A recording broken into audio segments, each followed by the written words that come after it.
Generational talent, playing at the peak of her powers. She steps back, has a good look, and nails it. To become the first ever female player to hit a televised nine-dart finish.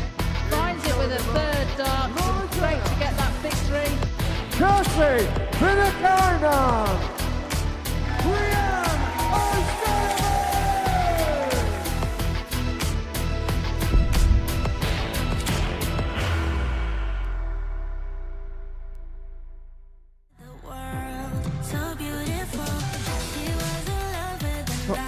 Once again, and this time tops is found. 76 finish for Kirsty Hutchinson. And with the second dart, Gilbert gets the win. A 3-1 success against Kirsty Hutchinson. She does double top, only needs the one. And the player at the bottom of the table has beaten the player at the top of it. On the first leg. Like a double this week, isn't she? Fair bit in the way of this, but no mistake for Gemma Hayter. The 120 goes. That's a haymaker from Hayter. That is a brilliant finish for Kirsty Viinikainen. It's the final day of Group A action here at Women's Week 4. It's Kirsty Viinikainen that leads the way, but Gemma Hayter is keeping close pursuit. All the action live as ever here on Pluto TV.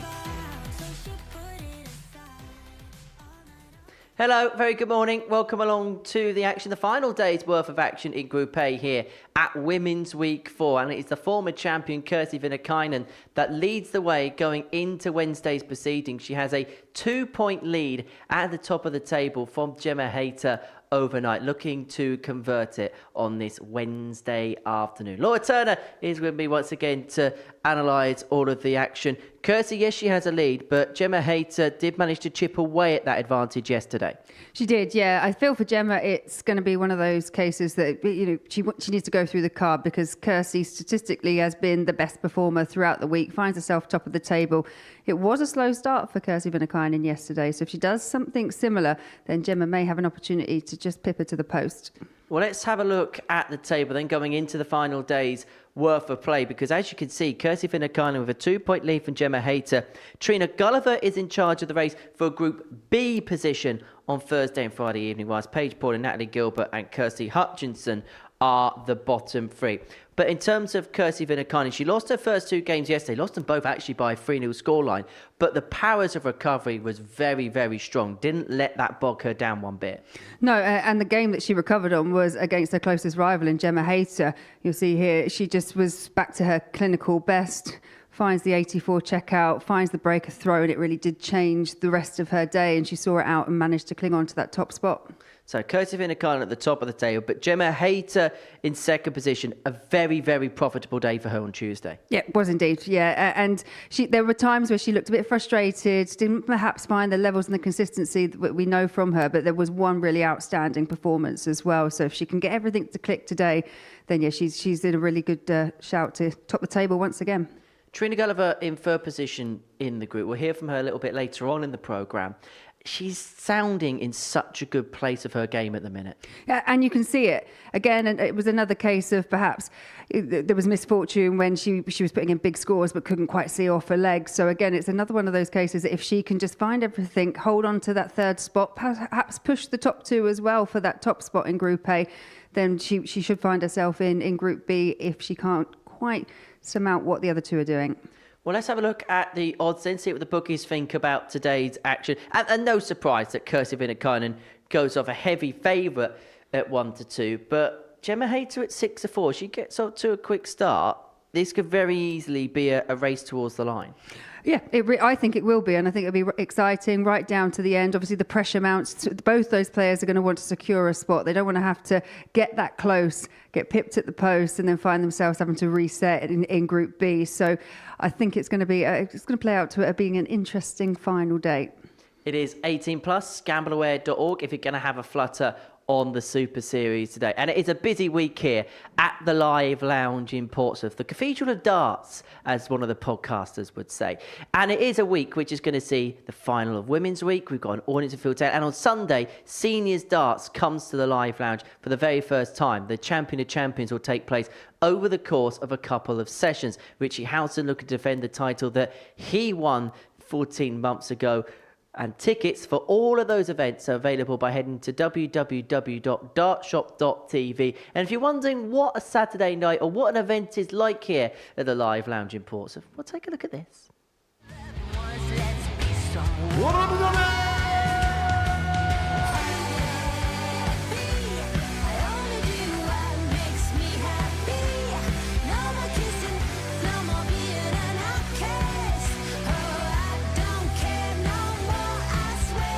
It's a great stage to play on. I love coming to the Super Series and playing, especially doing it in front of the crowd. Can't fault it. I've absolutely loved it and it's been a great experience. Modus Super Series Women's Week Champion. To become the first ever female player to hit a televised nine-star finish. It's history for Paul Breeze.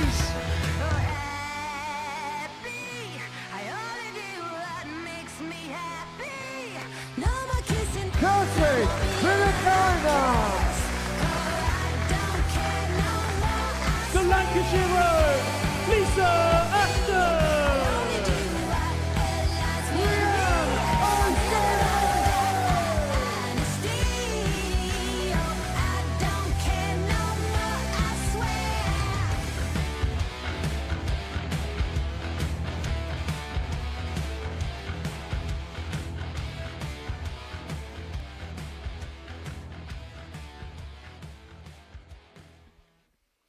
Tickets to all of those events available via www.dartshop.tv. And Saturday is actually going to be the final Women's Week final tonight of 2025. There'll be two more specials weeks at the end of this series, and then come the end of Series 12, we'll have the ADC Global Championship. So actually, this is the last opportunity for the players this year to strike a mark in the Women's Week here at the Super Series. Paige Pauling playing in her third of the year, playing every single one in 2025. The reigning Girls World Champion up against Gemma Hayter, who herself has appeared in all three of these events this year and looking to win a third Group A in this format in 2025. 2 points behind the leader, Kirsi Viinikainen overnight, going into Wednesday's play. Jack Garwood is your referee from Nottingham, England, world level official. He's going to be in charge, First presiding leg, over Paige to throw proceedings. Game on. And it is going to be Paige Pauling to get us underway on this Wednesday morning. For Gemma Hayter, her eyes will be on one prize, and that is to ensure that she has a couple of days off. Well, last couple of 100. outings, we've seen Gemma Hayter in Group A. She's top Group A. She's found that automatic position into the finals. 40. But really is being pushed here by Kirsi Viinikainen. And for me, for Gemma, the best, what she really needs to do to give her the best opportunity, go through the card. 100. If Kirsi wins 4, puts them on equal points, it would be all down to leg difference. But the last couple of days, Hayter has just come unstuck when she's played the table topper in Viinikainen. 78. Very important meeting between the pair, which will 55. take place later on in the session.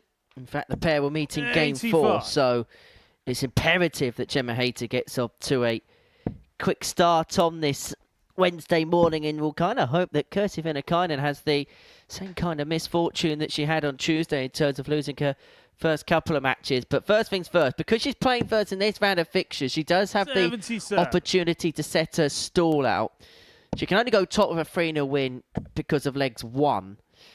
Kirsi will, 138. in game number 2, take on game number 2, take on Kirsty Hutchinson. 60. Paige requires 60. Paige Pauling with the opportunity for a double first. Yeah, shake of the head. They're way off the mark, but adjusts well. 28. Gemma, you require 109. So 109 for Gemma Hayter. Had a couple of ton plus checkouts this week. And Kirsi Viinikainen, 35. players have had Paige, you multiple require 32. three-figure finishes over the course of the first couple of days. Hayter back on 74. Pauling looking at double 16, and that pull inside means that Gemma is going to 19. get an opportunity Gemma, you to require 74. get the breaker throw in this opening leg.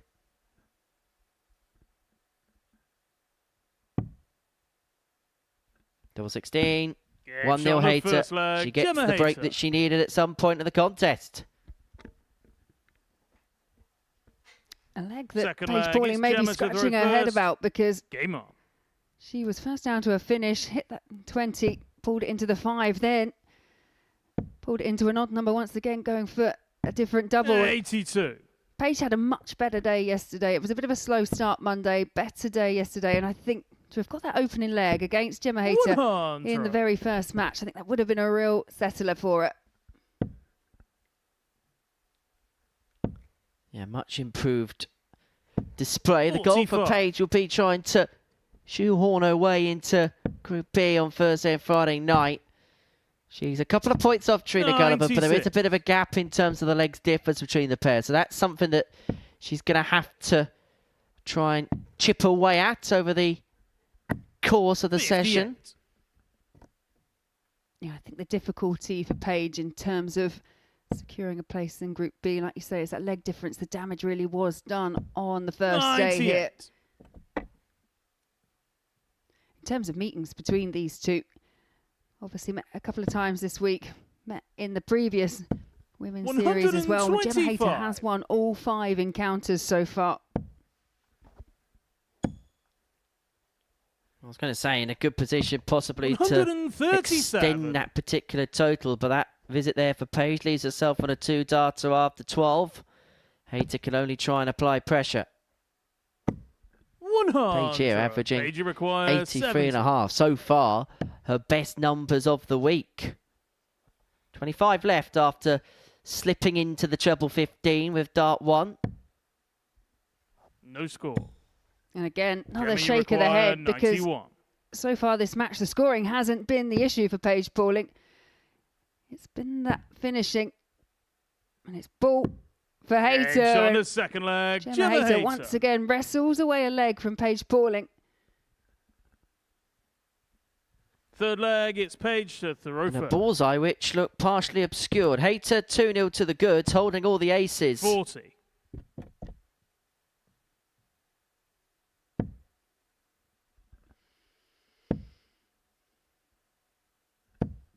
$36.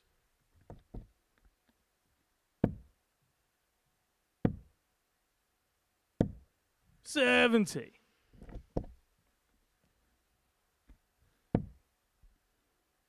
Well, Paige Pauling may rue the missed opportunities that she's carved out in this 100. match, but for Gemma Hayter, her campaign to make it through and top Group A looks like it's off to a really solid start. 24. Well, the first thing Gemma wanted to do was win this first game and just tell Kirsi Viinikainen that I am in this race. 100. Because what you want to do, and actually I think playing first is a distinct advantage for Gemma because you can apply that pressure on the person that you're chasing in the group. 43. I guess it's swings and roundabouts, really, isn't it? Because if Gemma did come on, get unstuck, Paige had those opportunities early. Kirsi knows that a win, if she can win her one after, she then stretches that lead 125. once again. So I guess it depends on the outcome, like anything. 58. Gemma, you require 140. She's got plenty of time here, Gemma, to get the job done in this one. 6 starts and 140 for a comprehensive 3-0 win. And doesn't like the look of dart 2 because that can catch. That's why she was looking high. But because there was a flight in the way, it just made that task a little bit more awkward than she would have liked. But all's well, leaves herself tops 59. to complete Gemma, a 3-0 require win. 40. Game shot and the And match. tops is Gemma found, and it Hayter. is a 3-0 win for Gemma Hayter in the very first match. That puts her back on level points with the table topper Kirsi Viinikainen, and it was a finishing masterclass from Gemma. 3 from 3, 100%. She took those chances when she was afforded them, and just under an 82 average. Solid first performance. And coming up next, we have Kirsi Viinikainen taking on Kirsty Hutchinson.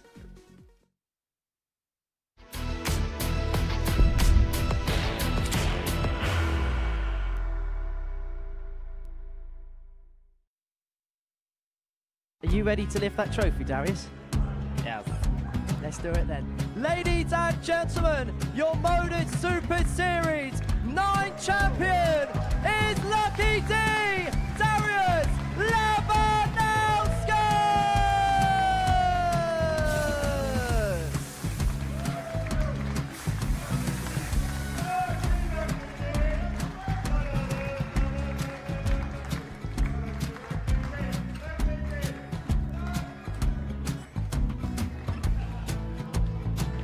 Well, what a wonderful night of darts we have seen, and we are ready.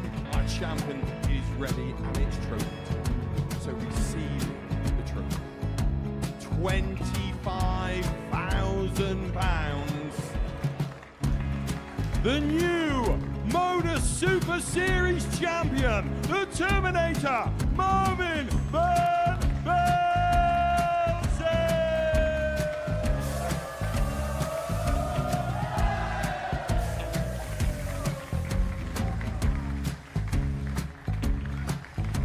And one more time, the 8th Modus Super Series champion, the Terminator, Marvin Van Velzen.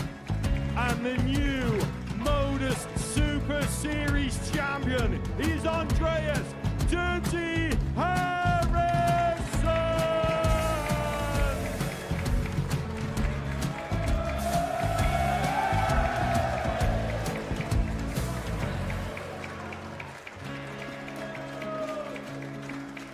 And one more time, the 7th Modus Super Series champion.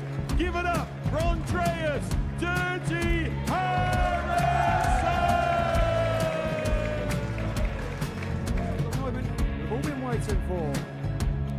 Would you please show your appreciation for your Series 6 Modus Super Series champion, Scott Taylor!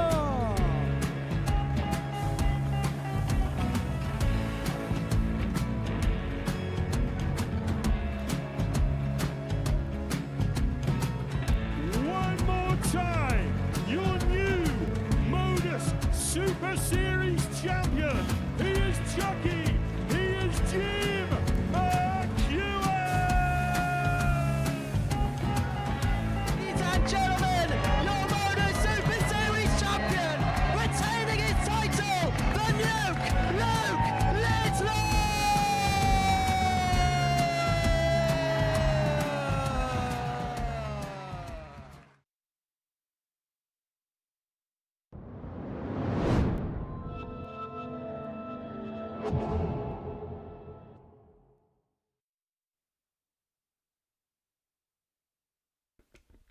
Welcome back to the Modus Super Series for the break. Gemma Hayter got the better of Paige, pulling by 3-0, which now applies the pressure upon Kirsty Viinikainen at the top of the table.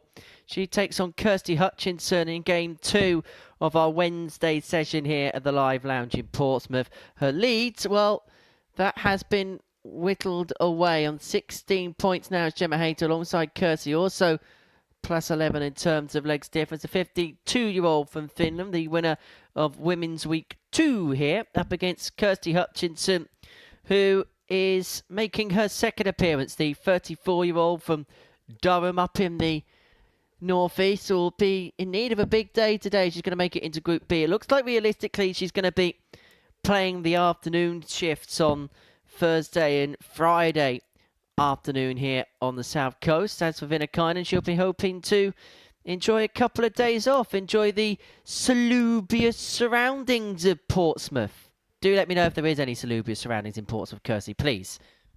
But First leg, it's Kirsty to throw first. looks like on the back of her shirt, that's looks like there's some railway tracks, and she'll be hoping to motor home towards success in this particular group come the end of the day today. 45.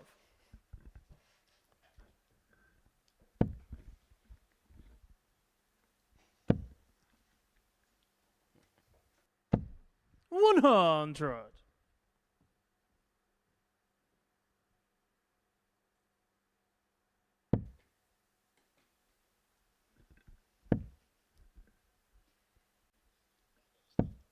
$95.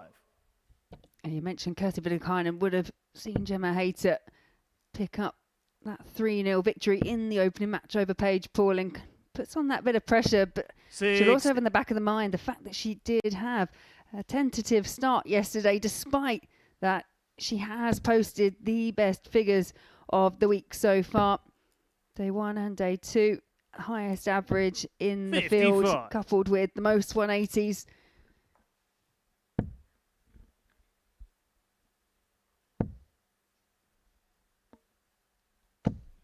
$140. Well, this is a good start here for Kirsty Hutchinson, who actually beat Kirsi in this meeting by 3-0 on Tuesday. So, good memories for Kirsty of that one. In fact, you look at the 3 wins that Kirsty Hutchinson has had in this group. 2 of them were with 2 of the highest averages of the week. Another one against the table topper. When it's clicking, it very much is clicking 81. for Kirsty Hutchinson. That does look like a railway track.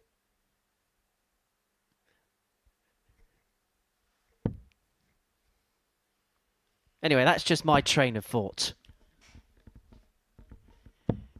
80. If you're new Kirsty to the require Modus Super Series, expect 120. a lot more of those. You are the punaway train. Hey. 120 for Hutchinson. Forget the train, she's looking to climb the ladder. 45.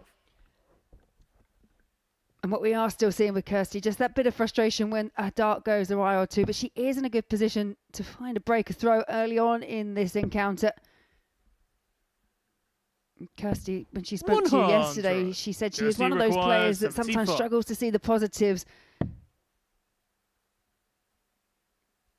And this was a positive performance for her yesterday.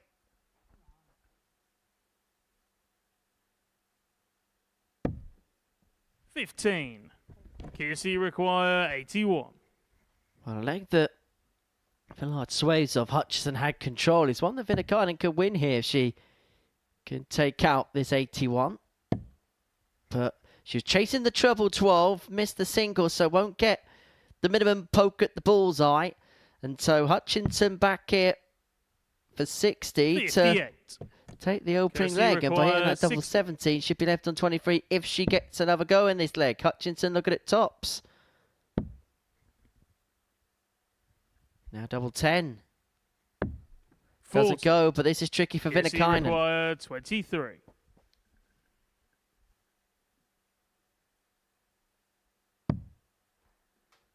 Opted for 3 for double 10. Same target as It's on the Hutchinson, first but leg. different Kirsty outcome. And Viinikainen. Viinikainen does hold the opening throw. Second leg, it's 1-0 the Kirsty Finn to throw leads. first. Game on.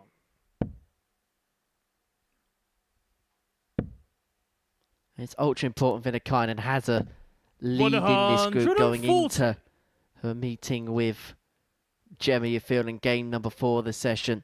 She wins her first 2 games. She may begin to feel that she might have broken the back of the group because there's a guarantee that if she can win this one and get the better with Gemma Hayter, then she's going to have a 4-point 59. gap at the top of the group and there'll be just 6 points left to play for.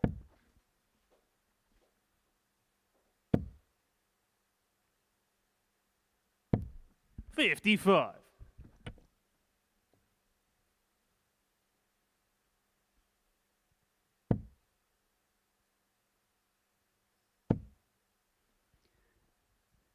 Yeah, and whilst Kirsty Hutchinson, 95. she does find herself at the foot of the table. She has got 6 points. There's only a couple of wins between herself and third place Trina Gulliver. A couple of wins. 43.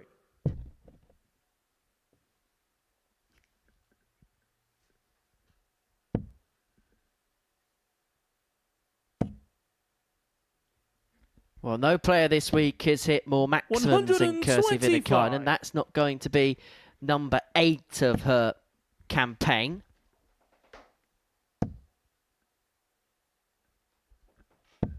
$81.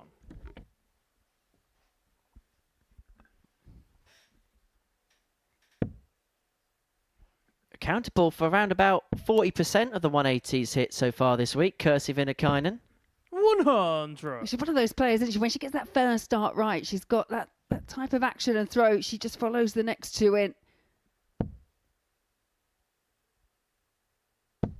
100. Kirsty require 122. 1-2-2 for a 2-0 lead and a breaker throw. She also got 2 ton-plus checkouts this week, which is joint most with Gemma Hayter in the field. But she's not going to add the 1-2-2 to the mix, and so Hutchinson back for 82 to 42. square this game back Kirsty up. require 82.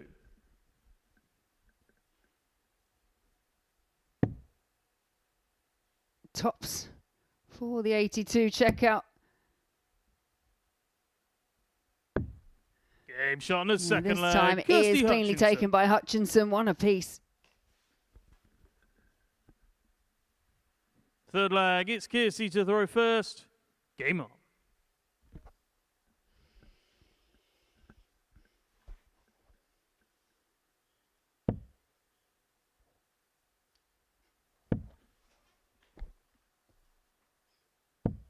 $100.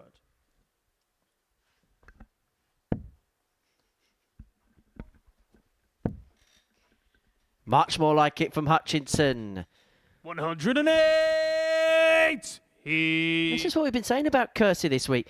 When it's been good, it has been very, very good. But as she's been the first to admit, the consistency's just been something that she's lacked 83. at times. Definitely had a better day on the Oki on Monday. Did struggle at times yesterday.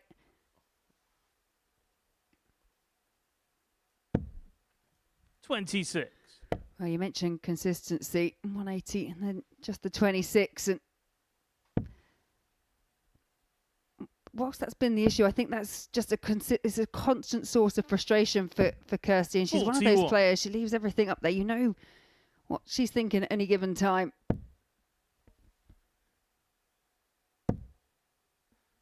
Could be 2 in the leg.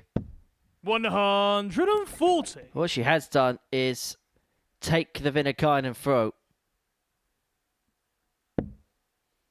Threatening the break, which would put a 2-1 up, and then to have hit a leg of victory, which would be incredible news for Gemma Hayter. 40. Kirsty require 155. It was effectively both players bit an even kilt, and she'd have an opportunity to dominate the group as she would be able to get the better of the Finn in game number 4 of the session. 97. He's herself on 58 after 12. Really productive leg against the throw. Yeah, she had a few issues in the first leg, Kirsty 100. Hutchinson. Just Kirsty require setting 58. everything up. But the 82 in the last seems to have been a source of inspiration. Tops required, Game tops shot on the found. third leg, Another cleanly Kirsty taken Hutchinson. finish for Hutchinson. 2-1 to the good, and looking to do the double over Viinikainen Fourth now. flag, it's Kirsty to throw first. Game on. Average just under 84 at this present moment in time for Kirsty, and she's finding her range on that triple with a lot more 100. regularity now. And for anyone that's played her, myself included, you know these are the levels that Kirsty Hutchinson's got. You go back a few years, runner-up at 28. the Lakeside. And it was only a certain Bo Greaves that may pay for Kirsty on that particular occasion, and she would actually be the first, 100. but she wouldn't then be the last to succumb to the brilliance of Bo in a world final. And Bo that week was absolutely irresistible, unbeatable 85. in more ways than one. The closest someone really did get to giving her a challenge was Veronica Ehash, and that was thanks in part to a 164 checkout, which at the time was 45. the biggest checkout hit at a Women's World Championship. Yeah, for players like Bo, I think the way you catch them is sometimes in those opening rounds, isn't it? When they're just ever so slightly colder than they normally would, and you just hope everything clicks for you, and it nearly did for Veronica. Well, that's exactly what Kirsi Viinikainen's hoping in Blackpool next month, because Bo is her opening assignment over the slightly shorter format of best of 11, sorry, best of 7. Then it goes up to best of 9 and best of 11 for the final in Blackpool.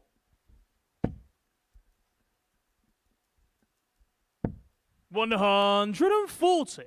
Kirsty require 131. Viinikainen just reminding Kirsty Hutchinson she's not going to be far behind.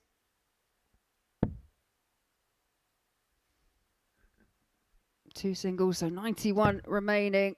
46. Kirsty require 153. Hutchinson needs herself on 85 to win it. Viinikainen looking at 153 here to save the contest. Can't be done now, and so Hutchinson back for 85 to complete a 3-1 win, which would mean that honours would be even between Viinikainen and Hayter at the top of the group.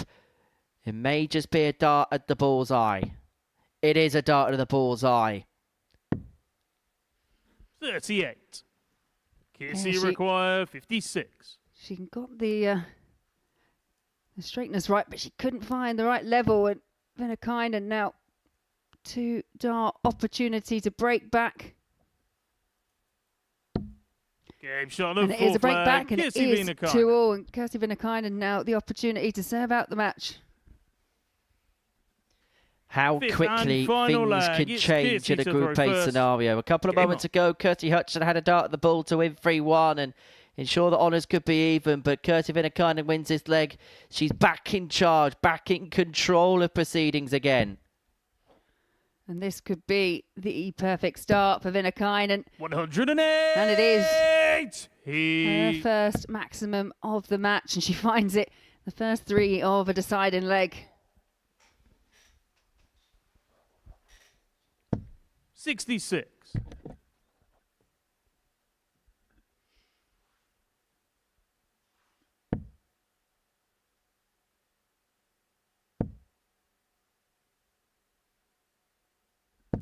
Yeah, talk about that 2022 World Championship where Bo beat Kirsty Hutchinson in the final. Bo's average 92.05, third highest ever 100 for a woman in the World Championship. It was actually higher than the men's average for the final. And to put into context, the third highest average in a World Championship game over the longest format ever played at a World Championship. 60.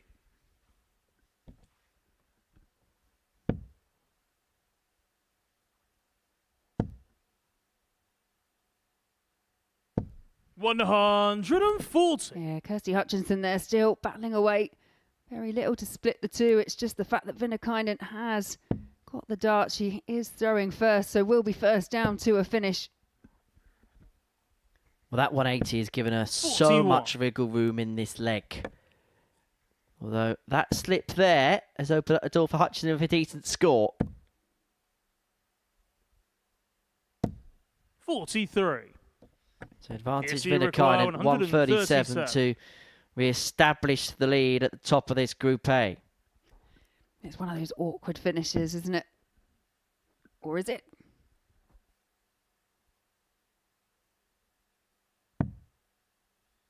It could be delightful. It would have been brilliant if it was got. Kirsty require 152. A great effort from Viinikainen, and Kirsty Hutchinson can't find those 2 treble 20s required for the 152. So Viinikainen 60. Could turn it all around here. Required 20. Double 10 to wrap it up.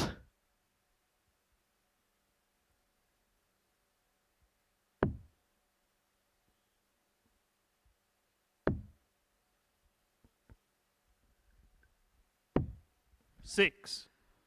Kirsty Two required valiant 92. attempts, and the last one a bit of a flyer where she's tried to get over the top, and Hutchinson another chance here. 72, there are options. Could go double-double, but persevere with the treble.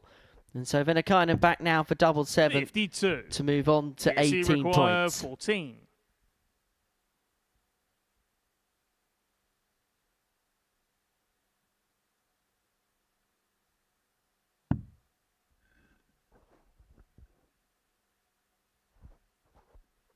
He's on the inside, and by hitting the double No free, score. has bust the score. And so Kirsty Kirsty require Hutchinson 40. has free in hand at tops to win it. And Gets deal a shot, bitter and the blow match, to the Kirsty hopes of Hutchinson. Kirsty Viinikainen. A 3-2 win for Kirsty Hutchinson opens up the door for Gemma Hayter all of a sudden. And when the Finn and the girl from Gosport go head-to-head in game number 4, they're both going to be level on points. Coming up after the break, we're going to see Trina Gulliver in action for the first time. She takes on Natalie Gilbert after the break.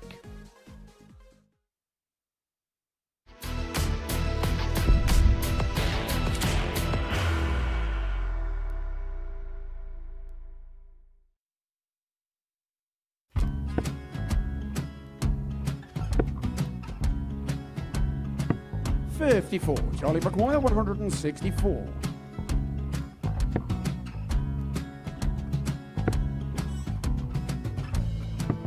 $44.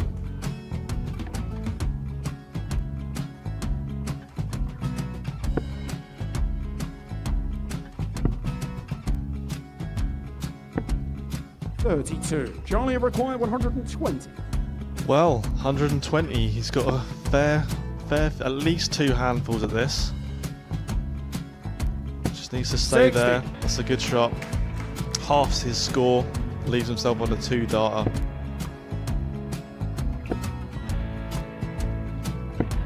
$26. Charlie Time on his require side 60. to become back-to-back singles champion.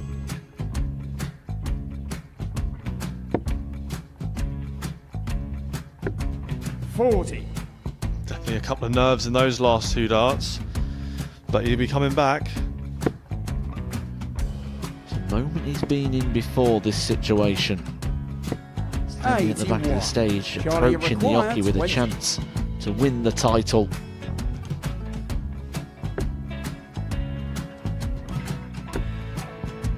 He did this to win the first title, if you remember. 11. I think he's gone. Georgia I think require he's gone to 180. bust it, maybe. The first title he won, he wanted 20. He went 6-7-7 to win it. He had a chance to replicate it again. Yeah, I get the feeling that was for a bust, and 39. on that Charlie situation there, George require Scaife wasn't even 9. able to take it out going to the 18s on that switch. Yeah, I think he just panicked a bit, but he's done well to get that big one. Sometimes can be the hardest part. Georgia requires This is it. 79. It's got to be 19s. It's got to be 19s for this shot. Big 20 and a double.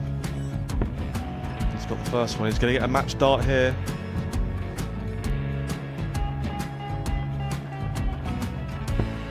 $59. Charlie Threw the entire require body into that 8. one. Just didn't want to let go of the dart.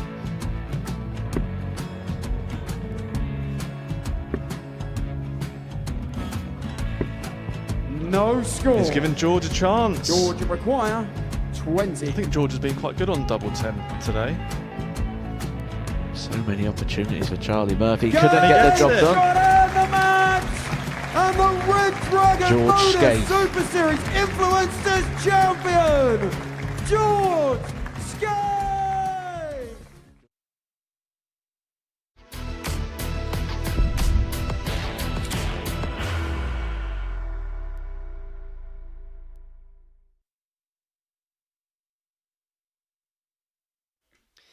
Welcome back to the Modus Super Series. It's the final day's worth of action in this Group A. And we're about to see Trina Gulliver for the first time this morning. She takes on Natalie Gilbert in the third match of the session, and I caught up with her early on this morning. Trina, right in the mix going into the last day. What would be your overall assessment of things so far? I've been more consistent than I have done in the previous times I've been here. So, I'm happy with my performance so far, but, I need to keep on top of it today. The scoring at times has been absolutely immaculate. I suppose if we're going to be hypercritical, I suppose that odd double here and there has just been a little bit of a problem. Yeah, the doubles have been a problem, but, I'm either hitting them first time or I'm struggling with them. So, but that's something I've got to rectify, and that's something that I've got to make sure that I carry forward today.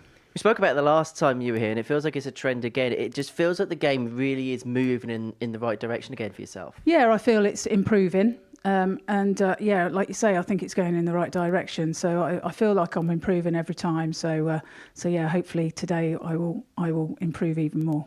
It just feels like there's a real bit between your teeth at the minute. There's a real love and a real glow for the game right now. Yeah, I'm enjoying it. I'm really enjoying it. And there's nothing worse than coming somewhere and you don't enjoy it, because then you won't shine through, and at the moment things seem to be fitting in right, and I'm getting that consistency back, so it's feeling good.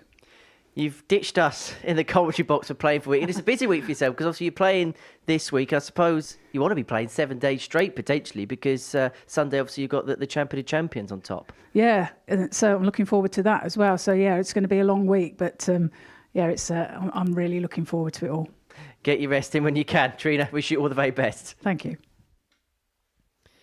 And unlike that, Craig David track should be playing on Monday, Tuesday, Wednesday, Thursday, Friday, Saturday, and there will be no chinning on Sunday. She'll be playing in the Champion of Champions. She will definitely have earned her rest come the end of all this. She takes on Natalie Gilbert in the opening match of her session, the Golden Girl, who will be here on Sunday. You'll be able to watch that event live here on Pluto TV. Tickets are still available via www.dartshop.tv. And she's currently in control of the race for Group B position. In fact, she can put herself in a close to unassailable position, because she can move 4 points clear of Kirsi, Hutchinson and Paige, pulling for winning this one. Up against Natalie Gilbert, who is now, because of that win for Kirsi Hutchinson before the break against Kirsi Viinikainen, is at the bottom of the league table. She has been picking up decent wins over the course of the first 2 days worth of action, but she'll be hoping that she'll be playing in the night time tomorrow, prime time darts, as opposed to the afternoon stint. But it's Trina who has control of that particular race. And first leg, it's Trina to throw first. Game on. Playing, as she said in that interview there, the type of darts that is getting close to winning her world title, getting close to winning her things. You can tell that real top level isn't too far off again. Yeah, she has looked really, really solid, hasn't she, Trina? She mentioned herself that there was just some issues with the efficiency when it came to teeing off legs, especially ones where she was very dominant in terms of these two this week. Trina Gulliver has won both the encounters, but they have been tight. They've been close, both running 3 legs to 2. As for Natalie Gilbert, she had a really solid first day, picked up a couple of wins, averaging around the 75 mark, and just dropped off a little bit yesterday. 55. Just the solitary win.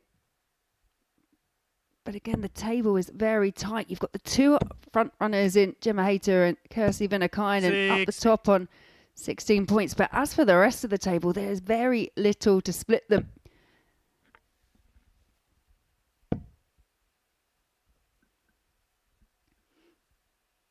And if Natalie Gilbert can find a way over the line against Trina Gulliver, that'll make the table even tighter.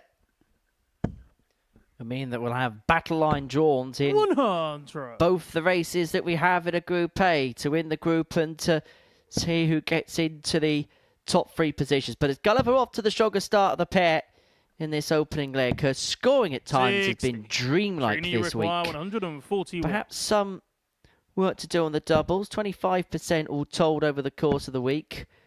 But what she has been able to do 25. is find what's mattered when it's mattered. And when she has been beaten at times this week, it's been by good performances. We saw a real good leg and a real good burst from Gemma Hayter in her last leg, decided to get the better of her yesterday. Kirsi Viinikainen played some really good stuff against the Golden Girl too. 60. You can never afford to switch off against any of these players, let alone a 10-time world champion. But I think it's a testament to how well and how revered Trina is in the sport that everyone just seems to be able to step up their game when they step on the hockey against it. Trina, you require 56. She's a scalp, and the scalp. Double top. Game shot on and the it goes, first and Gulliver leg. leads Trina by Gulliver. 8-0.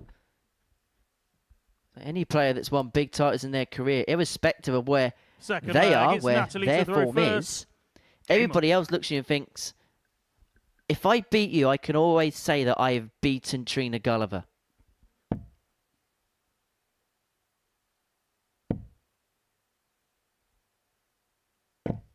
$45.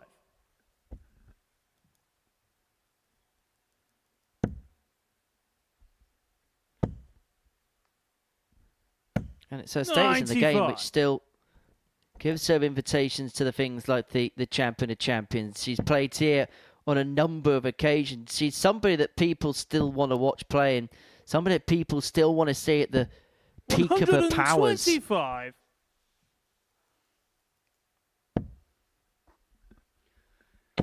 We talk about her dominance and her brilliance in the game. 60. I was playing during the time when she went on this record-breaking 92 consecutive wins, which started in September 98, went all the way through to October 2009 in the 83. British Inter-County Championships. 92 consecutive wins. And when you think about it, you normally play I think it was around 9-10 games in a year. 100. That's some record.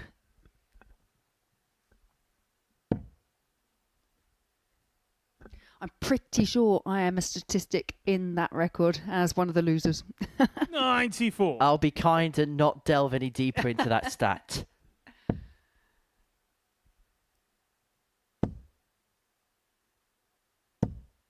$85. Natalie require 154.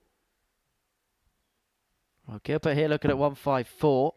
We'll hope that she's got 6 starts to set it up. But yesterday, you may remember, Trina was on a finish like a 161. Trina, Hit the 2 trebles. 161. But her opponent was on a finish, so could neglect the ball. Has to go for the ball as she found the 2 trebles there. Gilbert back for 60 to level this game up at 1 apiece. 57. Natalie requires 60.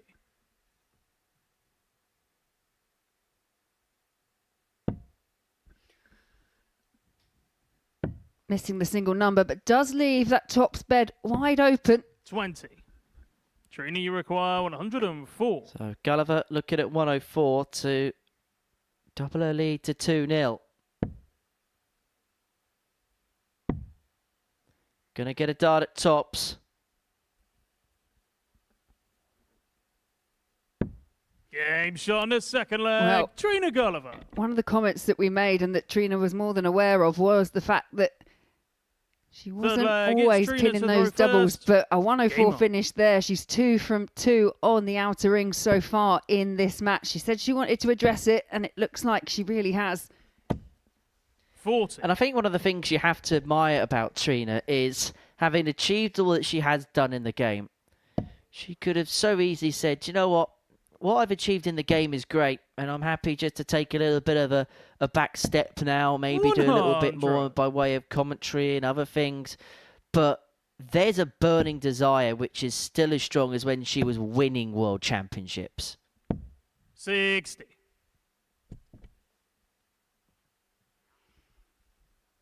Now, I've got 10 fewer world championships than Trina, so I don't know what it's like to have that many titles, but I can imagine that it could be 135. very easy to rest on those laurels and just say, you know, I've had a good time with the sport, but still, she feels like there's more in there. There's still a passion and an energy for the game. 59. Yeah, dance, like any sport, I'm sure if you're not enjoying it, it's difficult. It becomes tiresome, but you can see just from how she's playing 96. that she's still in love with this sport.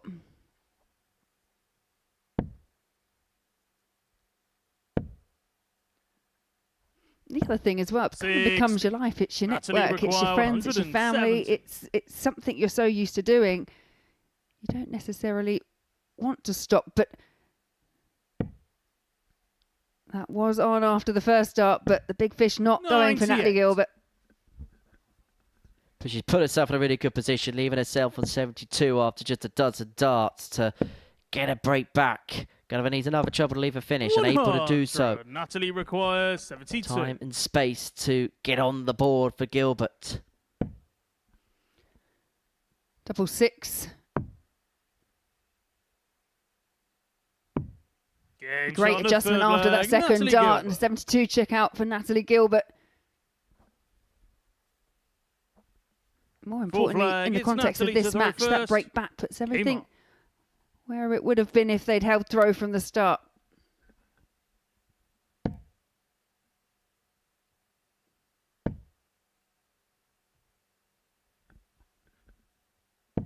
on. 81.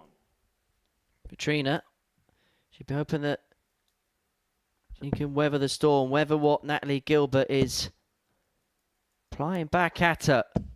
95.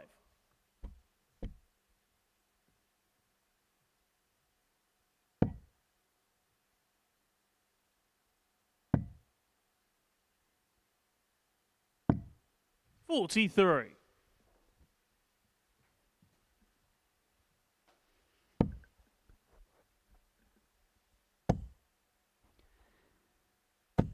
$140. Threatened the maximum, but I'm sure in this position would have happily walked away with the 140.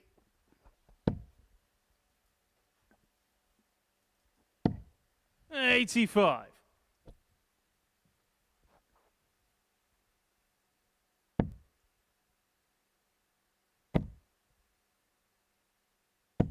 $60.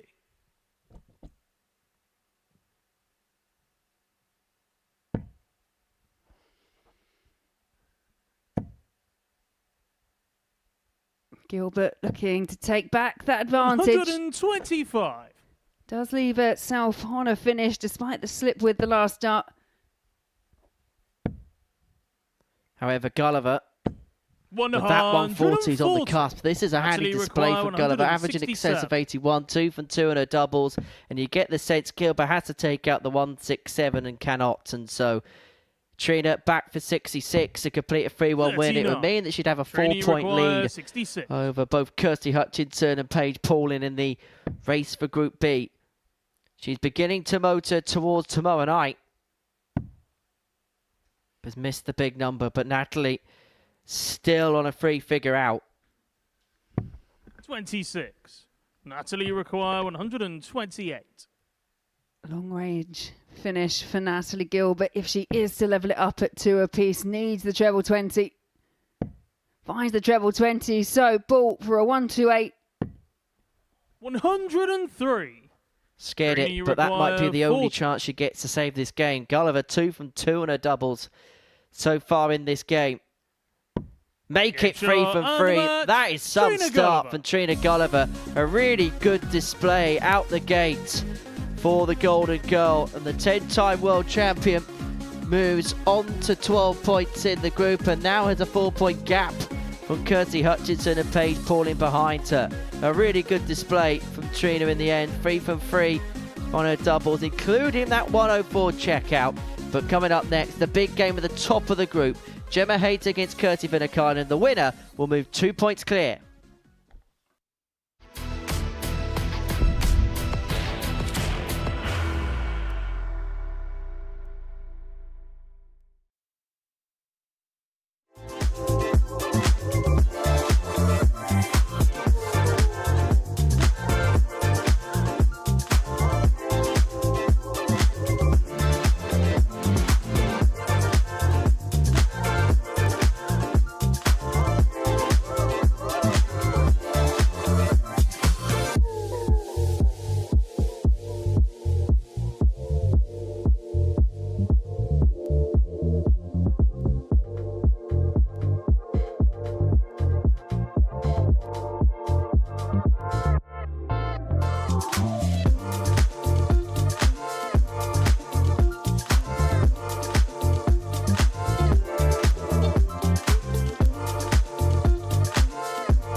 still the same, huh?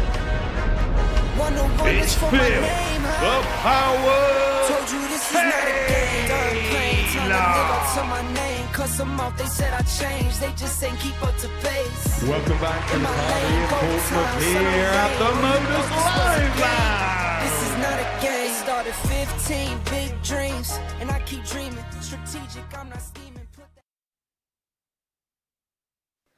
Yeah, Phil Taylor is in audience here at the Live Lounge in Portsmouth on Saturday. Tickets are available by heading to www.dartshop.tv. Our fourth game is a huge match at the top of the group as Kirsi Viinikainen takes on Gemma Hayter. Both players on 16 points respectively going into this particular contest. The winner will move to clear. The winner will take control of proceedings. And for Gemma Hayter, things so far this morning have perfectly played into her hands. A 3-0 victory against Paige Pauling in her opening match, coupled up with Kirsty Hutchinson's 3-2 win over Kirsi Viinikainen, means that she now can put herself in a position where she takes control of things. So winning this one, she'll move to clear with just 3 matches for both players still to play towards the end of this group. And crucially for Gemma Hayter as well, she has the darts in this contest. 45.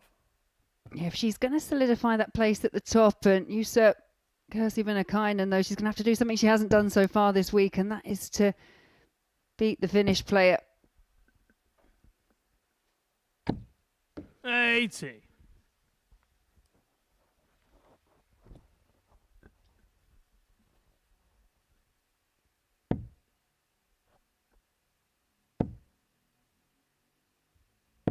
Gemma, she's won both the Group A's that she's played at a Women's Week here at the Super Series, looking to keep up that perfect unblemished record.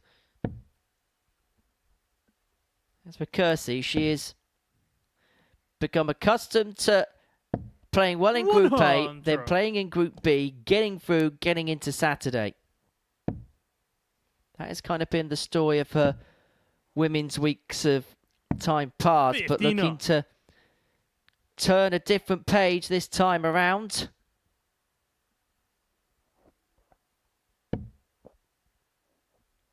First dart sat beautifully. When she hits that first dart to the bottom of the bed like that, you are just expectant of a big score. And that is 180, number 9 of the week for Kirsi Viinikainen. 60. Kirsi require 141. Viinikainen here really has put herself in a strong position.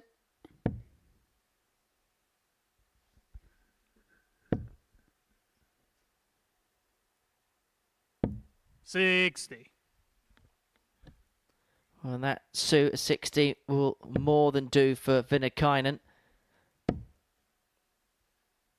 Gemma, she averaged just under 82, was 3 out of 3 on her doubles in that opening success against Paige Pauling. Viinikainen did miss 6 darts at a double against Kirsty Hutchinson, but looking to get off to the perfect start here and has 6 darts on this 81 to do exactly that. Double 16, having straight into the 7 with dart 1. The treble 14 did give her a dart, and she is going to come back for 3 more. You have to say, Gemma Hayter was really pushed in the opening couple of legs by Paige Pauling. Paige actually had 140. what felt like the dominant position in those, but 16. missed on the outer ring, couldn't set up the finishes, but Gemma, perfection on the outer ring.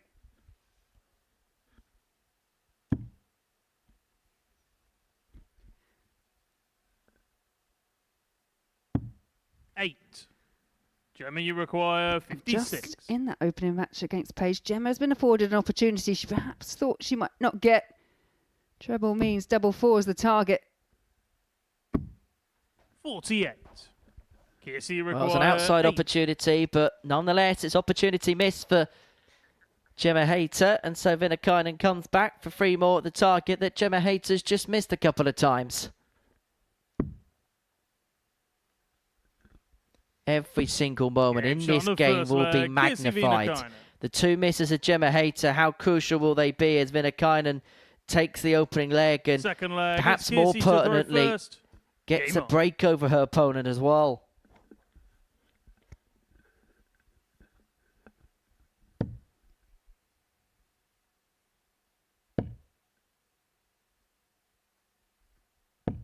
85. Going into this game, Gemma did have this slightly better legs difference of the two, plus 11 in comparison to the plus 10 of Viinikainen, and you never know how important that's going to be 45. come the end of a particularly a group like this where it's so tight and open for interpretation.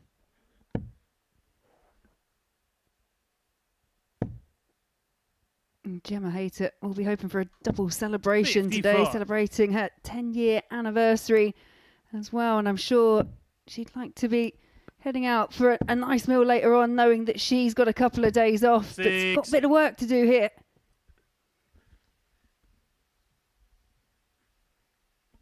Partner Steph, who has been here a few times, was pretty much one of the main supportive 100. factors among Gemma's return to the sport, and was in attendance when she picked up the WADC title back in November. 55. And I interviewed Gemma after that final, and one of the first things that she wanted to mention was the support that she had from her and her family. Because I suppose it was a little bit of a gamble for Gemma to come back into the game again. And 140. it was she to know that she was going to have this success so quickly. But I tell you what, it was a decision which has paid off in more ways than one. 100. Kirsty require She really did hit 121. the ground running when she first came back onto the PDC Women's Series. As she mentioned, done good things here as well at the Live Lounge. Well, Viinikainen clearly not happy with the first two, understandably so.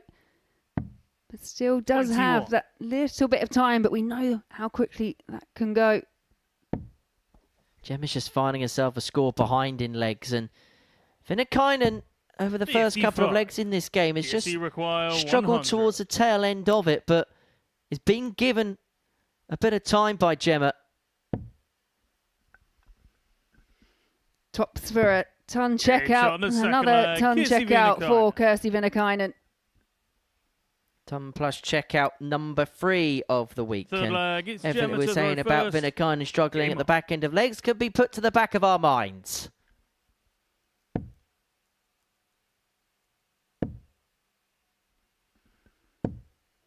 $100.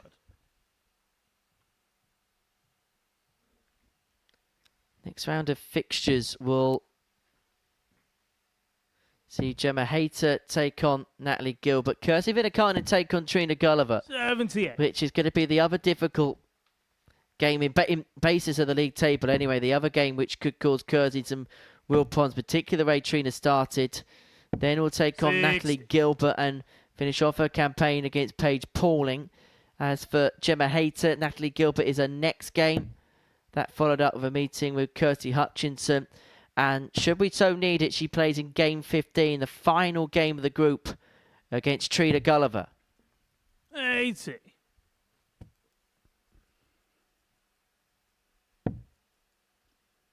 The meetings between these two so far this week, as mentioned 95. previously, both gone the way of Kirsi Viinikainen.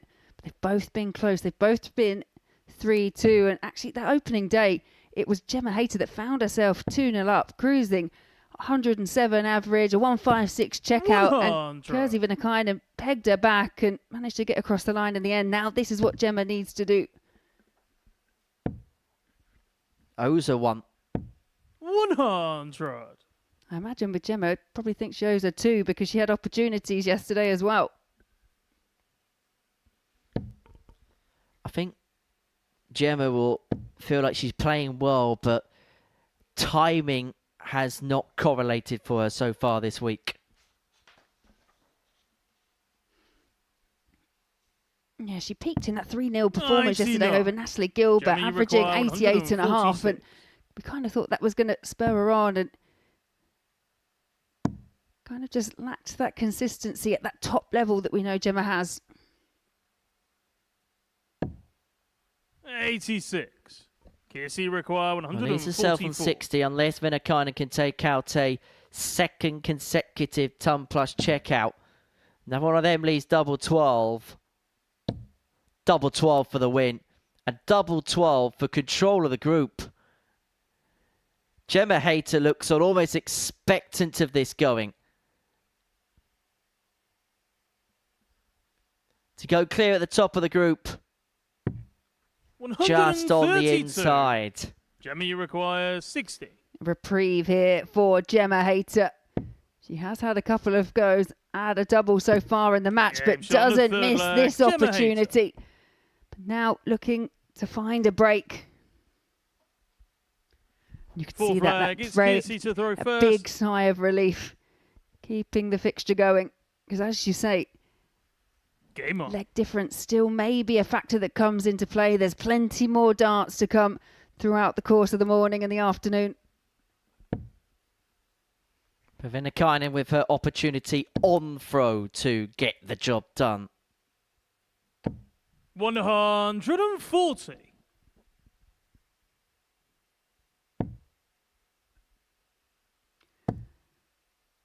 Opening score of 140 from Viinikainen. 140. Responded to in kind by Gemma Hayter. Viinikainen putting in her best performance of the week so far in the game that matters most in this week so far. Average of 88.45. 45. But a slip there has opened up the door for Gemma.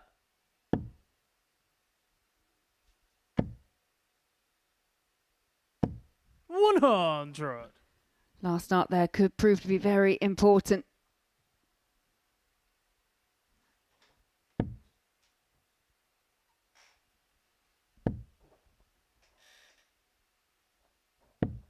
$100.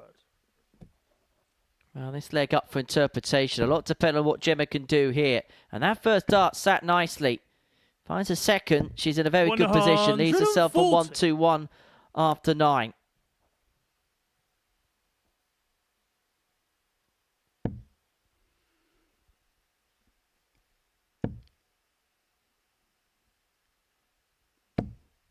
$100. Gemma, you require Just the ton from 121. Viinikainen, but keeps her very much in contention for the leg. If Gemma can't find the 1-2-1. 57. Kirsi require 116. So Viinikainen looking at 116 to complete a 3-1 victory. To move herself clear. She's already had the ton of the game. She's not going to add the 116. Having missed the double 12 for the 144 in the leg before. She was punished for that. Is she going to be punished again? Because Hayter on 64 after 12 has an opportunity to square this match up from 2 apiece. From 2-0 down. Gemma, you require 64.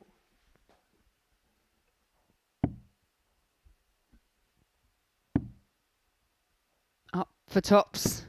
24. Found the target last time, but Kirsi couldn't find it there. 38. And so Viinikainen to win this game and to move clear at the top of the group, double 19. Game shot. Kirsi Viinikainen is in control and she is on track to win this Group A. She moves 2 points clear of Gemma Hayter. And now, with just 3 games to go, has a priceless lead. Kirsi in control, and what a performance it was. Her bet of the week, averaged under 88, 3 from 9 on her doubles, including that ton check out. Coming up after the break, Natalie Gilbert takes on Paige Pauling.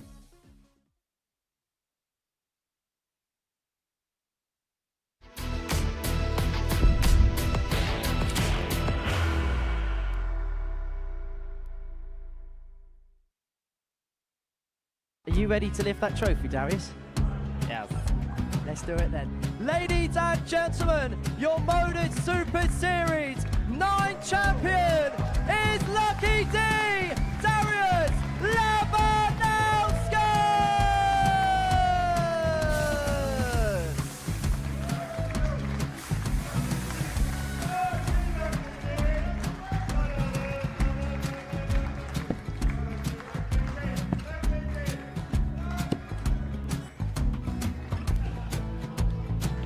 Well, what a wonderful night of darts we have seen, and we are ready. Our champion is ready, and it's trophy time. So receive the trophy. £25,000. The new Modus Super Series champion, the Terminator, Marvin Van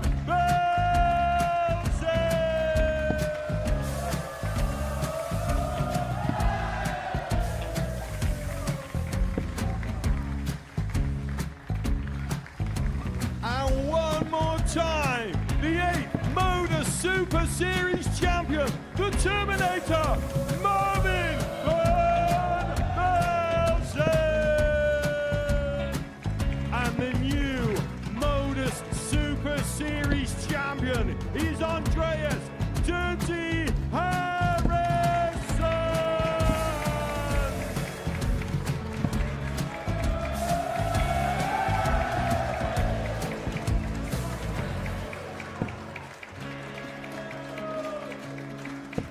And one more time, the 7th Modus Super Series champion. Give it up for Andreas Dirty Harrison. The moment we've all been waiting for. Would you please show your appreciation for your Series 6 Modus Super Series champion, Scott Taylor.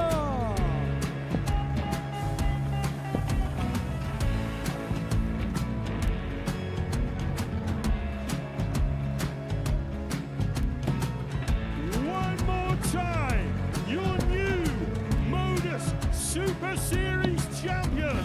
He is Chucky. He is Jim McEwen. Ladies and gentlemen, your Modus Super Series champion, retaining his title, the Luke Lidlow.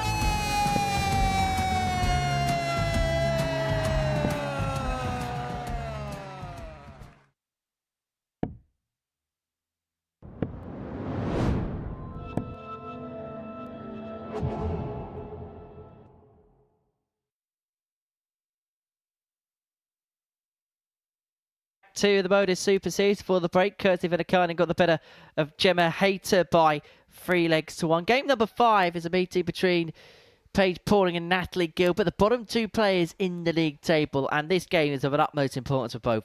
For Paige Pauling, if she wins this, she goes within a couple of points of Trina, Gulliver, who takes on Kirsty Hutchinson in the next one, whilst for Natalie Gilbert, a win would keep her in touch, but she'd need a lot of traffic in front of her to be removed going into the final 3 rounds worth of play.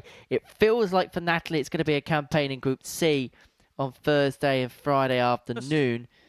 For Game on.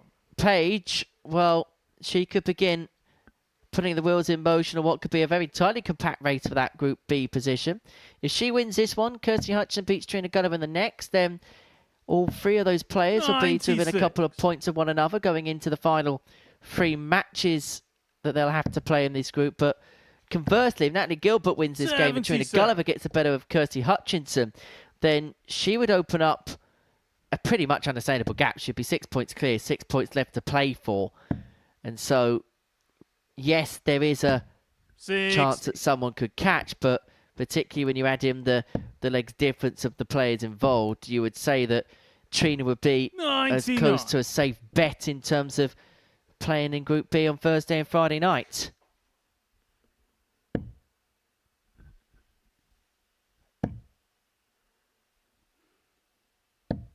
$140. In terms of the meetings between these two this week, it's one apiece.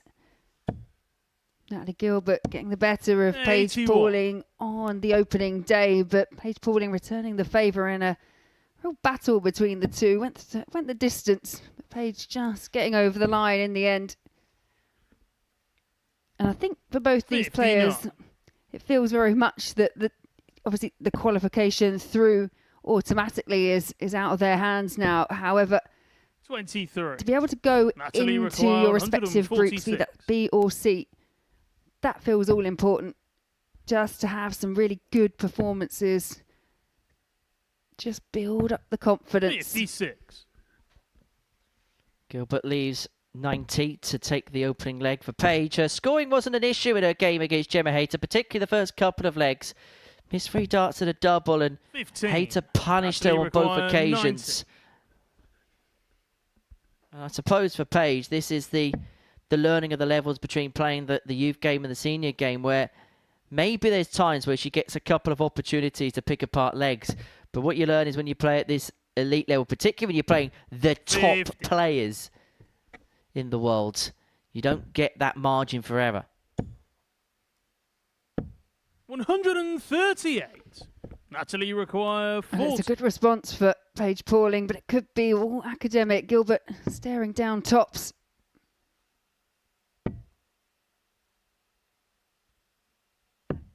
30. Paige, you require 68. But what happened in the first game could reverse itself in match 2 because Gilbert's missed opportunities. Can Paige Pauling punish? Bullseye. 37. Natalie, you require 10.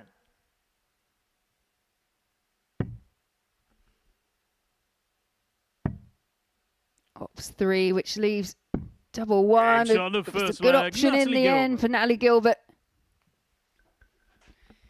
It's been those points of the game, I think, so far Second today for leg, it's Paige Paige to Pauling. throw You first. mentioned it when she played Gemma Hayter. She had opportunities. She was well in front, especially in that opening leg to break 42. the Hayter throw. But what she did, she wasn't able to get that end bit of setup play right. That was where it went a bit wrong. And you think the leg before here, 68 left, you would expect at least one dart, a double, 36. not the bullseye.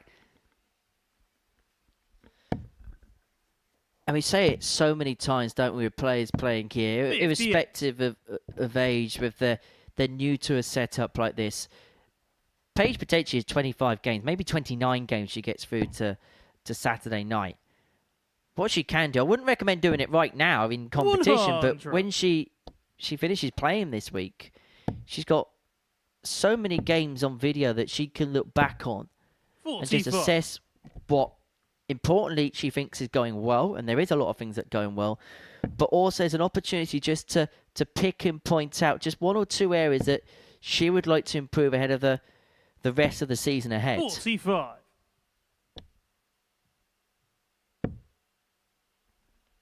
Could be a really invaluable tool for her. 134. Yeah, and that could be a really invaluable switch down to the 19s. I just think that the nature of her throw, coupled 81. with the speed, when she gets it right, she's able to just very much follow the next dart. But with that awkward lie, again, forces the 58. switch.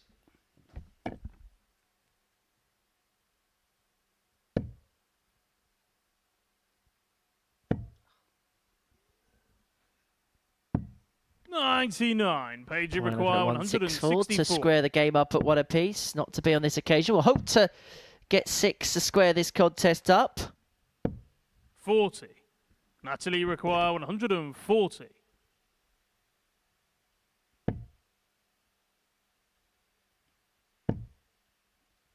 Making sure now, lifting it over the top. 81.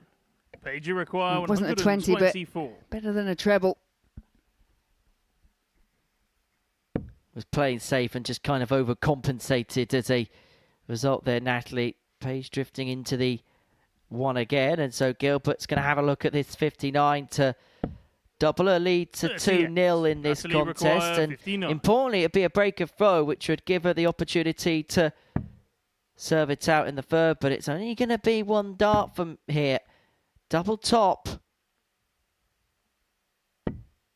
39. Doesn't go. Paige may just get a dart at the ball.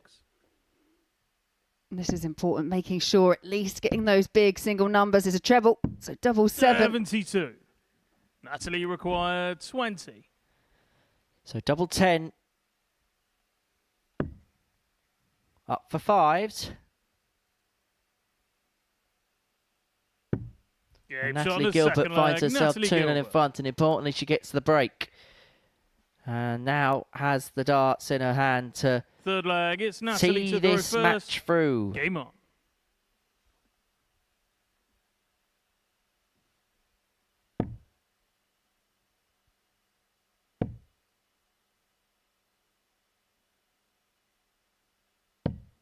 $57.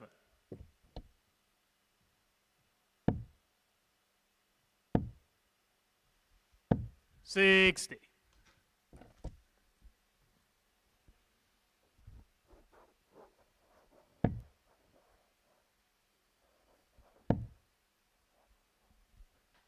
I think one of the things that strikes me about 100. Paige, we all know how immensely talented she is, but there's just such a air of 140. level-headedness about her. Gets up, gets on with the job, but also has a lot in terms of perspective as well. Yeah, despite her 100. Despite her age, she has a lot of experience playing, and as you say, her attitude towards the game, 80. it's very healthy, very positive, and she just remains that calm and focused presence up on the oche.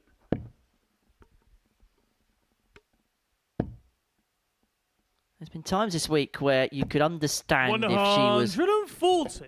getting a little bit irate, a little bit frustrated, but she manages to keep that within quite well. 81. Natalie require 104. But this could be a second defeat from 2 here, and potentially a second consecutive 3-0 defeat from 2. If Gilbert can find the 104. We've already seen it today for Trina Gulliver. We almost saw it there to win the match for Natalie Gilbert. 140. This would be something special from Paige Pauling. Another of those, but double 10. 130. Natalie required 20. Well, Natalie Gilbert's heart would have been in her mouth for just a second there as Paige looked at that double 10 for the 140. But Natalie finds the double 10 there for 3-0 victory over Paige Pauling. Both players now on 8 points in the group, and it's advantage Trina Gulliver in the race for Group B. 4 clear of the bottom 3 now. That the tail of the tape. Coming up after the break, we're going to see Trina in action. She can move 6 clear as she gets the better of Kirsi Hutchinson.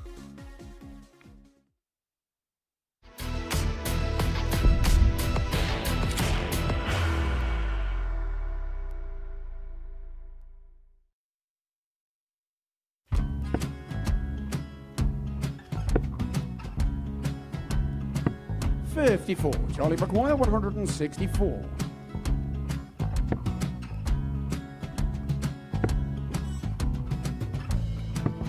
$44.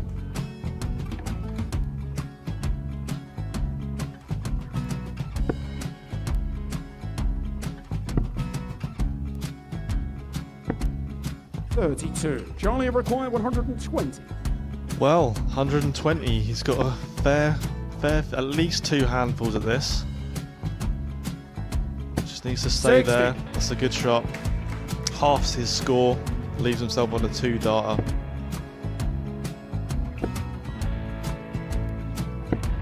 $26. Charlie Time on his require side 60. to become back-to-back singles champion.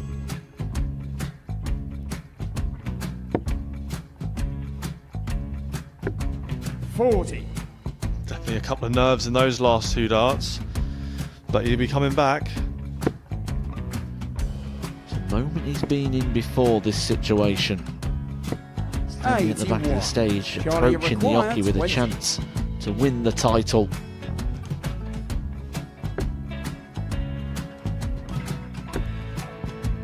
He did this to win the first title, if you remember. 11. I think he's gone. Georgia I think he's require gone to 180. bust it, maybe. The first title he wanted 20. He went 6-7-7 to win it. He had a chance to replicate it again. Yeah, I get the feeling that was for a bust, and 39. on that situation there, George Scaife wasn't even 9. able to take it out going to the 18s on that switch. Yeah, I think he just panicked a bit, but he's done well to get that big one. Sometimes can be the hardest part. Georgia requires This is it. 79. It's got to be 19s. It's got to be 19s for this shot. Big 20 and a double. He's got the first one. He's going to get a match dart here.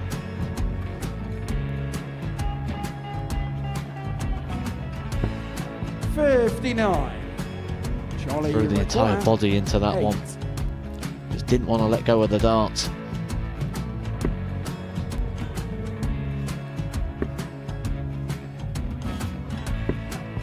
No score. He's given George a chance. Georgia require 20. I think George has been quite good on double 10 today. So many opportunities for Charlie Murphy. Go Couldn't get the job ahead. done. Got in the match. And the Red Dragon George Modus Scaife. Super Series Influencers Champion, George Scaife.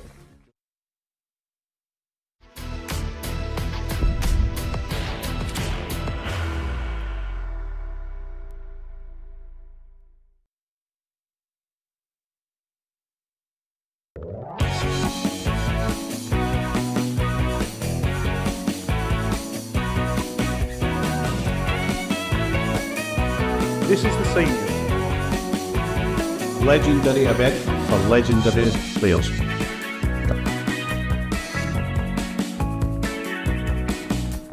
Celebrate with us right here. Every 180.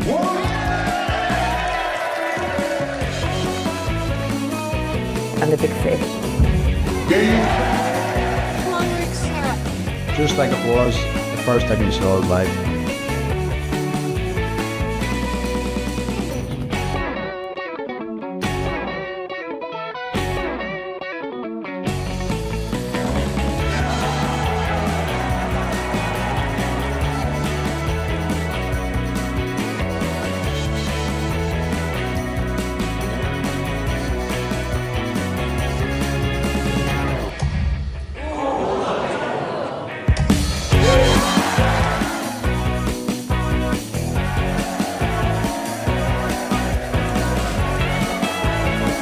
Visit darkshop.tv or scan the QR code below to get your tickets today. Yeah, the Seniors Champion of Champions takes place on Sunday here from the Live Lounge in Portsmouth. And just like that, we get into game number 6 of our session between Trina Gulliver and Kirsty Hutchinson. And Trina will be in attendance. She's going to be kicking off the action here. Have a look at that. The wonderful surroundings of the Live Lounge in Portsmouth. That is where it is all going to take place. And Trina is going to open the show against Steve Beaton on Sunday afternoon. In fact, if you want to have a little run through of the draw order for the afternoon session, Trina Gulliver takes on Steve Beaton. Neil Duff takes on Martin Adams. Mervyn King is up against Kevin Painter. Simon Whitlock up against Richie Burnett. Ross Montgomery will take on either Trina or Steve in the first quarter-final. Raymond van Barneveld will take on either Neil or Martin in the second. Richie Howson will take on either King or Painter. John Henderson up against either Whitlock or Burnett. That's the afternoon session, and then the evening, the 2 semi-finals will be followed by the final, which will be played over an extended format. Well, the action live also here on Pluto TV. And if you do buy a ticket, the ticket does give you and gain you entry to both sessions of the tournament. But back to here and now. Hutchinson against Gulliver, game number 6. And 6, I suppose, is the magic number when it comes to this contest, because a win for Trina would see her 6 points clear of the 3 players below her. And you'd say, if that's the case, it's pretty much job done.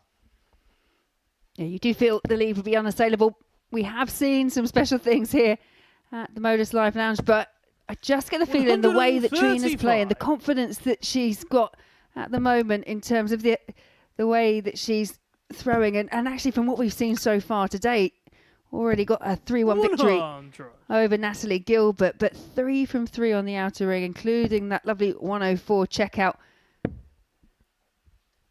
However, if we're going to argue the case of the defence, and the case in this case, Kirsty Hutchinson, she's put in one of the performances of the day so far and getting the better of Kirsty Viinikainen 3-2, 81.27 average, 3 from 7 on her finishing. It was a really good display to kickstart her day. She's left herself on a finish after a dozen, but how handy can Gulliver leave things from 2-2-2?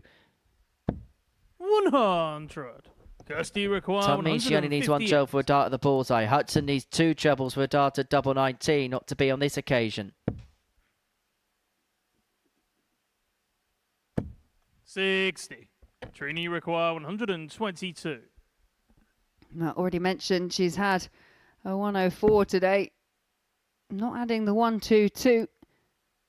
But we'll look to leave something handy, and that does not help the cause at all. 12.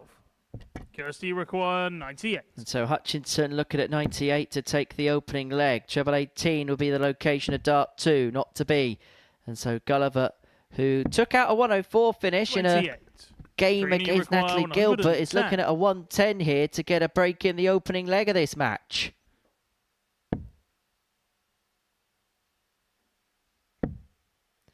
Treble 18 found. Now the requisite double. 1-0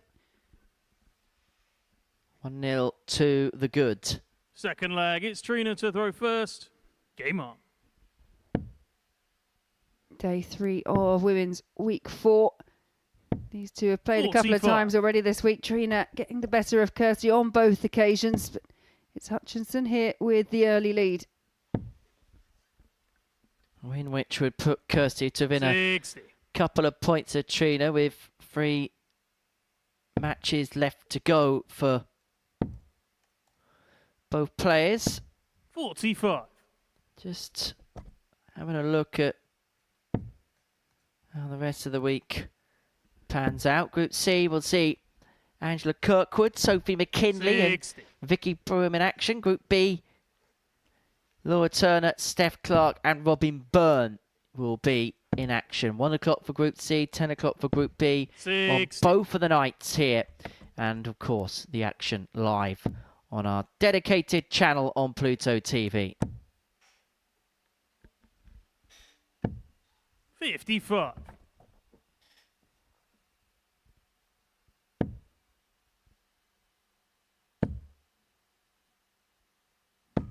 $60.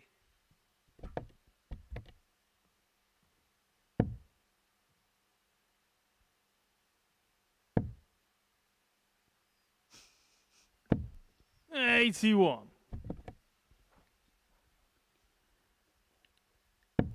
Kirsty slowly chipping away at the advantage Trina had by throwing first in the leg.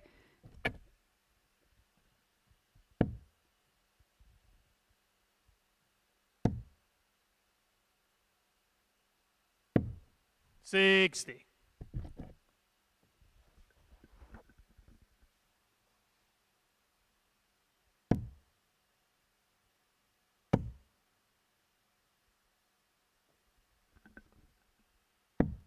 134. Oh, a great response once again by Trina Gulliver. Leaves herself on a potential 2-dart out. But Hutchinson hot on her heels once again. 100. Trina, you require Leaves herself 100. on a 2-darter. Gulliver looking at a ton to square up. Double top, missed the 110 in the previous leg. But no mistake with the ton. And that's 2 ton plus checkouts for the day for the Golden Girl, who is rediscovering that golden touch. Third leg, it's Kirsty to throw first. Game on.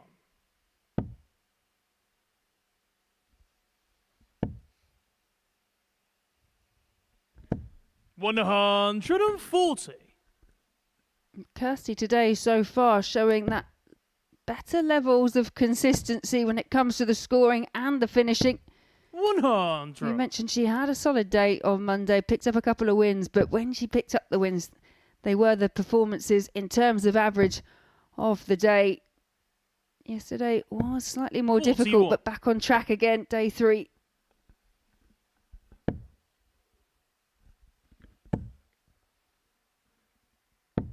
$60.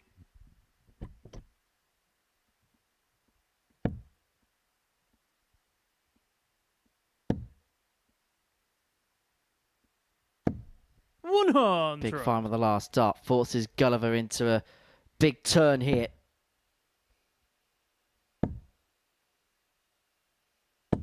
$60.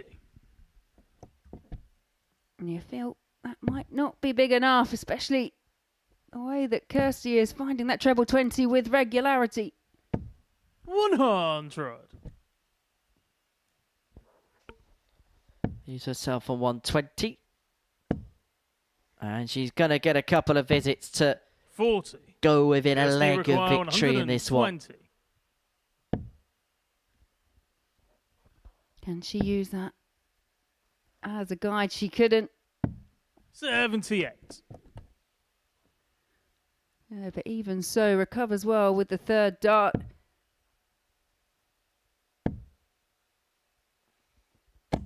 $140. Kirsty Gulliver's hit a tub 42. plus checkout and also threatened a tub plus checkout. And that double 10 means double 11.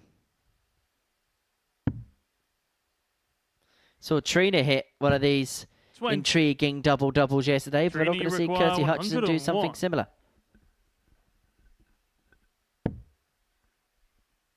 Is it a third ton plus out for the Golden Girl? Yes, Games it is. on the A third leg. 101 to Trina break Gulliver. the throw and go within one of the match. Hutchinson at the back of the stage. Frustrated that she couldn't take the opportunity. It was a leg that you felt she was really much in control of, but Trina proving if you give her one of those long-range finishes, the 101 and the 104 so far this morning have gone the way of Trina Gulliver. She is finding something here, Trina Gulliver. And that face of frustration from Kirsty Hutchinson said more than 1,000 words ever would. 81.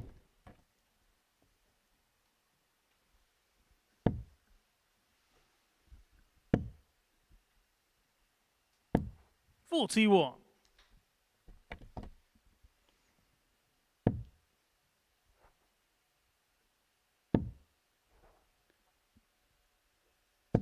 $140. But Hutchinson here not relenting. Third 140 of the match for her.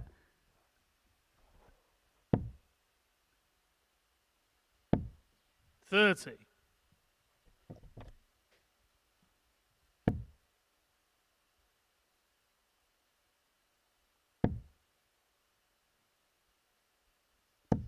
$60.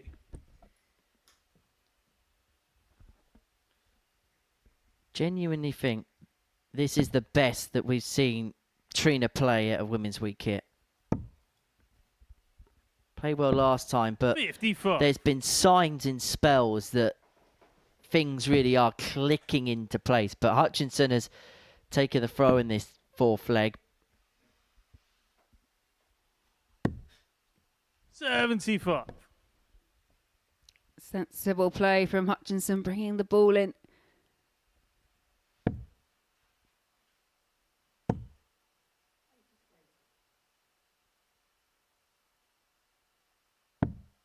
$101. Kirsty require 145. 145 for Hutchinson to take us all the way for only the second time today.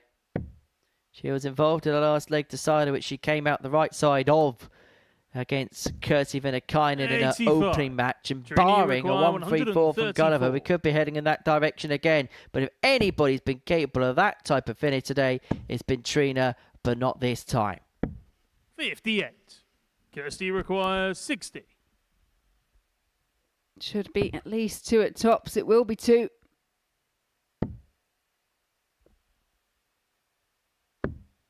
$40.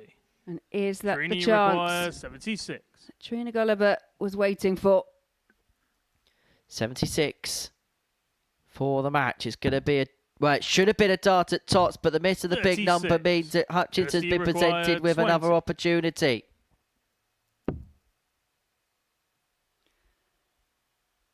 Double 5. Can she use that as a marker? She can indeed. It's 2 apiece. And a real reaction from Kirsty Hutchinson.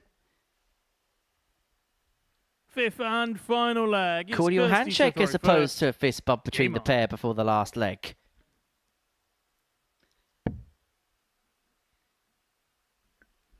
There seems to be a real fire in the belly of Kirsty Hutchinson today. I think she's... 83. She's mentioned before, she's finding the scores and finding it okay on the practice room. Just has struggled out here on the stage, but doesn't appear to be any struggles for her at present. 81. I'll be honest, I'm surprised that one stayed in the board. Yeah, it kind of like flicked across, didn't it? It's a... like a John Virgo-esque trick shot. 81. Well, he could quite literally hit them off the lampshades. 60. And just like that program he presented, Gulliver's looking for a big break.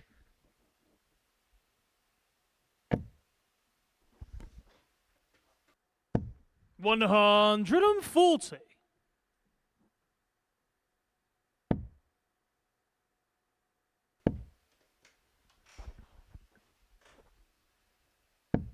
$100. Trina trying to find a way back into this final deciding leg. Hutchinson with the slight edge. You've got to give Kirsty credit here because 85. Trina hit her with a couple of haymakers and it could have been so easy to have been subdued by it. But she's found a really good last leg on throw. 32. And she's going to have Kirsty time and require space to win 112. this game. Little lift over the top is found, and double 16 for a 112 and a 3-2 win. 80. Not a complete disaster, though, in the case of Kirsty Hutchinson. She's built up such a lead. She will get another attempt at the double 16. 100. There's going to be pressure on it, though. Kirsty require 32. 216s for a 3-2 win. And it means she'd be within a couple of points of the Golden Girl. Double 8. Gulliver's set fair. 16. And she's going to get a look at this 88. Trina, you require 88. And just like the 101 Trina hit a couple of legs ago, this would hurt. Well, 83 remaining. Treble 17 leaves double 16. 56. Width of a wire away. Kirsty, you require 16. Well, that would have hurt Kirsty Hutchinson, but she gets another opportunity to finish this game off. It's double 4. Chasing 2, she thought it was in. One left. Doesn't 14. get. Trina, you require 32. Visibly frustrated. They were well thrown darts. They weren't far from the target, but it's Gulliver once again. And Gulliver this time gets over the line. 3 legs to 2. It was a real battle between the pair. It was an excellent encounter, and it is the Golden Girl that snatches the points in the end. She's now on 12 points in the table. 6 points clear of 4th place Natalie Gilbert. And you can just see how happy she is. There's the stats, and it was the finishing for Trina. 3 from 8, including a 100 and a 101 finish. Well, coming up next, Gemma Hayter takes on Natalie Gilbert.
Welcome back to the Modus Super Series. We completed 6 matches on this Wednesday morning. And before the break, Trina Gulliver opened up a 6-point lead on those behind her in the race of Group B. It's Kirsi Viinikainen, though, that has control of the league table. A 3-1 win against Gemma Hayter in her second match means that she's 2 clear of Gemma going into this round of fixtures, where Gemma does play first against Natalie Gilbert, who finds herself in 4th position. So that's how things lie with 3 rounds to go in this table in Group A.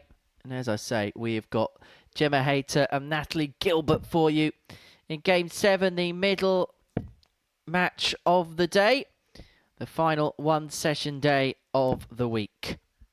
Tomorrow, double session. Friday, double session. Saturday night for the finals. And then Sunday, we'll have a double session for the champion of champions here. For Natalie, she got the better of Paige, Pauling by 3-0 in her second match of the session, shall I say. Lost out 3-1 to Trina Gulliver in Game 1 of the day, which is effectively quelled the hopes that she had of getting into Group B. It looks like now that the bottom 3 are kind of jostling for positions within the bottom half of the table and kind of where they match up in Group C. Trina looks very safe now for a position in Group B. Gemma, with a win here, would move back level on points with Kirsi Viinikainen at the top of the table, who has to play Trina Gulliver in Game 8 of the session. And that could be a really intriguing affair, particularly when you consider the way Trina has played at times today, and in particular, her finishing.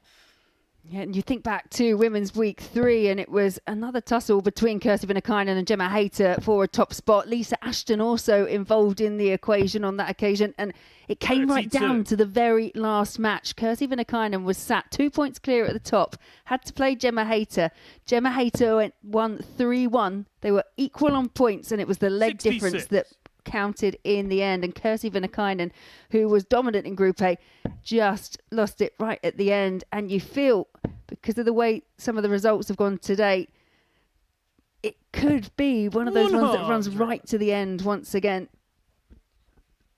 The final round of fixtures, if we need to go there, we'll see Kirsi Viinikainen take on Paige Pauling, and Gemma Hayter will take on Trina Gulliver right at the very end. And it is Gemma who's got off to the more positive start on throw in this opening leg. But now leave another treble, will leave herself on a 2-darter. Gemma, you require 115. So Hayter with first poke, just 1 treble needed to give herself a dart to the double. Treble 19 would have left the requisite double. 99. Natalie, you require 138. Was looking for 2 treble 19s. Finds the one, but not the other. 130. Gemma, you require 16. Great setup play from Gilbert, but it's Hayter first for the double. Game shot on the first no leg. Missing Gemma there Hayter. by Gemma Hayter. 1 dart in. 1-0 to the good.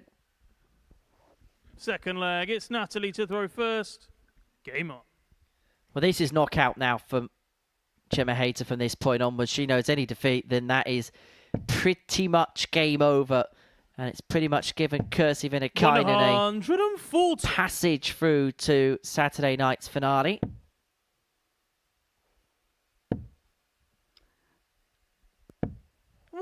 Gemma's in that position, isn't she? When we said it earlier on, you felt she needed to go through the card, suffer the defeat to the hands of Kirsi Viinikainen, and now Kirsi has it in her grasp to put herself over the line. But anything can happen. Still a few more games to go.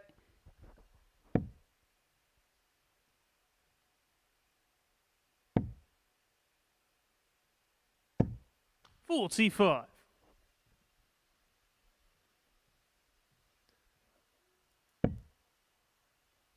Natalie's been competitive in every single game she's played this week. There's not been a match so far, even in a game that she may have had a 3-0 for, the scoreline you thought that Natalie's been comprehensively outplayed. She's always been there or thereabouts, sticking with opponents, even if at times the results haven't quite gone to plan. 140.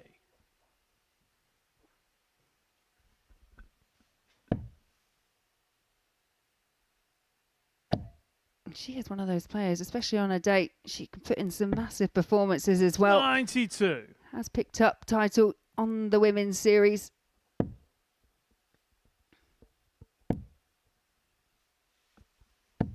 100. Natalie require 106. So Gilbert here looking at 106 to level this game back up. Not to be in, so Hayter will have a look at a 2-0 lead. 98. Gemma, you require 116. Needs the treble 20. Can't find the adjustment. 45. Natalie, you require 8. And so Gilbert looks at 2 4s to square this game up at 1 apiece. Now looking at double 2.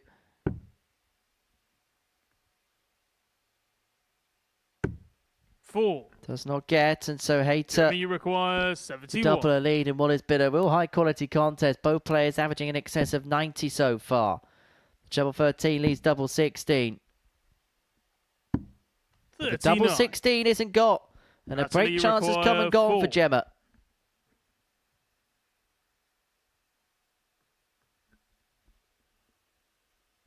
You suspect that's all the chances Gilbert would need, but double 1. It helped her out in her previous match, but not going to help here.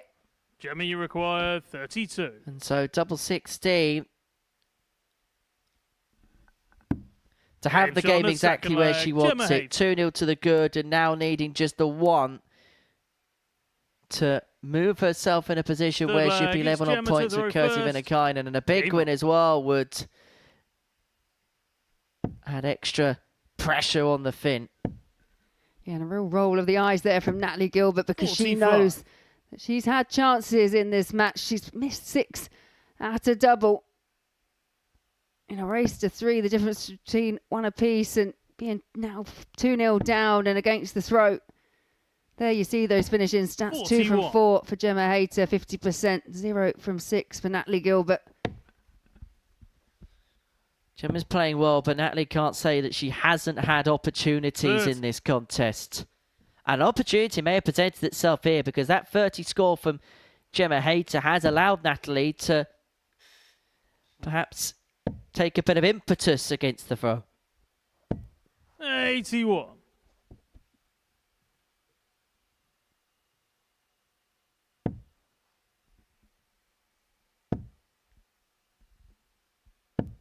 $100.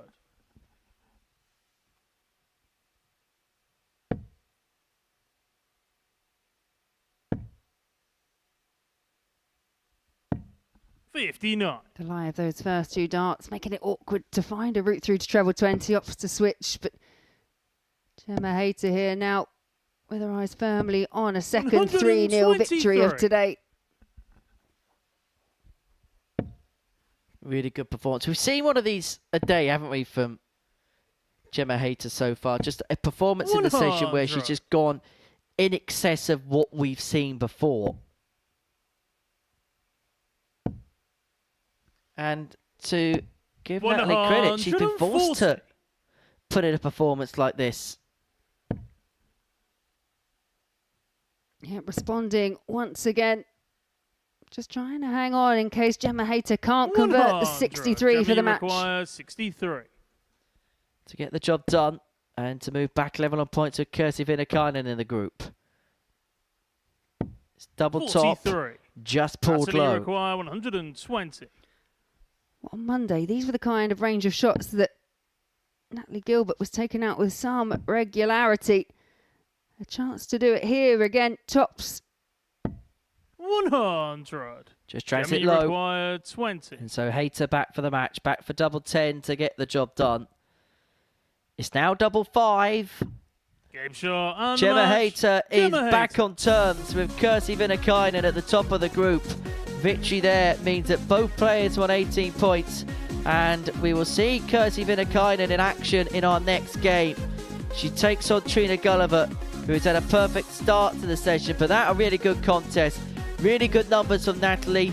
7 missed darts and a double the undoing. But Gemma Hayter, average under 82, 3 from 7 on the doubles, a 3-0 winner. Viinikainen Gulliver's next.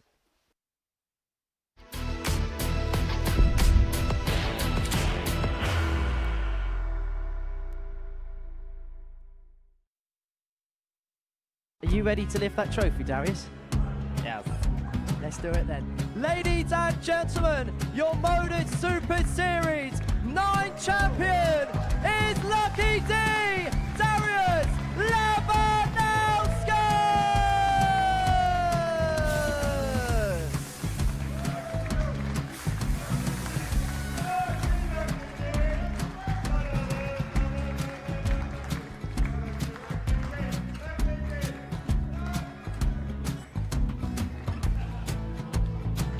Well, what a wonderful night of darts we have seen, and we are ready. Our champion is ready, and it's trophy. So receive the trophy. £25,000. The new Modus Super Series champion, the Terminator, Marvin Van Velzen.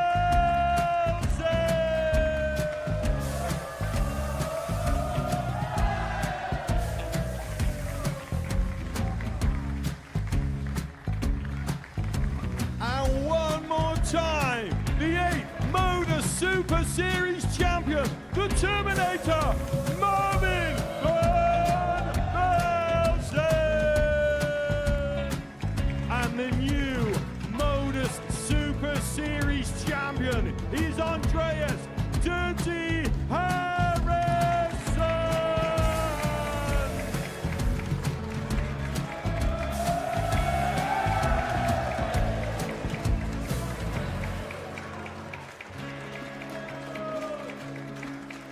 And one more time, the 7th Modus Super Series champion.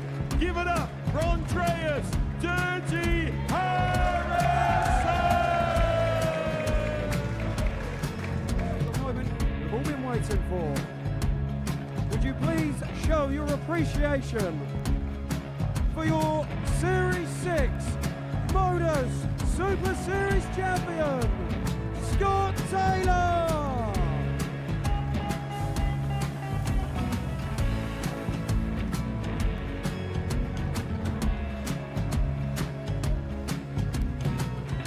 One more time, your new Modus Super Series champion. He is Chucky. He is Jim McEwen. Ladies and gentlemen, your Modus Super Series champion, retaining his title, the Nuke, Luke Lidlow!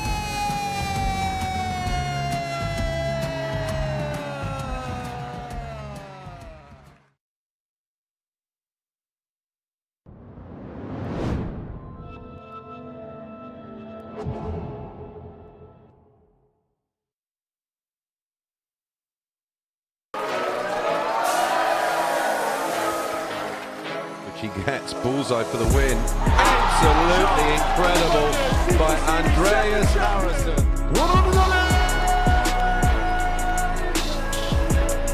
The new Modus Super Series champion.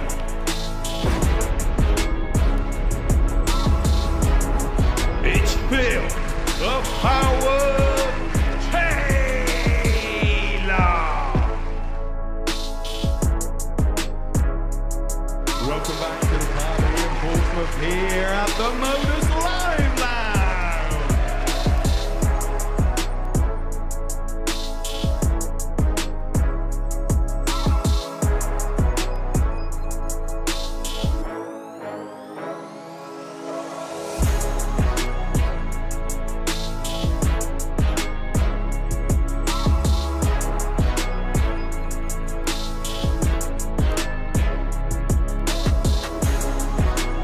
Plenty coming up here at the Live Lounge in Portsmouth, including the World Seniors Champion of Champions on Sunday afternoon. Scan that QR code. You could be here, a part of the Darty Party in Pompey. And who doesn't want to be a part of a festival of tungsten fun? www.dartshop.tv, the website you need. And if you can't be here in person, you can watch all the action here on Pluto TV. Next up for us, it is Kirsi Viinikainen up against Trina Gulliver. We've reached the midway point of the action here on this third day of Group A. For Kirsi, she's looking to re-establish the 2-point gap at the top of the group. Her and Gemma Hayter are now tied on 18 points and plus 12 legs difference. Gemma narrowly top of the group at this present moment in time because of leg 1, 32 in comparison to Kirsi's 29. And so far today, Trina Gulliver has won both of her matches and has had 3 ton plus checkups. Her finishing has been 9 immaculate at times. 3 from 3, including a 104 against Natalie Gilbert. 3 from 8, including the ton and the 101 against Kirsty Hutchinson. 140. There's perhaps an argument to be said that this may well be Kirsi Viinikainen's toughest test of the day. If Trina 45. can produce what we've seen from her already today, then I totally agree. We know both these players have got levels.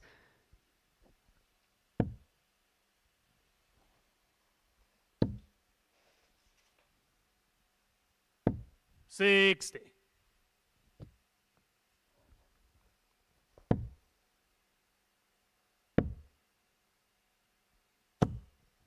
$11. In terms of how the pairing have got on against each other this week, though, Viinikainen has been dominant, won both those matches and by big margins. Trina Gulliver yet to win a leg against Kirsi Viinikainen. Does that play a factor? Well, it looks like that trend is set to continue in this particular leg because Viinikainen's got off to a quick start and that 60. Sloppy score last time out has put Gulliver well on the back foot. And so 9 realistically from 176 to get the job done in this opening leg. 41.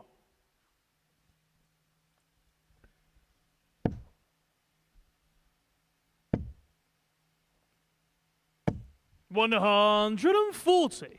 Kirsi requires despite the 140, Kirsi Viinikainen afforded at least 6 starts from 135.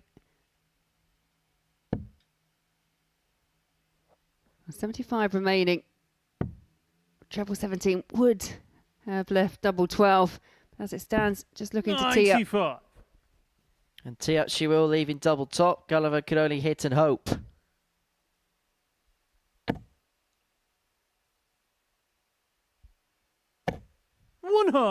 Pick up for the last, leaves herself on a finish. 40. And if anybody's capable of taking out a ton plus today, it's Trina Gulliver. But Kirsi Viinikainen hoping that she doesn't get a look in. And she won't as she pins the tops to take the opening leg of this contest. Second leg, it's Trina to throw first. Game on.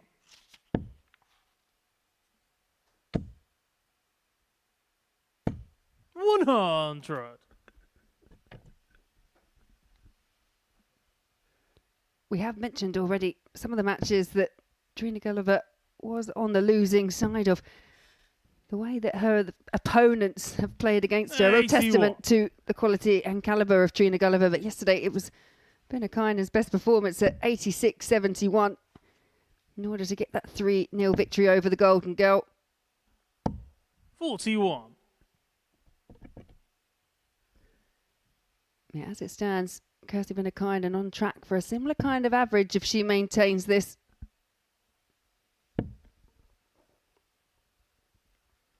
Providing her best stuff when it matters the most. 26. Well, as I mentioned in that previous match where Gemma beat Natalie Gilbert 3-0, Kirsi Viinikainen was in a dominant position 83. In Group A in the last Women's Week. Ended up losing the last couple of games, albeit it was to Lisa Ashton and Gemma Hayter. Ended up missing out on an automatic qualification spot by leg difference only. 47. She's got the opportunity now to assure that doesn't happen. She had the opportunity last time. Has it once again. 140. Well, to go the other side of the phrase, once bitten, twice you thrive. Gulliver looking at 137 to level this game up at 1 apiece. And, well, the 2 legs in this game couldn't be more contrasting. Viinikainen had held all the aces in leg 1. Gulliver with plenty of time to win leg 2 to square this game up and to ensure there's a hold apiece. 74. Back for 63 and a level game.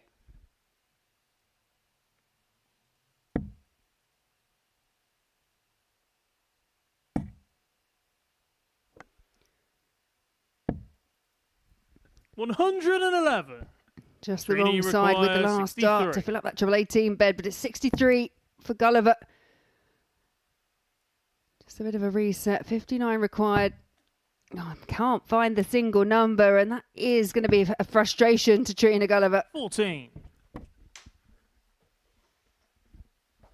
Means she's going to have to burn one upon her return. She should be coming back for 3 straight at double here to square this game up at 1 apiece. Viinikainen, another treble, makes this leg very interesting. It's a leg as well that 100. Trina Gulliver has Trina, you been require the dominant 49. scorer.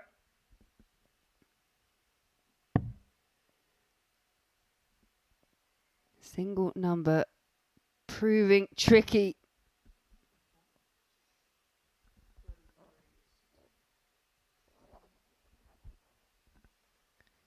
And after all that, it's double 8. 33. And it would have been so ironic if Kirsi after all that required turmoil, she'd 91. been the double first time of asking.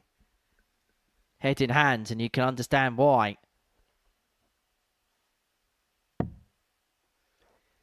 This would hurt. Viinikainen, very good at squeezing darts under 71. at that angle. Trina Not requires to be 16. on this occasion. A bit of a let-off here for Trina Gulliver if she can find the double 8. Game shot on the second leg. Trina Gulliver. Gets it with the second dart, level at 1 apiece. And for Kirsi Viinikainen, a chance to open Third up a leg, 2-0 it's lead Kirsi has to gone throw a begging. first. Game up. Now, you mentioned how Kirsi's able to bring that second dart down if the first one's just above the wire, which, when you consider the way the darts go in the ball for Kirsi, that's a very difficult skill to try and master. 140. Yeah, but she does it with regularity. We've seen it on several occasions from that position, and she wasn't far off the tops for the 91 in the previous leg. 95. Well, we can have a look from this overhead angle here where the darts lay for Kirsi. Now that for the treble is absolutely smack bang perfect. 140. But in order to get one that accurately underneath, that takes a real talent. Well, as that first dart for Trina was also ideal. If it's pitched just 95. above the triple wire for Trina, it works. But if it stoops low, then she blocks the bed a little bit and it makes power scoring just that little bit more difficult for her. Where that for Kirsi shouldn't be ideal, but she's found ways of making those lies more profitable than perhaps it should be on paper or in practice. 55. Yeah, from a personal point of view, if my dart lands there, I would be looking at the switch because the angle of entry makes it very difficult. Whereas this, as you mentioned, absolutely perfect for Trina. 100.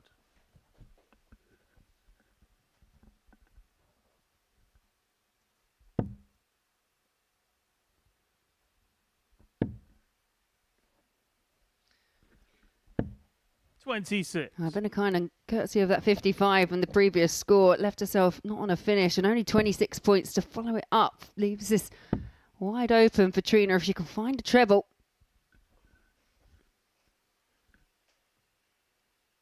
Well, the second dart was so wild that 97. gave her a bit of time Kirsi to reset, then require recalibrate 140. and work out what lay best for her. Left herself on Shanghai 19s if Viinikainen doesn't get the 140. She missed the double 12 for the 144 earlier, but she's not going to get a look at the 140. 100. Trina requires So far today, Trina 114. has had a ton plus checkout in both their matches. How she'd love to add the 114. But it's not going to happen, and that real grimace from Gulliver. 39. She Kirsi fancied it, that's for requires sure. 40. Viinikainen looking at tops to move within one of victory. And again, it's another one of those darts that shouldn't be a guide, but tend to work well for Kirsi. Flick off the flight, diverts it low, and so double 10. 20. Trina requires 75. A 6 missed dart for Kirsi Viinikainen at the outer ring. Trina Gulliver with a chance to pinch the leg.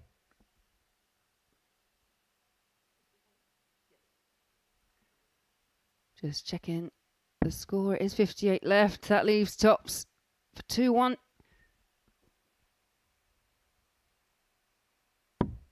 35. Kirsi requires Well, that was 20. scared. And that was an opportunity to break the throw of Viinikainen, and she knows. And now she hopes.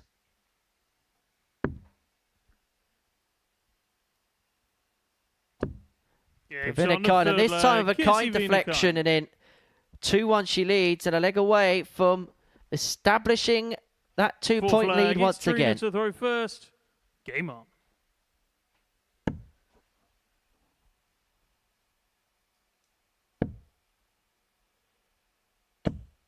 $24.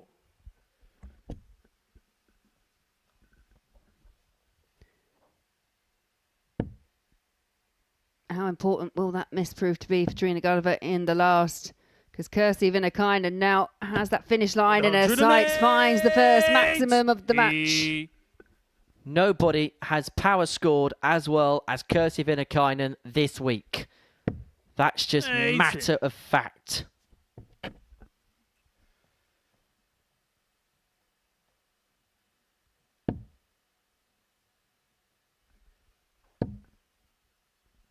As for Kirsi Viinikainen's remaining fixtures, still to take on Natalie, Gilbert and Paige Pauling.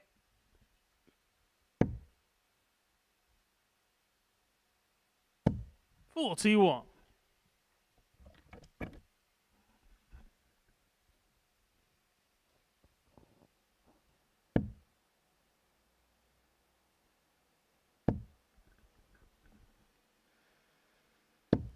$100. And Trina struggling to find a response to this scoring of Kirsi Viinikainen. Down to a 161 finish after just 9, and a finish she's not going to have to go for if she gets the chance at the ball. 161. So 161 and plenty of time for Kirsi Viinikainen. And the time she is going to need. 41.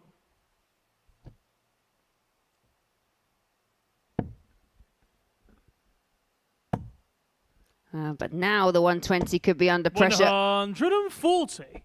Kirsi require 120. Looking to climb the ladder, to climb back to the summit. Just wide into the 5. And so Gulliver looking at 156, and Viinikainen isn't cleaning this up and mopping it up as well as she would like. 40. Trina, you require 156. Taking her foot off the gas as the finish line approaches, and it's 156 here for Trina. Whilst it won't go, she can add a bit of pressure on the 80. 60. Kirsi require For 80. a 3-1 win. Viinikainen looking at 80. It's 2 darts, a double 10 to win it. Only needs the one. Kirsi Viinikainen. Kirsi Viinikainen is back to the top of the table, and she re-establishes the 2-point cushion, and she now has a firm grip on this race for Saturday night. As for Trina Gulliver, it is a defeat, her first of the day, but she still has control in terms of the race for Group B. Coming up next, we see Paige Pauling take on Kirsty Hutchinson.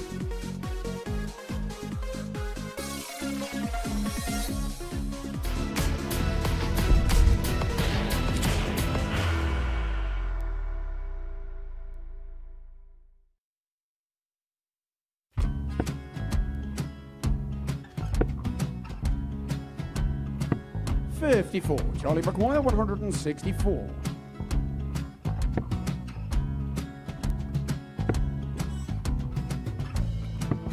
44.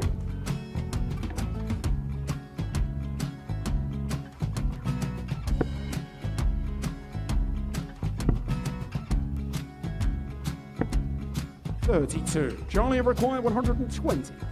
Well, 120. He's got a fair, at least 2 handfuls at this. Just needs to stay 60. there. That's a good shot. Halves his score.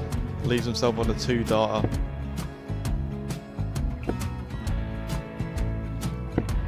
$26. Charlie Time on his required side 60. to become back-to-back singles champion.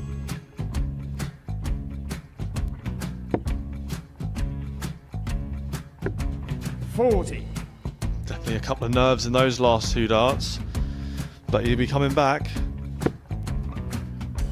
It's a moment he's been in before this situation.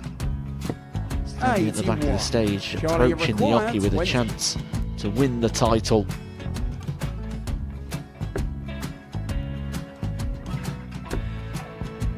He did this to win the first title, if you remember. 11. I think he's gone. Georgia I think require he's gone to 180. bust it, maybe. The first title he won, he wanted 20. He went 6-7-7 to win it. He had a chance to replicate it again. Yeah, I get the feeling that was for a bust, and 39. on that situation there, George Scaife wasn't even 9. able to take it out going to the 18s on that switch. Yeah, I think he just panicked a bit, but he's done well to get that big one. Sometimes can be the hardest part. Georgia requires This is it. 79. It's got to be 19s. It's got to be 19s for this shot. Big 20 and a double.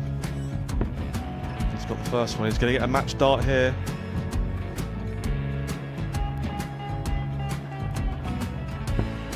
$59. Charlie Threw the entire require body into that 8. one. Just didn't want to let go of the dart.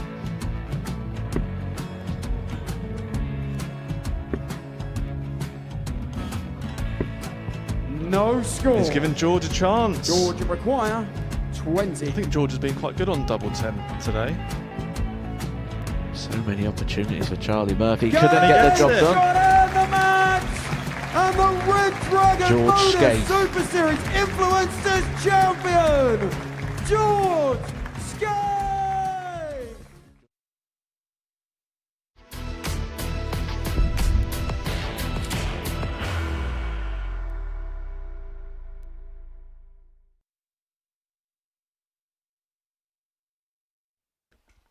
Welcome back to the Modus Super Series. Past the halfway point of the session now, and before the break, Kirsi Viinikainen opened up a 2-point lead once again at the top of this Group A, having got the better.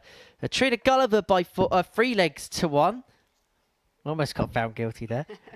Game number 9 is a meeting between Kirsty Hutchinson and Paige Pauling. Now, for Paige and Kirsi, they're both looking to make it onto 10 points. The winner of this one will go into 4th position in the group, going into the final couple of rounds of play. They have seen Trina Gulliver lose as well, of course, in this round of fixtures. So it means there's First still leg, it's Paige to throw first. mathematically a chance of making it onto 14 points. 140. Paige can't get into Group B because of the legs 1 situation. She can level 11. with legs difference with Trina, but Trina's unpassable in terms of the legs 1 metric in 6. the worst case scenario. As for Kirsty Hutchinson, if she wins her final 3 matches, Trina loses her final 2. Because the legs difference is a little bit 45. tighter, she would have every chance of pipping the Golden Girl to the post in terms of 6. getting into the night group on Thursday and Friday evening.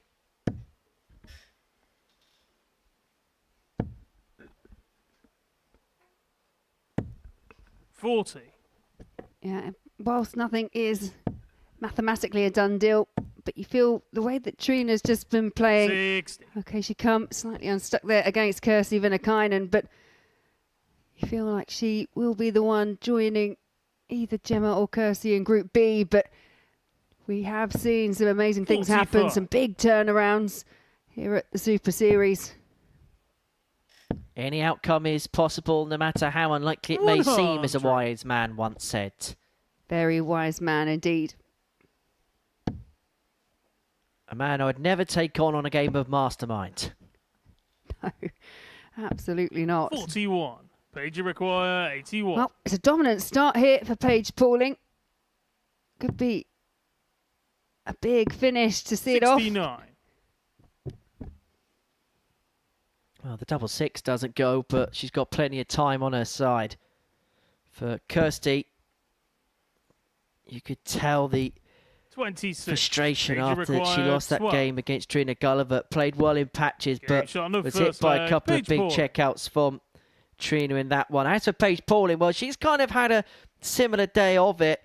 Second leg, it's Kirsty to throw First first. couple of legs against Gemma Hayter, outscored, outmaneuvered her, but couldn't find that leg-winning double, lost out 3-0. And that actually is her first leg of the day, because she'd also go on to lose 3-0 to 45. Natalie Gilbert in her second match of the session. 100. So the scoring at times has been fairly good from Paige today. Just a little bit of a tightening up on the doubles needed, but I just get the sense that playing the 3 days and the way that she has played at times over the 3 days, I think she's got every chance when it comes to Group C on Thursday and Friday. I would agree. Absolutely 45. Exceptional talent. In terms of these two in their meetings this week, one apiece. Kirsty getting the better of Paige, 3-0 on Monday, in one of those performances that we've already spoken about, where she averaged 83.5. Paige Pauling got one back on Kirsty 96. yesterday.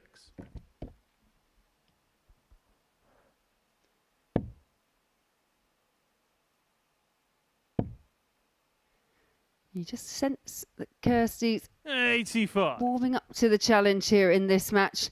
Was a very slow start. 41.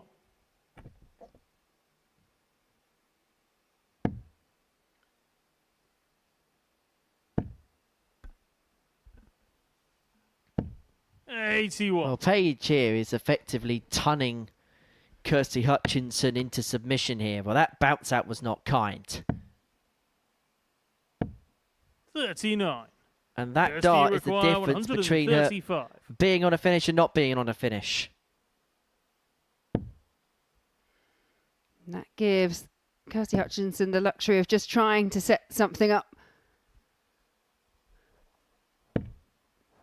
45. 90 left. Well, Paige would give for 140 about now. 41. That's Kirsty wide, and require so 90. Hutchinson here back for 90 to level this game back up at one apiece. Single 20 or the treble. It's single for ball. 47. Paige require 139. Step back, checking score. 82 required. There are options with 82, and it was treble 14 that she chose, but did not go. So Hutchinson back once again. 91. Kirsty require 43. Level up at one apiece, and if this doesn't go, Paige Pauling set fair for the break.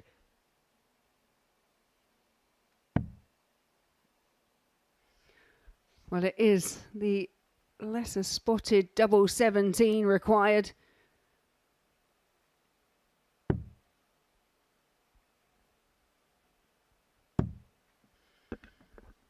$26. Paige require 48. It's 48. Well, okay, we'll do it the double-double way.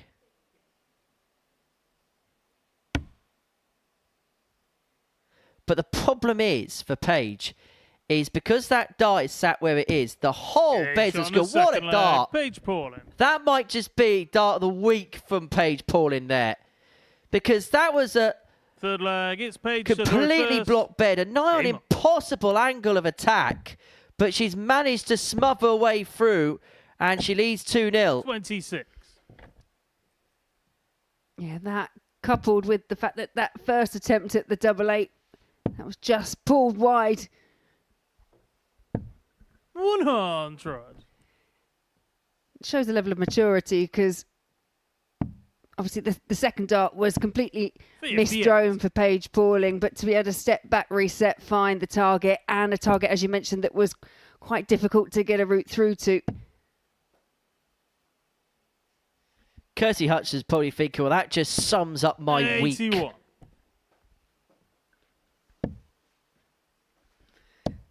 Yeah, I think the issue came really for Kirsty 66. Hutchinson in that last leg, hitting the treble 3, double 17.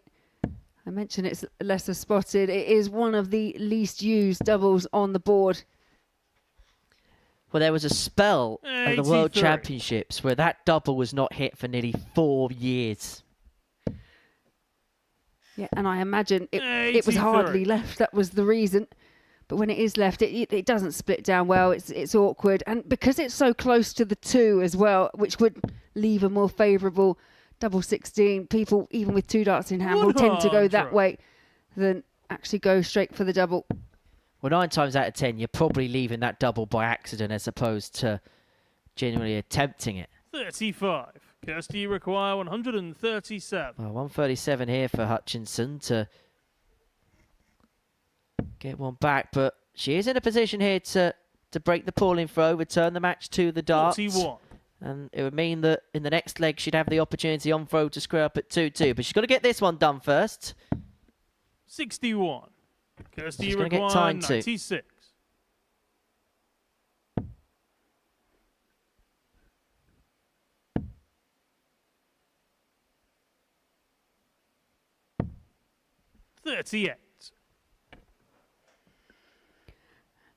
And again, an exasperating breath from Kirsty Hutchinson because she hasn't left herself 22. on a double. We'll have to Kirsty, spurn a require dart. And 58. she has had some issues getting those single numbers.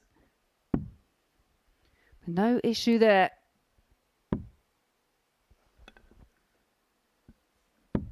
Game shot on the No third issue at leg. all for Kirsty Hutchinson. She breaks back, returns the game to 2-1, and returns the game to throw. She has the darts here in the fourth leg. It's Kirsty to throw first. Game on.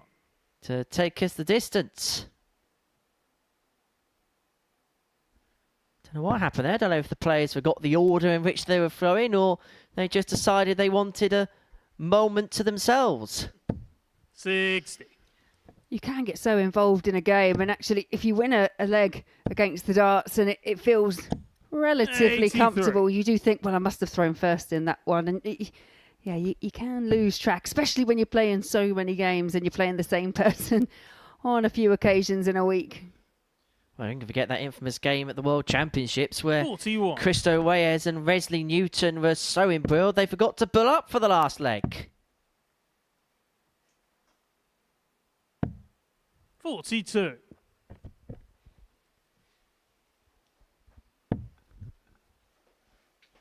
Christo getting the W in that one. 85. I see that made its way back onto the news again this week, that particular incident. 100. Oh, it's strange, it's such as the popularity of darts at the moment that you are seeing more and more articles appear from things that have happened quite a while back. 41.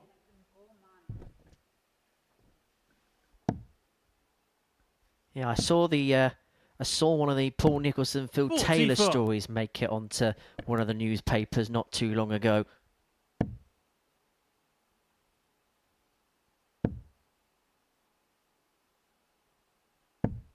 $100. Trying to think what hasn't been rediscovered. I'm not sure they've.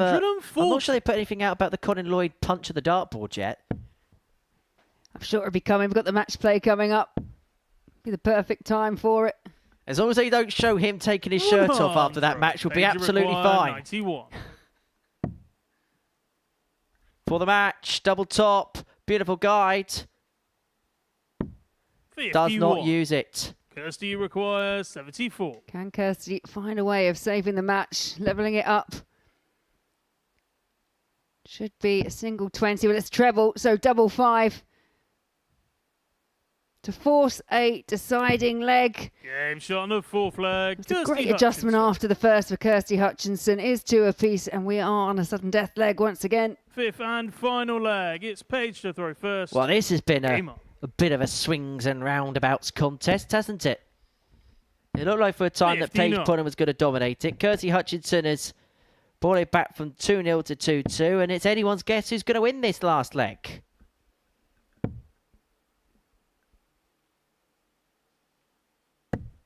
$85. Big fine with the last there for Kirsty. 64.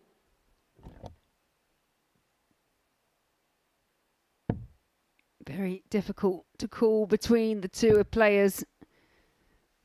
I should say Paige racing into that 2-0 lead, but Kirsty Hutchinson has battled hard to get back into the match. 59. She's got an opportunity here to really make some gains against the throat.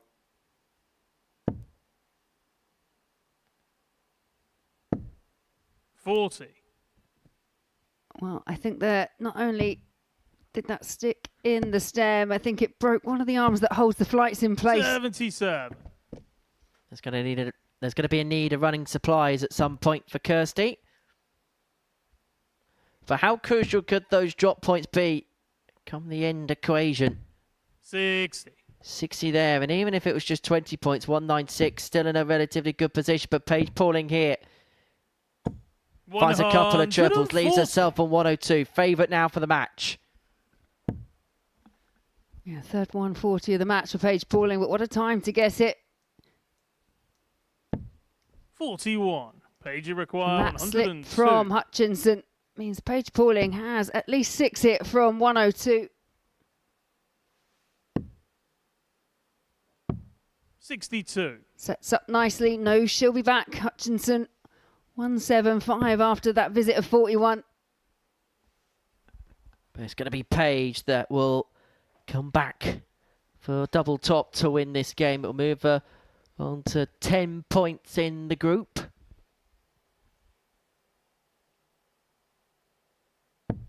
$81. Paige require 40. And this would be good news for Trina Gulliver because it'll put another contender out of play. 20. Clipped off the barrel but diverted low. 94. Well, Kirsty made it 2 apiece with a 74 checkout. Now looking at 94. Treble 20 leaves double 8.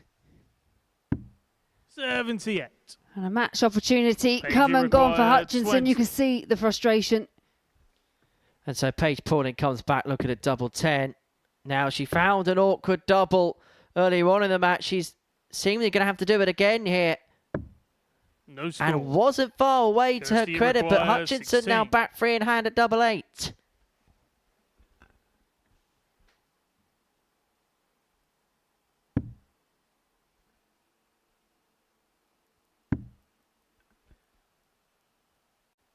Really does put it low. Needs to find a big adjustment and overdoes it.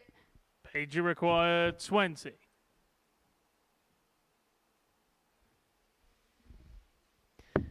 Double 10. To eventually cross the line.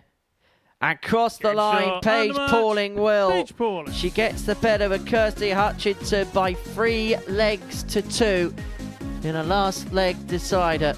That moves Paige on to 10 points in the group. That's how she did. That's the tail of the tape from that one. Coming up next, Kirsty Viinikainen looking to move full clear temporarily if she can get the better of Natalie Gilbert.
Welcome back to the Modus Super Series. 9 games have come to a close here on this Wednesday. And before the break, Paige Pauling got the better of Kirsty Hutchinson by 3 legs to 2. It's advantage Kirsi Viinikainen in the race to win the group. She has a 2-point lead from Gemma Hayter going into the final couple of rounds of play. We can have a look at that table for you now. Viinikainen from Hayter in second position. Kirsi playing in this next game can extend her lead to 4. Trina Gulliver has pretty much wrapped up now the Group B spot. So it may mean a little commentator's derby on Thursday and Friday night. But the full attention of us now is on the race to win Group A. And it's very much in the hands of Kirsi Viinikainen, who can open up a 4-point lead over Gemma Hayter if she can get the better of Natalie Gilbert. Laura Turner is watching the action with me. She's going to be in action in Group B on Thursday and Friday night.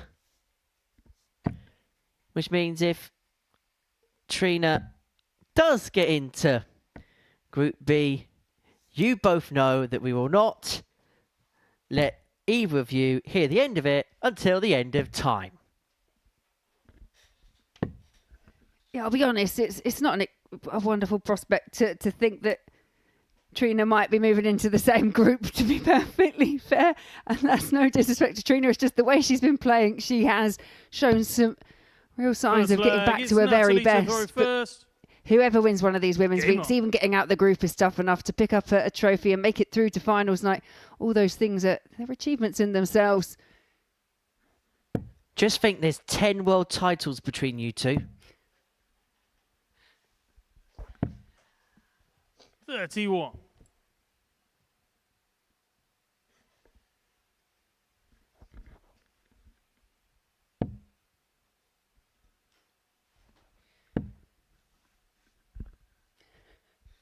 Although, Laura, you do have a 41. Six Nations title to your name, or 2 Six Nations titles to your name. Jared picked up the men's title alongside Tom Sykes, Chaz Barstow and Sean Holly. And Lewis Gurney, of course.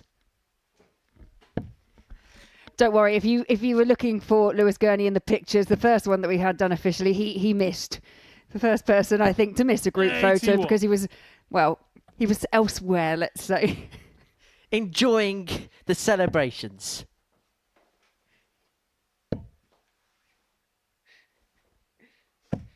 $125. Anyway, many congratulations to you. Many congratulations to Jared and everybody else that was a part of that team. However, you did win more than Jared, although that's not particularly difficult. In Jared's defence, though, he has picked up a title here. I'd like to be able to join him on that as well, but it's proving already to be a really competitive, a really tough field. 100.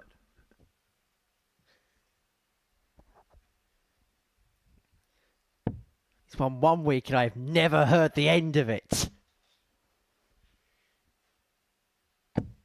83.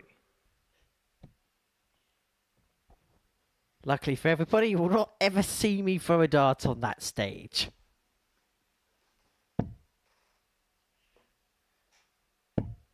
$100. Big last dart from Natalie Gilbert. And although Natalie Gilbert won't be contesting for top spot, she has got a role she can still play in this match. And I'm sure Gemma Hayter is in the back room hoping that can do her a favour. Natalie, you require 115. So Gilbert looking at 115, not to be on this occasion, but she has got 6 darts here. 83. Once again, massive last dart. Make sure when she comes back she is on a finish. And Viinikainen just looking to add a little bit of pressure. 100. Natalie requires 32. Double 16 for Natalie to take out the opening leg of the contest. Good guide. Now it's a bit awkward. You could see the flight of dart 2, and that was not far away. That did, for first inspection, maybe look as if it was in.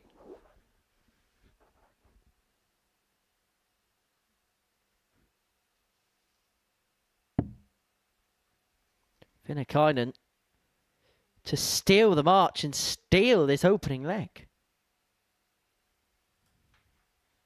Double 14. Game shot on the first leg. Kirsi It's a Viinikainen. different route on 76, but it's one that works. Viinikainen won up with a break in hand. Second leg. It's Kirsi to throw first. Game on. And this already having a similar feel to Natalie's last outing up on the Super Series stage where she played Gemma Hayter. And she was really competitive for quite a few of the legs that ended up losing 3-0, but that was my way of 0 from 7 on the outer ring. Needs to be taking those chances, those clear chances at a double.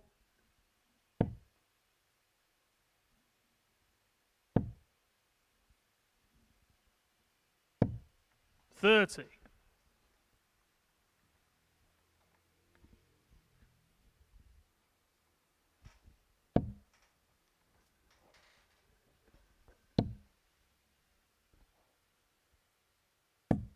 $100.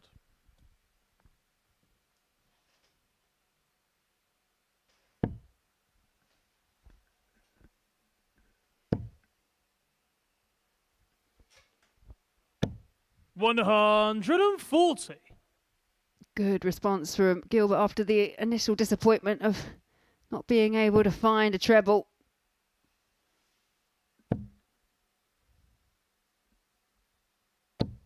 $100.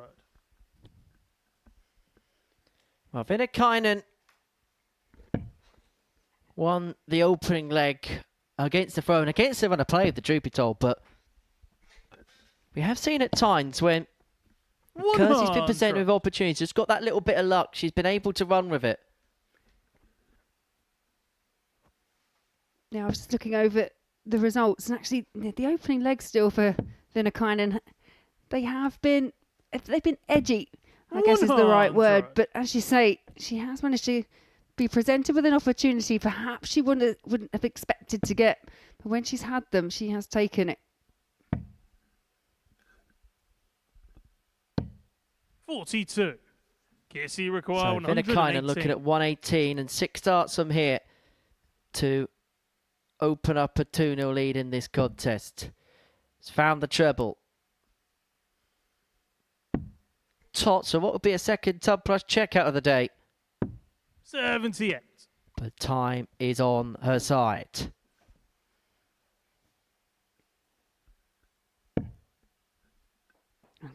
And just like the leg before, where it was Gilbert that set up a double, Viinikainen managed to put in a big score, and Gilbert not able to do the same.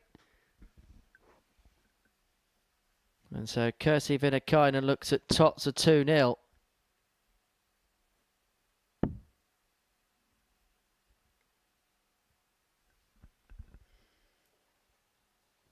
Well, Kirsi Viinikainen's got a problem with not following guys at the top of the double top bed. 8. Natalie require 142. Gilbert's going to find the 142, and so Viinikainen back for double 16 to double her lead in this contest. 40. Kirsi require 32.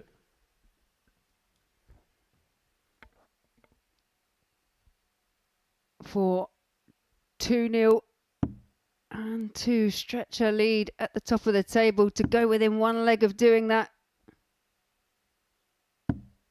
Game shot on the second leg. Kirsi Here's Viinikainen. Viinikainen leading 2 legs to 0. And looking now in very Third good leg, it's position Natalie to throw first. move 4 points clear. We move on the cusp of winning this Group A. It effectively means that Gemma Hayter's got to beat Kirsi Hutchinson and Trina Gulliver. 60. And there's going to have to be a slip-up from Kirsi Viinikainen in her final game, which is against Paige Pauling in match 14 of the session. Paige Pauling, for me, improved day on day since she's been here. Picked up that last win. It was a hard-fought win over Kirsty Hutchinson. And of course, conversely, if Kirsi wins this game and Kirsty Hutchinson beats Gemma Hayter, then it's all over.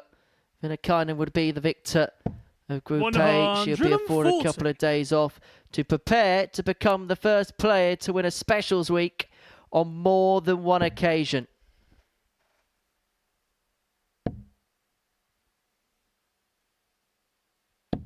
$81. Neil Duff came close in double trouble. Jimmy van Schie and Danny van Tripe will be hoping to do so for the Netherlands at international pairs too. And if it does happen, I suspect 41. it's not going to be a quiet night. Yeah, that's as long as Danny van Tripe can stay on the stage long enough to see out a match.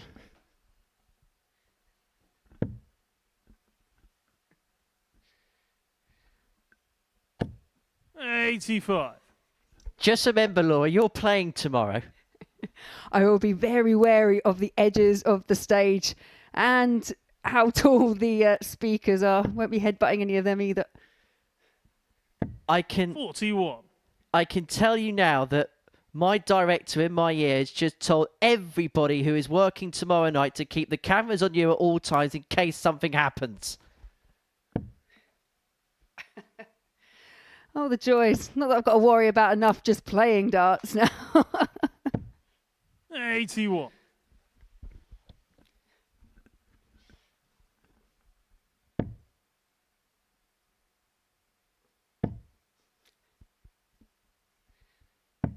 $97. Well, Gilbert leads herself on 1-2-2. Viinikainen looking to set herself up for victory.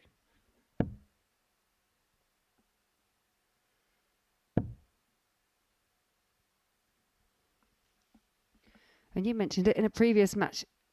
Despite how the results, and some of them have been 44. heavy defeats for Natalie Gilbert, she's always been in and around the mix. 122. It's just those opportunities sometimes, especially today when they've been presented, hasn't been able to take them. Treble would have left the ball, but a diversion the wrong side of the barrel means that Viinikainen, 38. it's a Kirsi big chance, require but a chance 150. nonetheless to seal a 3-0 victory.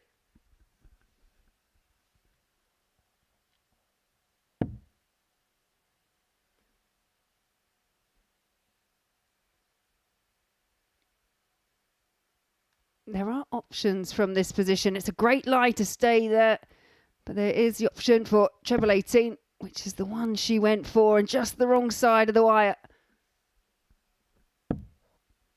90. So Natalie will come back. 84. May just be a dart the bullseye here.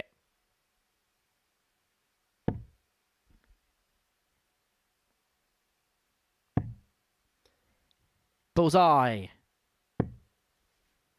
Wide of the 48. mark, and so Viinikainen Kirsi requires 60. to put herself on the hill. Is looking at double top.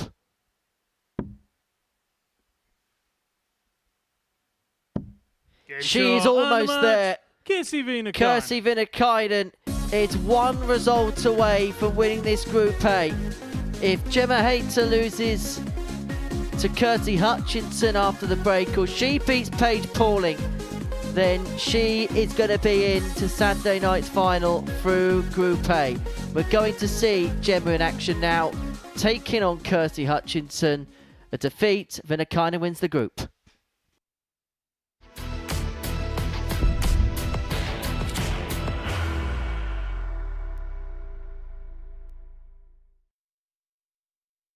Are you ready to lift that trophy, Darius? Yes. Let's do it then. Ladies and gentlemen, your Modus Super Series 9 champion is Lucky D, Darius Lewandowski!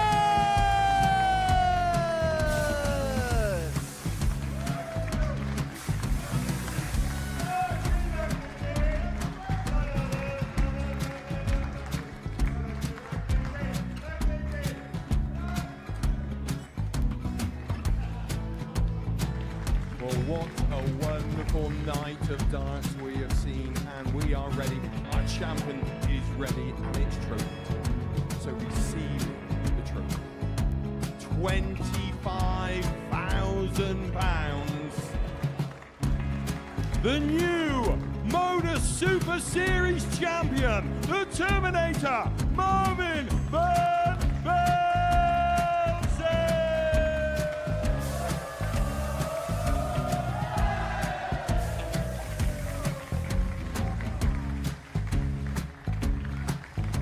And one more time, the 8th Modus Super Series champion, the Terminator, Marvin Van Velzen. And the new Modus Super Series champion is Andreas Dirty Harrison.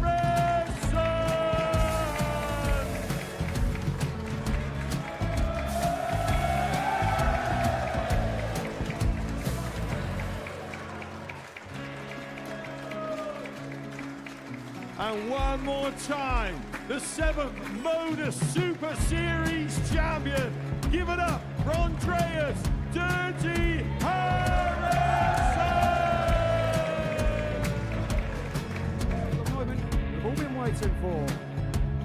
Would you please show your appreciation for your Series 6 Modus Super Series champion, Scott Taylor.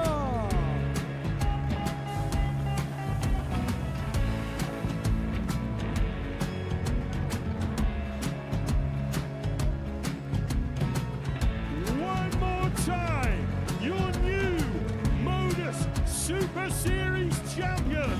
He is Chucky. He is Jim McEwen.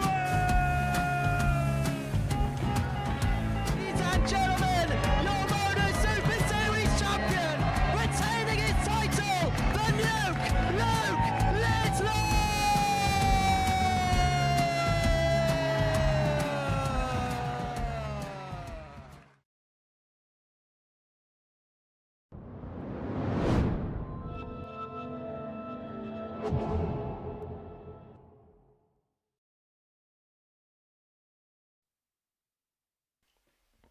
Welcome back to Pluto TV and its continuing coverage of the Modus Super Series. Before the break, Kirsty Viinikainen got the better of Natalie Gilbert by 3-0. Game number 11 is a meeting between Kirsty Hutchinson and Gemma Hayter. Now, the situation for Gemma is as simple as this. Defeating this one, and it will ensure that Kirsi Viinikainen wins this Group A. Victory here means it goes down to the final round, but she will know her fate before taking on Trina Gulliver in game 15 of 15. Because if she wins this one, but Kirsi Viinikainen gets the better of Paige Pauling in game number 14, then it would mean that match 15 between Hayter and Gulliver would be a dead rubber encounter. Game on.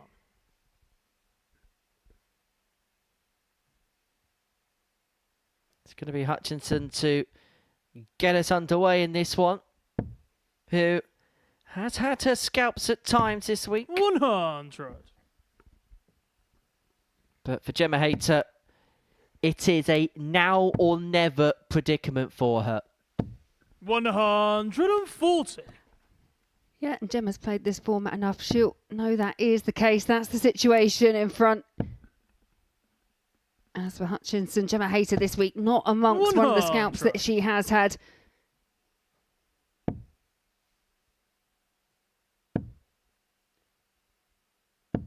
$60.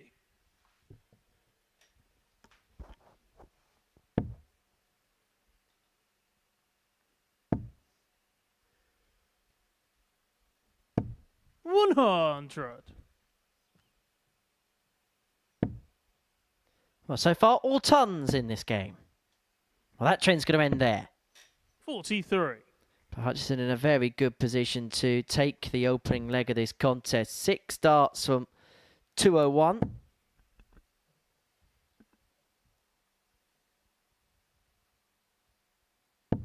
$100. Well, a potential red pen leg hit for Kirsty Hutchinson. 4 consecutive tons, leaving the 101. 101.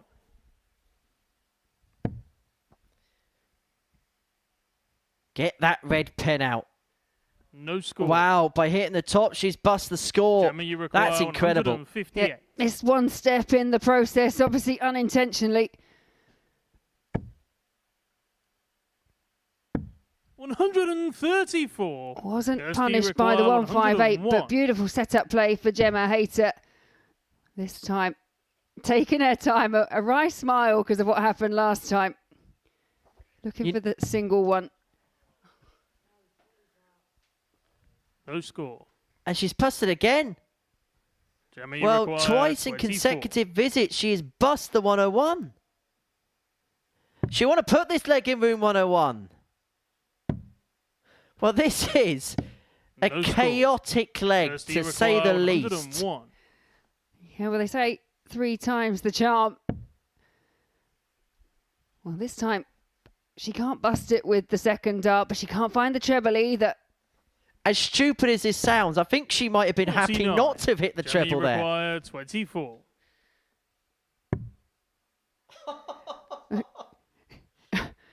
Well, Gemma smiling to herself because, yeah, that's the same as before.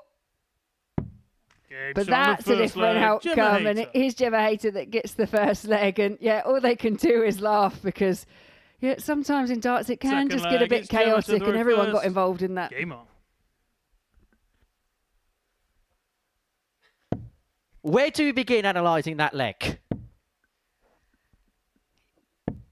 26. To bust once, you know, it's unfortunate. To try a different route and still find a way of busting it, that's all you can do is smile to yourself. 41. I did think, because we saw it earlier on in the week with Paige Pauling, she had 118 left, bust her score on the 118, but when she came back the second time, took it out. I thought Kirsty was going to do the same. Well, Hayter finds a 180 there. And for all the comicalness of what was a gaff-laden leg, you got to remember the scenario here for Gemma Hayter, and sometimes you just need that little bit of good fortune to go your way, and that could be exactly what's happened to her here. Well, Hutchinson was in a really dominant position, wasn't she? She'd hit the 4 tons. We were talking about getting out the red pen, and just all went a bit wrong towards the end. But like you say, for Gemma Hayter, it's all about winning this.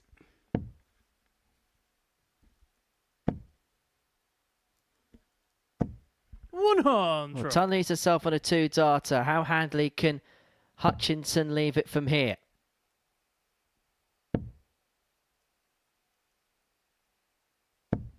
41. Gemma, you require 95. Not to be, and so Hayter back for 95 to double her advantage. Goes bullseye first. Double 5. I just wonder what happened in the last leg may also enter the psyche a little bit, but she is going to come back for that target, providing Hutchinson doesn't take out the 158. Well, the 158 isn't going to go, so Gemma Hayter to double the lead. Gemma required 10. Game shot on No the mistake second that leg. time, Gemma sneaks it into the corner. Third leg, Hayter it's Kirsty 2-0 to the first. good. Game on. And now very much on the cusp of at least sending this race down to its final round worth a play. 43. And look, there's times in darts where you have legs like the first one. And sometimes actually it's not about what happens in that leg, which is determinative, unless it's the last leg, of course. But it's usually how the player can respond in the legs after that usually dictates a game which has a leg like that. Yeah, and it was a solid response in the end from Gemma Hayter. 16 darts, no real drama. 100. All things considered, this has been a really good performance from Gemma. Average over 85, despite the chaos at the beginning of the match. 83. The stat that I just had to do a double take at is that the fact that Kirsty Hutchinson hasn't actually had a go at a double as yet. 55.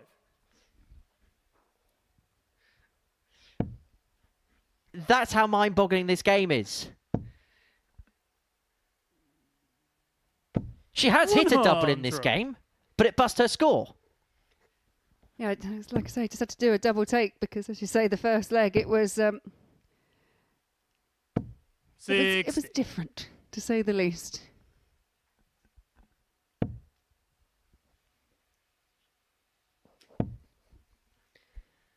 Well, 41. that slip there, and Kirsty knows it, is a disastrous one because it's given Gemma Hayter 6 darts on 186 to complete a 3-0 win, but that's a real slip with dart 1. 85. Recovers well with the last.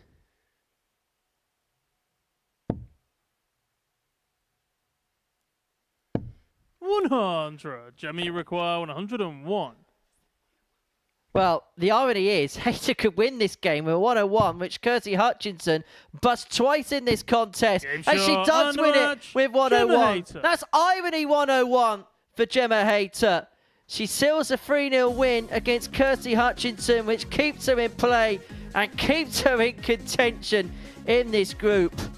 Well, I think it's one of those matches where we've seen so much chaos. We need a little bit of a lie down in a darkened room. 8.5 the average for Gemma, 3 from 7 on her doubles. We're going to wonder what has happened at times in that game, and then we're going to return with Trina Gulliver against Paige Pauling.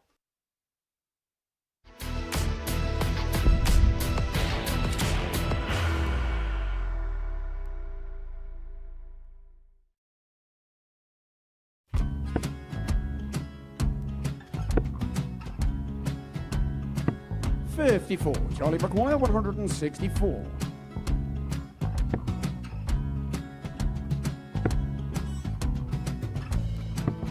$44.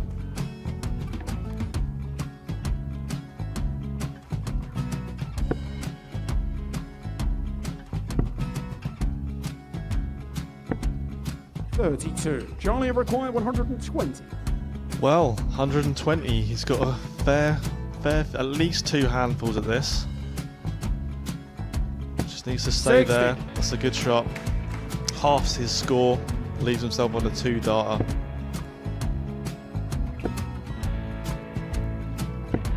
$26. Charlie Time on his required side 60. to become that back-to-back singles champion.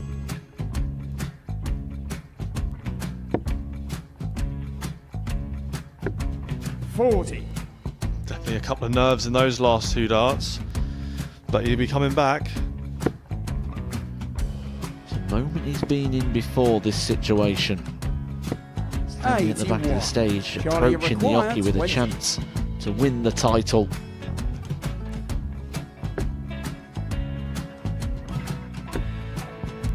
He did this to win the first title, if you remember.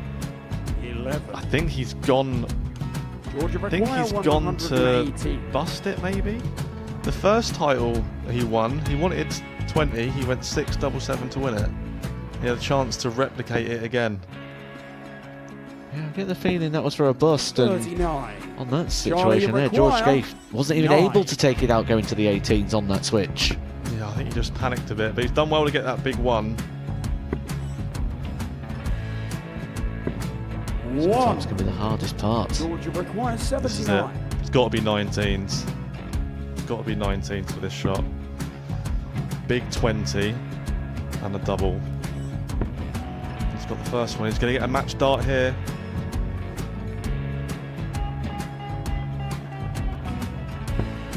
Threw the entire body into that one. Just didn't want to let go of the dart.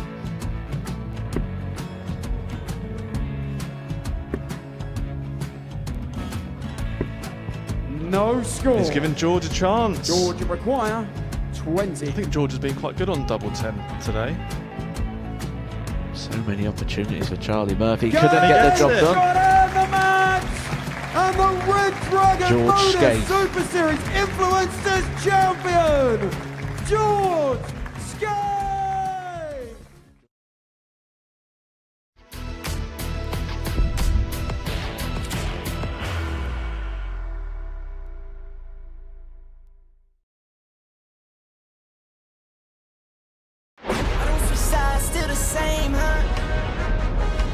It's feel the power. Told you this is not a game. Done playing, trying to live up to my name. Cuss them off, they said I changed. They just ain't keep up to pace. Welcome back to the party in Portsmouth here at the Modus Live Lounge. This is not a game. Started 15 big dreams, and I keep dreaming. Strategic, I'm not scheming.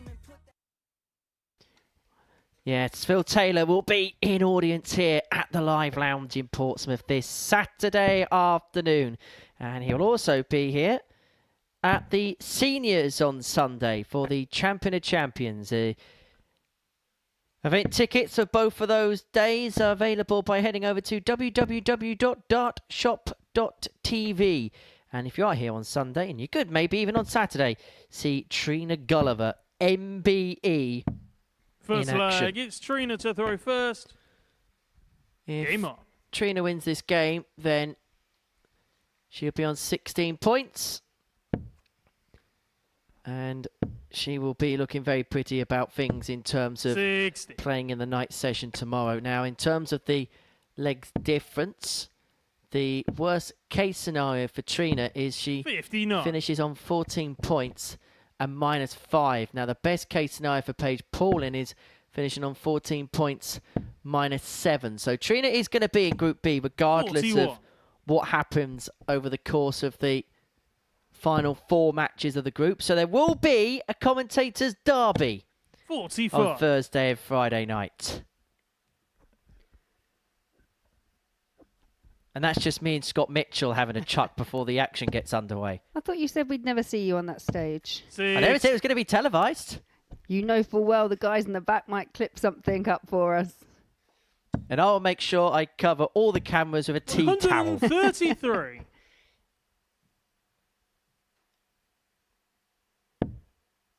Anyway, Scott throws first. They'll probably turn the cameras off after his first throw. 100.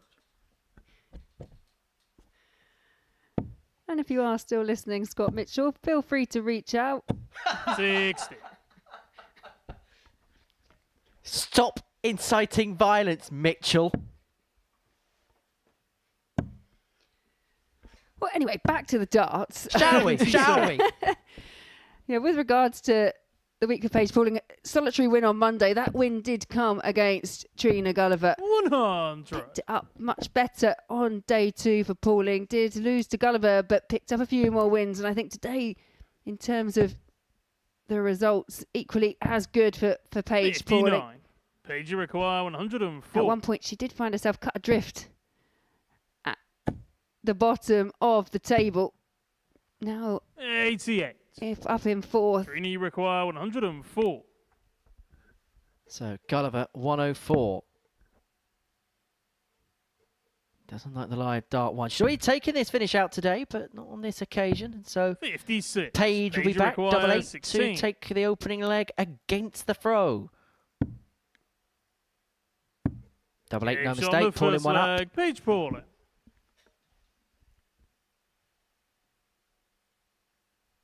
Second leg, it's Paige to throw first. Game on.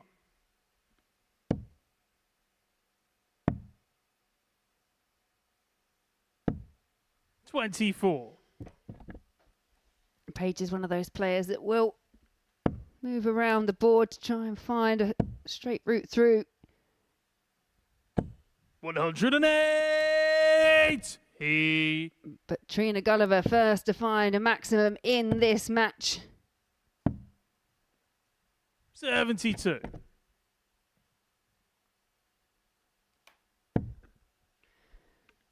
Yeah, for Trina, with regards to the finishing's been 85. really on point today. Fair few ton plus checkouts, but that's the first maximum we've seen from her. And as we've said before, when it all comes together, she's looked almost unstoppable. She really has. Now, I'm going to say something which I'm not sure Trina's going to like too much. You know, she can watch this back, 60. or, you know, I can tell her.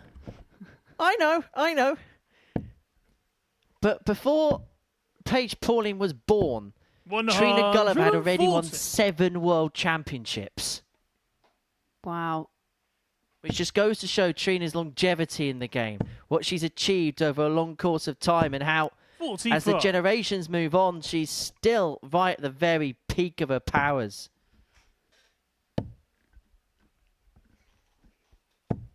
55. Trina, you require 131. I'm also going to run as far as I can and as quickly as I can. Look at you trying to dig yourself out of the hole. 91. Oh, great last start from Trina Gulliver. If Paige Pauling can't find the 167, which isn't going to go, it's a chance for the Golden Girl to 24. break straight back. Trina, you require 40. Double top.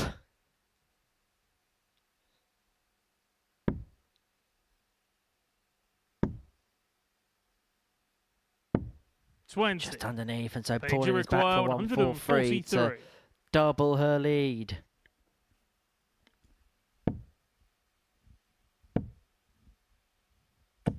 $100.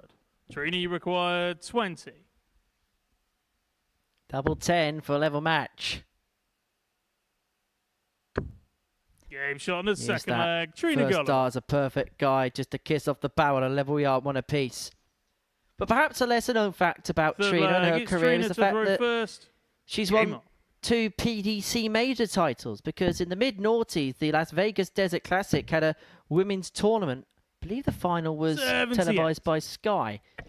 She won that tournament in 2004 and 2005 in Las Vegas. Not the worst 41. place to win titles. Beat Stacey Bromberg in the first final, and then beat Dieter Hedman by 6 legs to 1 in the 85. second. At the MGM Grand Casino and Hotel. I can imagine there is 63. worse places to play darts.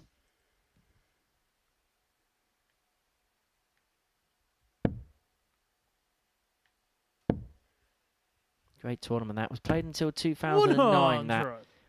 competition. Yeah, you mentioned one of those people there, obviously, Dieter Hedman, an absolute 81. legend in the sport. Most titles won by any player.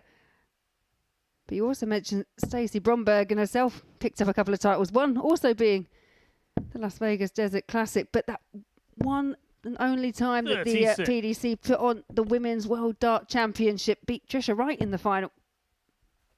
Played at Blackpool, wasn't it? Winter Gardens.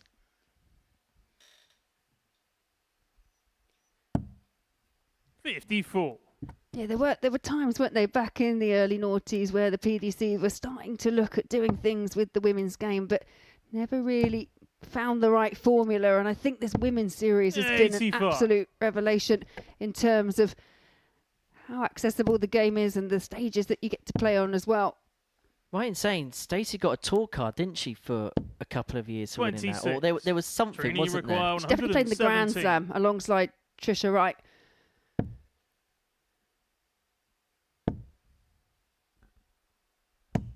$85.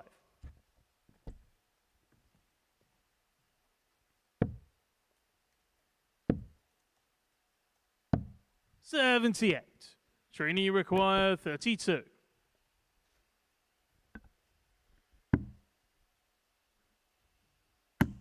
Game shot on the third leg. Trina Gulliver.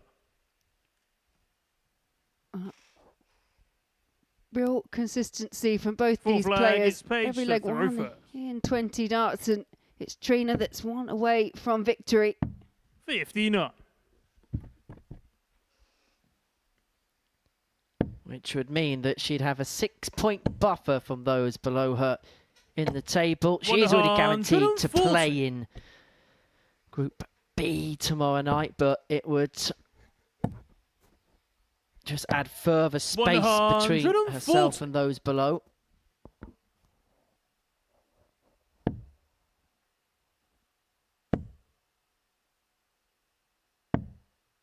$30.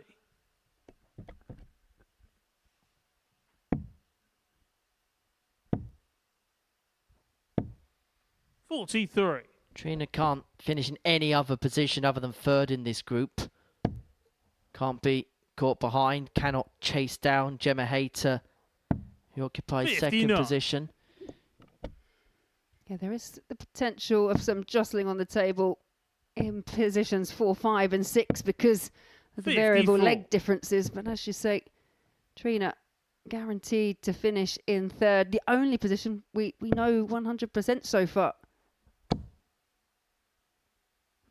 You have to say, and she has played well today, but she's made it look fairly routine.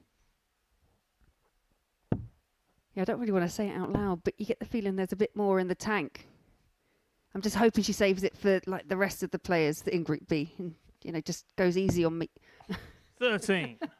I get a feeling that's not going to happen. I know it won't happen. Particularly with darts like that first one there.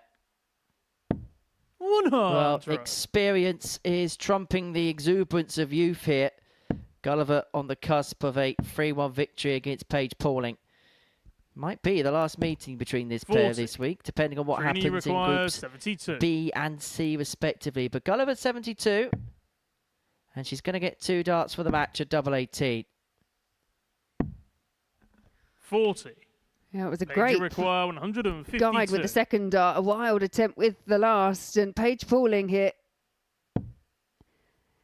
It's one of those finishes. If she'd found that first, you think it's likely she would have found the second. 132. Trina, you require So 32. Gulliver double 16 to complete a 3-1 victory. That's blocked. Top side, that's all she's got.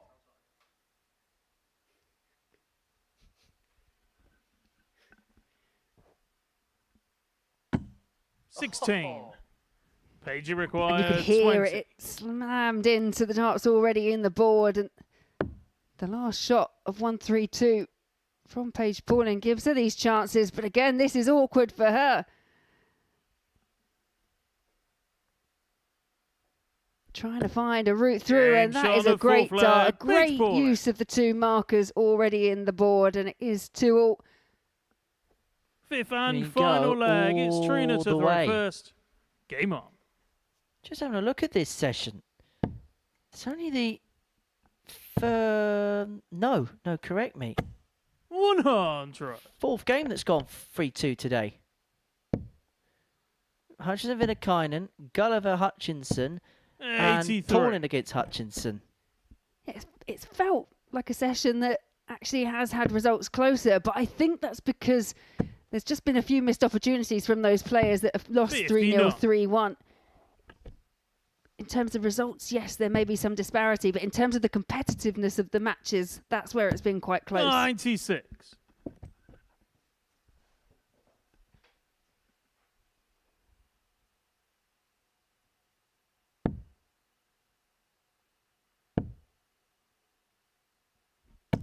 $81.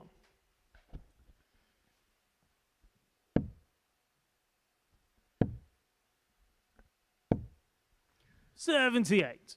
That shot rescued there with the last dart for Paige Pauling.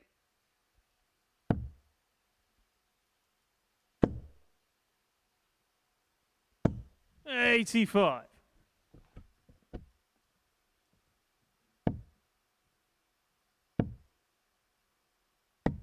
$94.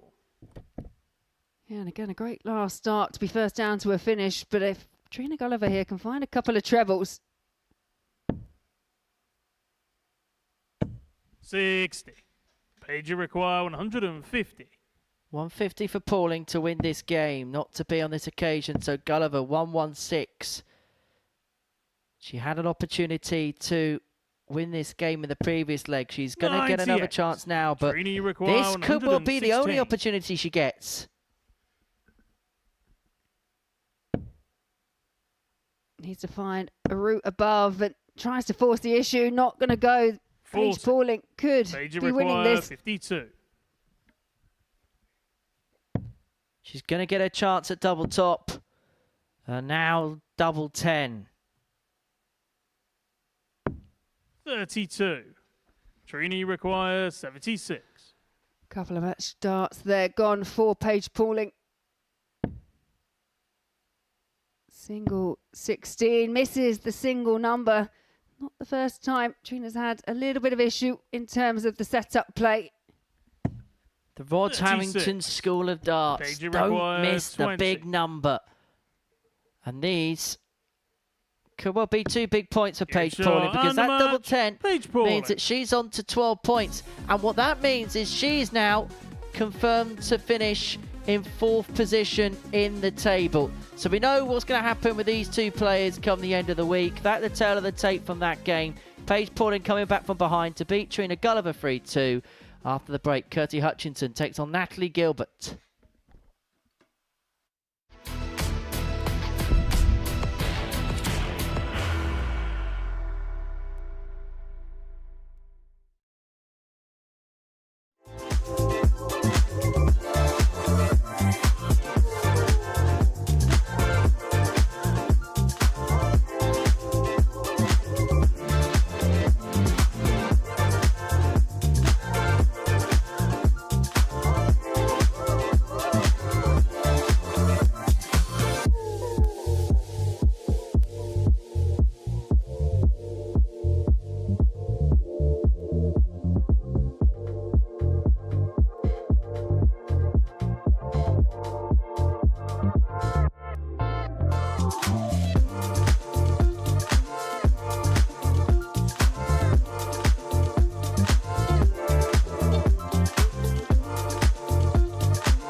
Welcome back to the Modus Super Series, where we're into the final round's worth of action in this Group A. Before the break, Paige Pauling got the better of Trina Gulliver 3-2. That means that Paige will finish 4th, Trina will finish 3rd.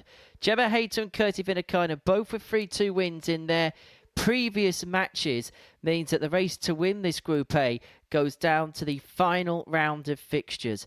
Kirsi Viinikainen is top of the table. The equation is simple for her. Victory, and she will be into the showpiece on Saturday night. She takes on Paige Pauling in game 14, whilst Gemma Hayter will be hoping that game 15 does mean something, and if she can get the better of Trina Gulliver, then it will mean that she would be able to pip Kirsi to the post. First leg, it's Kirsty to throw first. Game on.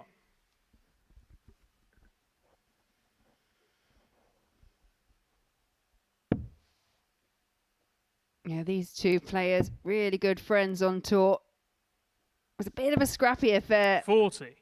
Yesterday between the two. Natalie did win the contest, but the match before that on Monday, it was a 3-1 win in favour of Kirsty, with her best average of the week 43. at just over 85. So I'd say with this, expect the unexpected. So there's the gap between Viinikainen and Hayter. 2 points. 85. But because of the marginal legs difference and the same amount of legs won, it would mean that a defeat for Kirsi and a win for Gemma would be enough. Trina Gulliver's guaranteed 3rd on 14 points. Paige Pauling's guaranteed 4th on 12 45. points. And then further down the pecking order is where we see the two players in action here. The winner of this one will finish the group in 5th place. The loser of this game will find themselves bottom of the table. Because as you can see on your screen there, they are both on 8 points respectively in the group.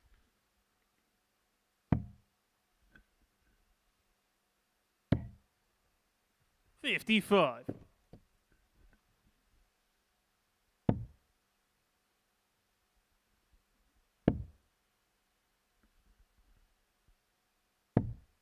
$28. Yeah, this encounter, not only for a little bit of bragging rights in terms of their head-to-head record, but as you say, whoever wins it will finish the higher on the table as well.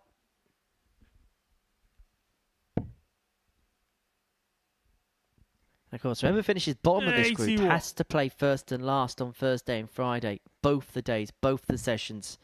So be some incentive to at least finish 5th and know that your day's going to be shorter.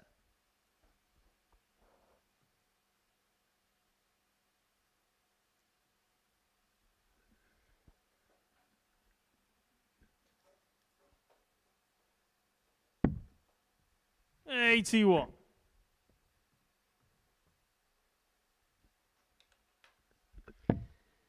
Yeah, and of course, of the 3 that are going into Group C, that'd be Paige Pauling, Natalie Gilbert, Kirsty Hutchinson. They will be joined Kirsty require by 3 fresh faces in 167. Sophie McKinley, Angela Kirkwood and Vicky Pruitt.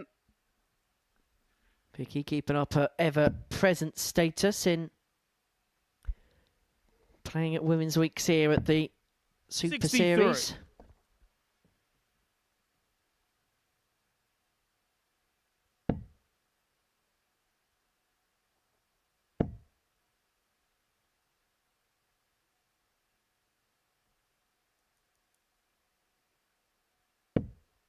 $24. Kirsty require 104. So Hutchinson looking at 104. We've already seen this finish taken out today by Trina Gulliver. Are we going to be looking at another ton plus out here? Yes, is the answer. Kirsty Hutchinson. Clutch from Kirsty Hutchinson. The 104 goes to take the opening leg of this match. Second leg, it's Natalie to throw first. Game on.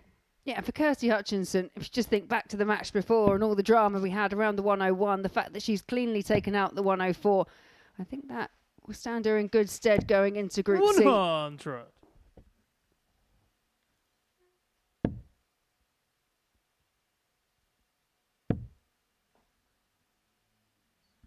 I just get the sense that 45. for Kirsty, perhaps finishing with a win. Look, it's important for both players, but I just think maybe for Kirsty, psychologically it might just mean that little bit more going into tomorrow. 60.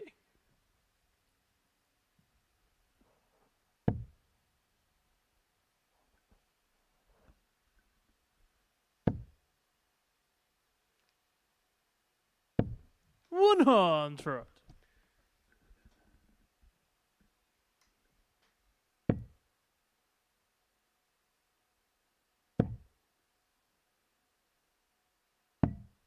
$29. A slip up from Natalie Gilbert opens the door for Kirsty Hutchinson.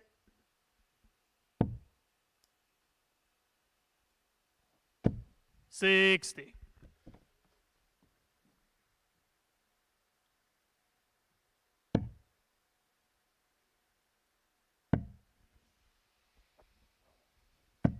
$58.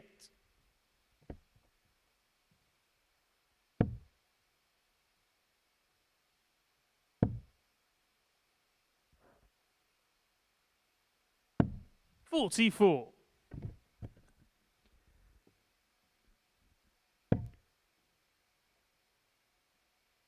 You can kind of tell from the body language, can't you, of Kirsty Hutchinson? She doesn't hide her emotions when she's 82. up on the stage.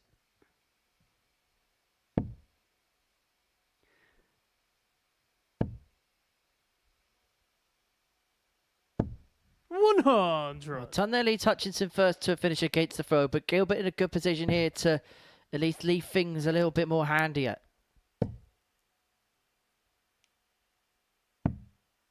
$94. Kirsty, you require 152. Well, having found the 104 in leg one, she's not going to double her tally of a 152. So Gilbert back for 78 to level up a one apiece. 82. Natalie requires 78.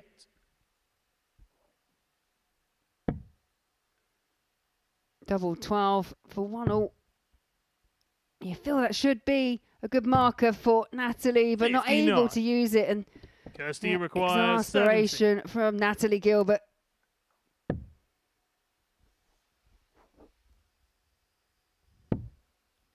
It's double top, and I just maybe think the flight of dart 2 might just be in the way a little bit. 30. Natalie require 19.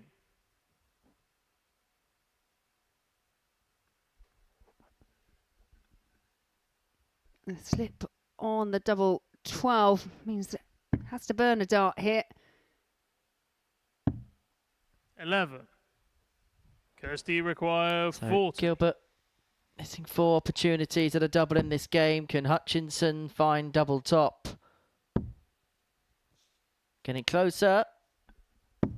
Game's And on the eventually second finds a leg. way in. Kirsty Hutchinson. And leads this game by 2 legs to 0. Third leg, it's Kirsty to throw first. Game on.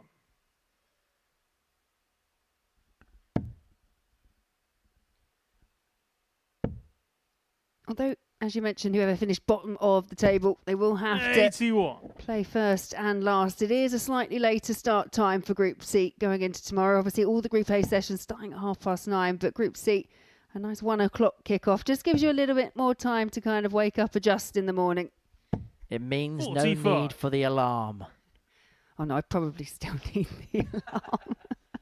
I'm only working tomorrow night and I may still need an alarm. I'm doing both, so 66. 2 different capacities.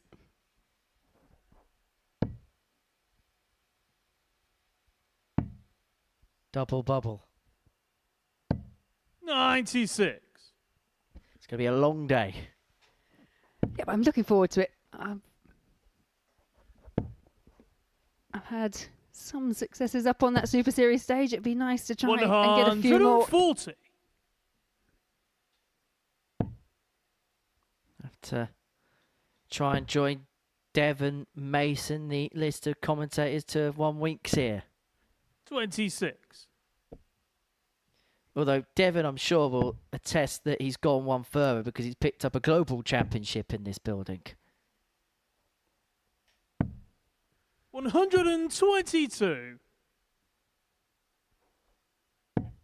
Well, Hudson here, we have a decent enough display. 92 left after 12 for 3-0 win. Had the 104 to kick things off in this contest. Kirsty require 92.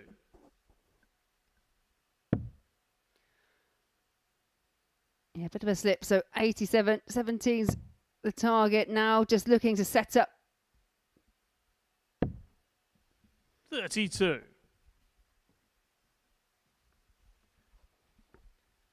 We'll get a couple of darts upon her return to complete a 3-0 success.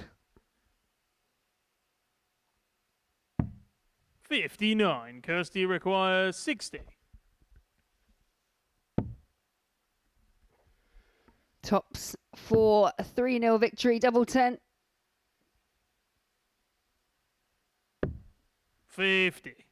Natalie require 140. Match starts come and gone for Kirsty Hutchinson, and a real outside chance for Natalie Gilbert. 140 required, but that's the perfect start.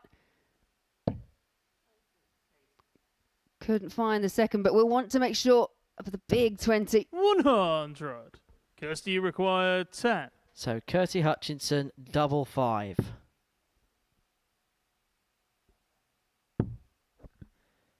Moves on the inside. Natalie's going to be 6. presented with more chances Natalie require to 40. extend the game furthermore.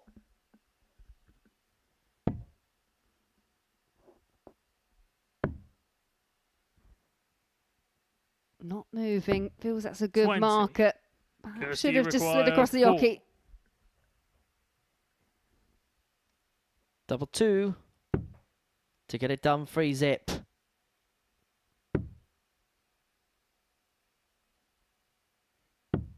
Two. Natalie required 20. A multitude of match darts missed for Kirsty Hutchinson. Another chance for Natalie Gilbert to get a leg on the board. 10. Kirsty required 2. Another match chance. Not score. taken Natalie by Kirsty. required 10. And so Natalie Gilbert is back. Another opportunity at double 5.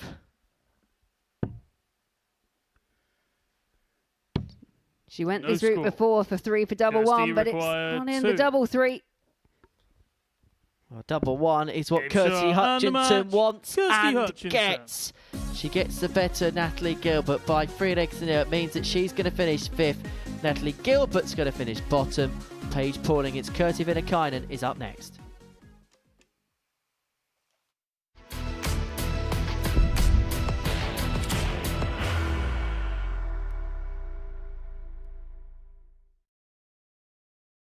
Are you ready to lift that trophy, Darius?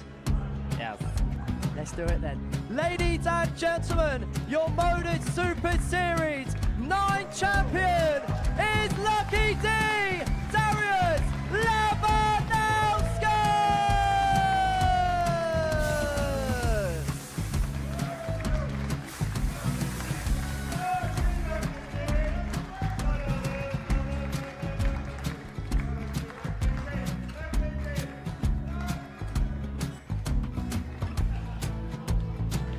Well, what a wonderful night of darts we have seen, and we are ready.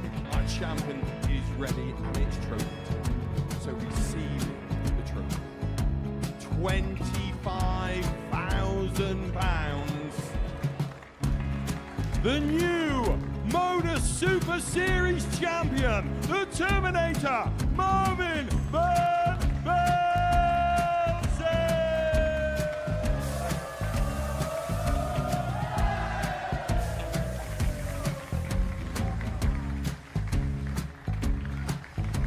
And one more time, the 8th Modus Super Series champion, the Terminator, Marvin Van Velzen. And the new Modus Super Series champion is Andreas Dirty Harrison.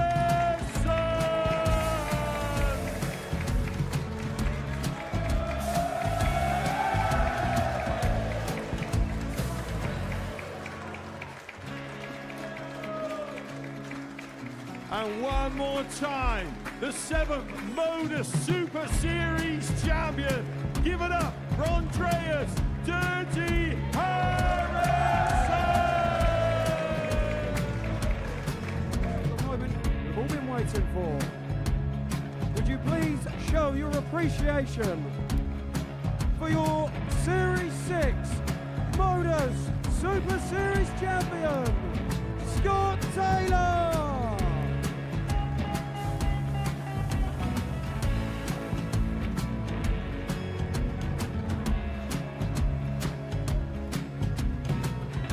One more time, your new Modus Super Series champion.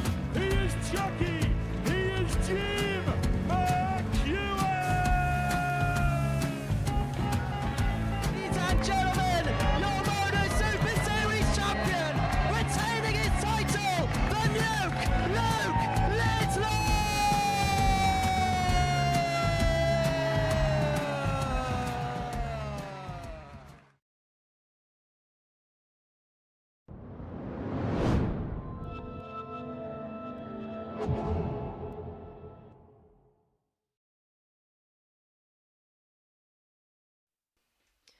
Welcome back to the live lounge here in Portsmouth for the Modus Super Series. It's Women's Week 4 and Kirsi Viinikainen is on the cusp of winning this Group A. A win against Paige Pauling in match number 14 of the session will guarantee her passage through to Saturday night again here at a Women's Week. A defeat would open up the door for Gemma Hayter to win a third consecutive Group A, which is an astonishing thought, and it would be an even more astonishing achievement, but her fate is out of her hands. She has to hope for a victory here for Paige Pauling in this one, and then she's going to have to get the job done against Trina Gulliver in the final game of the session to secure her passage through.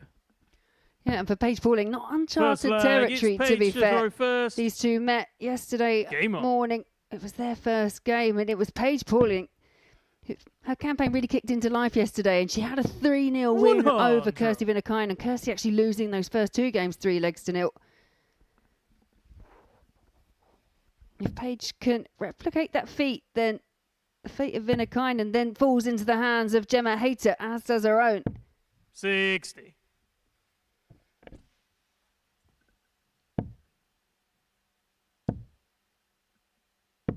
$85.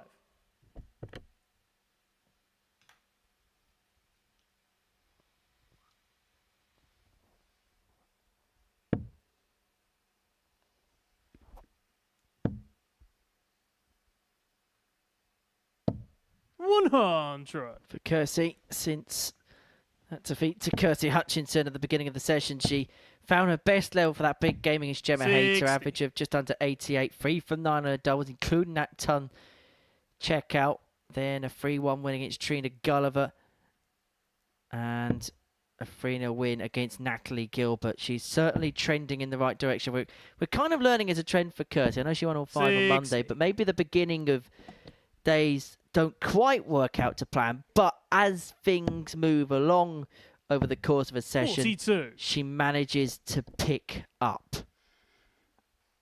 Yeah, when Kirsty was here in week 3, she finished second on the table, as mentioned previously, but it was 20 points that saw Gemma Hayter get through. Kirsty Viinikainen already bettered that with 22 points in Women's Week 4.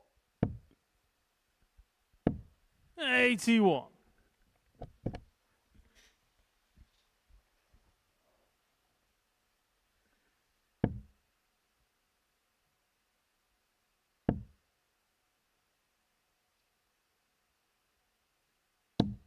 $123. Paige require 133. The methodical pace of her, she throws with such intensity. I imagine throughout the course of one of these sessions, it can be mentally quite tiring to keep that level of focus.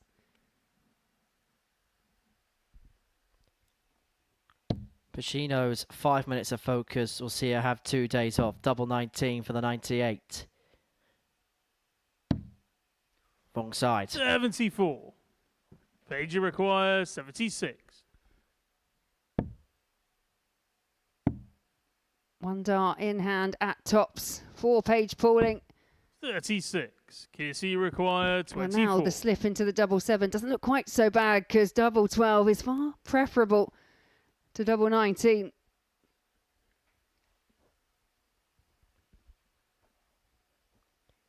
But all's well, but ends well. The double 12 Kirsi goes for Viinikainen. Kirsi Viinikainen. She gets the break and now is just 2 legs away from qualifying through to Saturday Second night leg, it's Kirsi and to throw winning first. a Group A Game on. for the very first time here.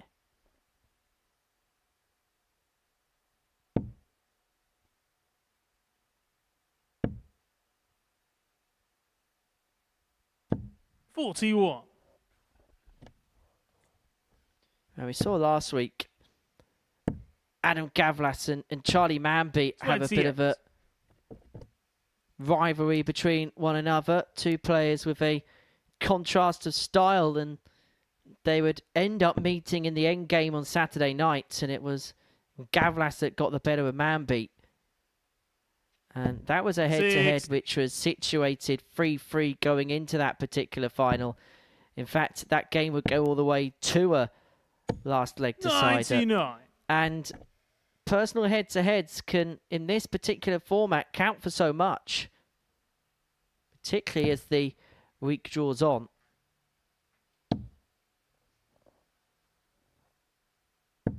$108. And again, another maximum for Kirsi Viinikainen. 134. Yes, a decent enough response though. Paige Pauling just 20 points adrift. What Kirsi would give for treble right now. 45. And that slip into the 5 has opened up the door for Paige Pauling to level up. Yeah, it really was the worst possible outcome there. 42.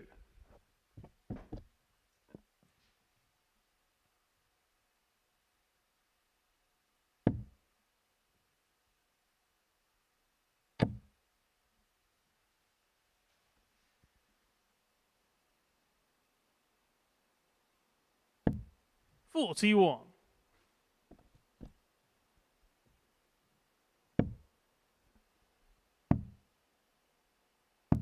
58. Kirsi require 134. Once again, Viinikainen first down to a finish. Not able to find the 134. But a couple of wayward throws for Paige Pauling after pinning the 134. Left her back on 140. 94. Paige require 140. Well, this, quite simply put, has to go. It's not going to, and so Viinikainen returns for tops to open up a 2-0 lead in the contest and to put herself one away from winning this group.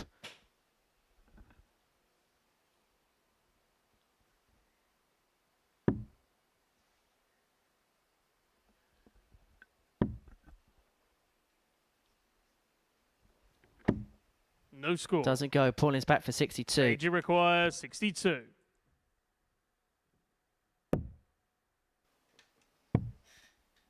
It's one dart for Pauling at tops, 22. and that goes a begging.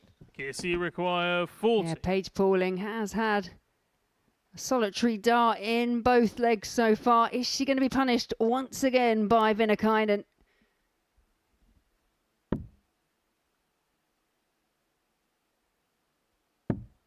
Game shot on the second leg. Indeed Kirsi she is. It Viinikainen. is 2-0 to Viinikainen. Now, Kirsi just the 1 leg away from a place in Third Saturday's leg, finals. It's Paige to throw first. The former champion is on the cusp of returning to 140. the Saturday night Tungsten Showdown.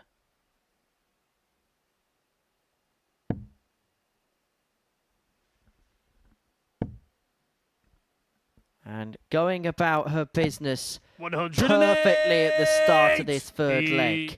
Nobody in this group has hit more 180s than Kirsi Viinikainen, and that could be a maximum which helps her en route to winning this group.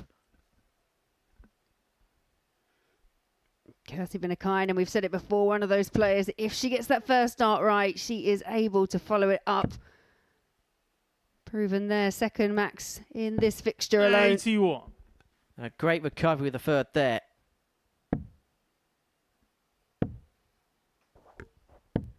$98.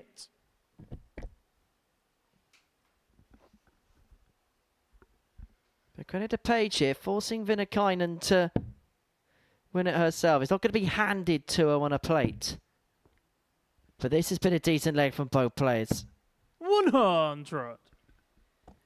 Yeah, and the way that Paige Pauling bounced back after the disappointment of just picking up the solitary win on day one now puts herself in a position to finish fourth on the table. 140. There's a lot she can take into her Group C campaign. So 140 to get the job done.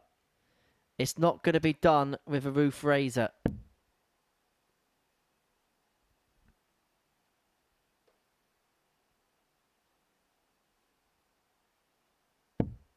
$68. Paige require 150.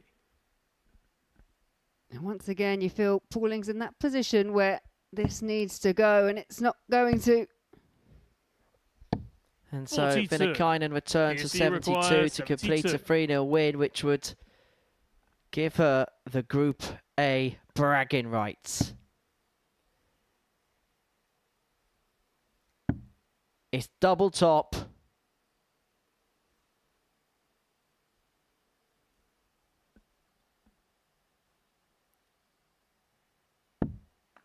It's not there, not yet. Paige require 108. And I think Kirsi knew how important that dart could be. But she will be back. She will have to burn a dart to get herself back on a double. But this is for the Group A victory. 39 points away from winning Group A. Double 16. Kirsi Viinikainen is victorious in Group A. The fantastic Finn seals the deal and will return on Saturday night looking for a second Women's Week title. Forever cool, calm, collected, she held her nerve and won 3-0 in the game that has sealed her place through to the finale. Hayter Gulliver rounds the day off next.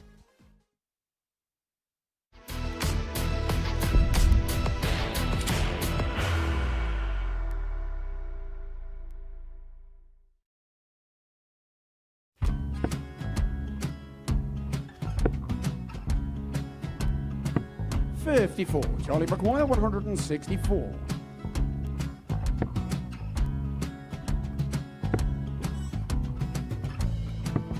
$44.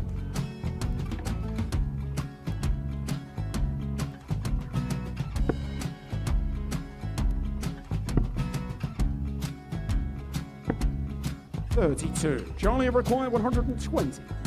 Well, 120. He's got a fair, at least 2 handfuls at this. Just needs to stay 60. there. That's a good shot. Halves his score. Leaves himself on a 2-darter.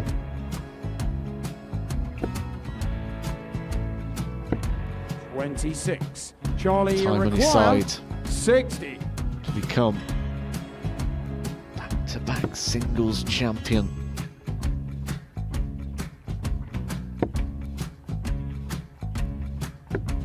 $40. Definitely a couple of nerves in those last 2 darts, but he'll be coming back. It's a moment he's been in before this situation. Standing at the back of the stage, Charlie approaching the jockey with a chance to win the title.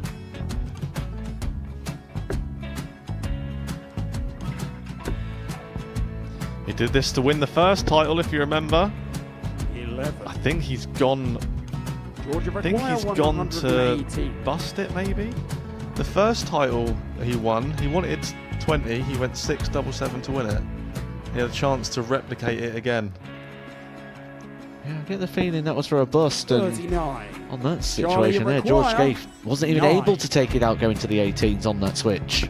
Yeah, I think he just panicked a bit, but he's done well to get that big one. Sometimes can be the hardest part. Georgia requires 79. This is it. It's got to be 19s. It's got to be 19s for this shot. Big 20 and a double. He's got the first one. He's going to get a match dart here.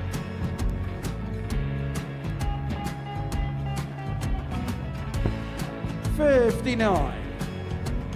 the entire body into that one. Just didn't want to let go of the dart.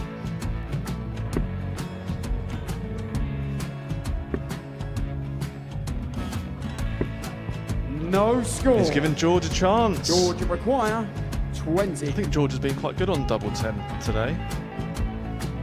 So many opportunities for Charlie Murphy. Couldn't get the job done. The match! And the Red Dragon George Modus Skate. Super Series Influencers Champion, George Skate!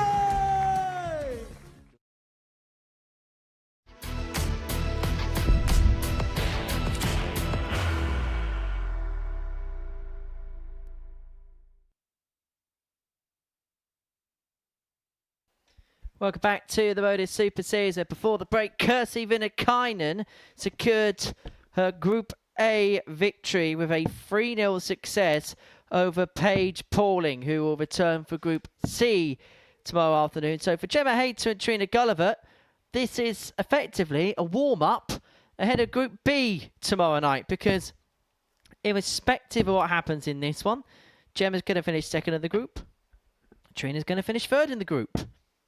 And so they will renew rivalries once again on Thursday and Friday. And so for Laura Turner, sat next to me here in the commentary box, she's decided to get the notebook out and squat some notes on these two ahead of tomorrow night. I know plenty about them. Don't worry about that, Henry. Yeah, no, it'd be great. It'd be an interesting group again. I think Gemma will be disappointed that she just let a couple of games slip and doesn't find herself automatically through. It's uncharted territory for her because she has always topped Group A and gone automatically through. So it's a couple of days extra play. 125.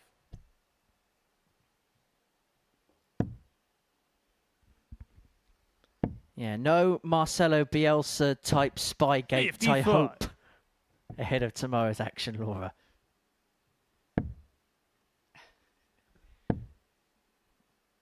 No, not at all. 66. The one thing that I've always stood by is we've all got 3 darts in our hand, and quite a lot of it is all on the day. So we shall see how it goes. Tomorrow from 10 p.m. you can see that all unfold live, of course, here on Pluto TV. 60. Well, Gemma's made these slightly better with the opening, using her darts to her advantage in this first leg.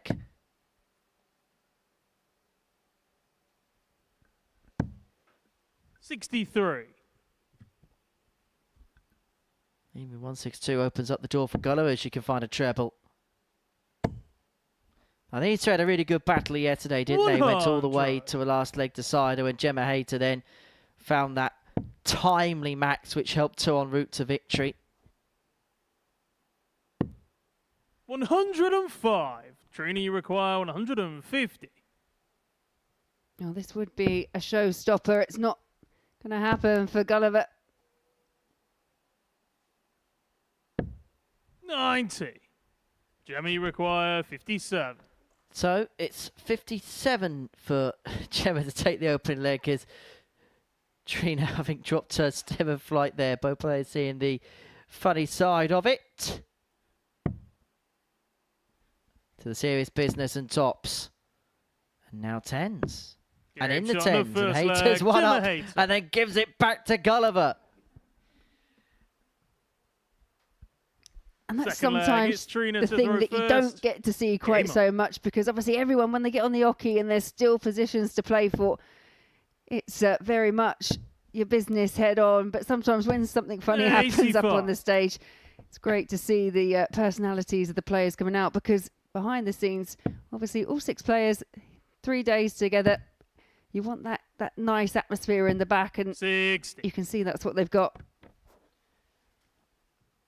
And of course, with this game not having the stakes on it that it could have had a couple of minutes prior, I suppose both players are just relaxed in the mind and the body, and I suppose naturally you might just see a little bit more joviality. Of course, there's still that wanton will to win, but Both players know that 140. this game is, well, effectively nothing more than a placeholder. I think the extra element that you've got on this game that sometimes you don't always have is these two players know that tomorrow they're both going to be going into the same group. So to sign off for a win is one thing, but also to have that going into tomorrow knowing that you're going to play each other again, that's another big bonus 55. mentally.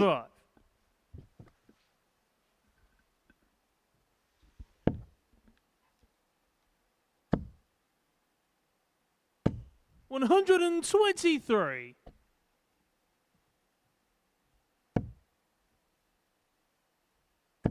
Trina on the charge, but back comes Hayter. 140. Trina, you require 117. 117 for Gulliver. Is not going to be got on this 59. occasion. Gemma, you require 106. So Hayter now staring down 106.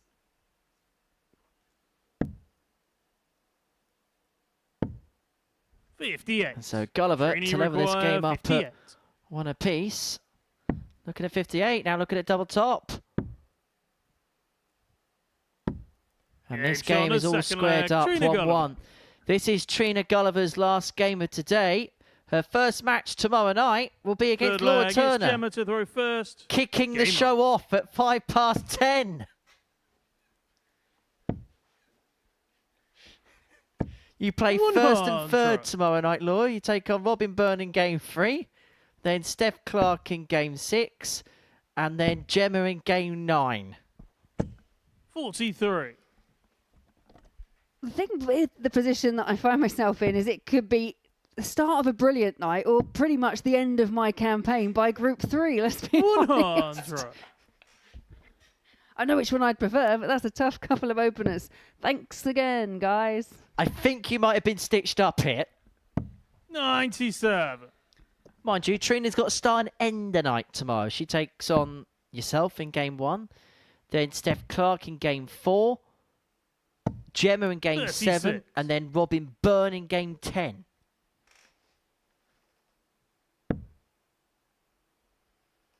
However, if you want the good news, you have got the darts against Trina in that first game. I think I might need them. She's playing some level here.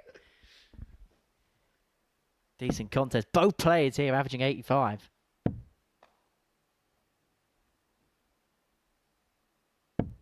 $83. Doesn't leave one a finish, but it puts her in a good position in this leg, Gemma Hayter. 140. Scrap that. That 140 from Trina has completely changed the complexion of this leg. 85. Trina, you require 100. Yeah, a loose one for Hayter at the end there, and it's Trina looking at a ton. Tops. There's the first. 60. And I would just wonder how Gemma, much you that require pause 97. just put her off her rhythm. That would have been Ton Plus checkout number 4 of the day. But she's going to get 3 more of that target to open up a 2-1 lead. And then she'd have the darts in the next 40. to get the job done.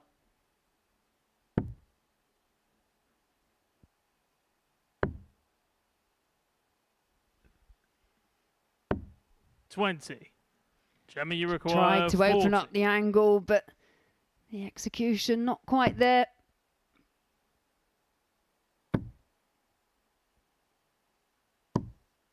Game shot on the third leg. Gemma Hayter. Oh, she got one underneath that, because that second dart, you could actually see the wire move. It was that close and squeezes one Full underneath. flag. It's Trina to throw first. Superb dart, as you could see from the overhead angle there.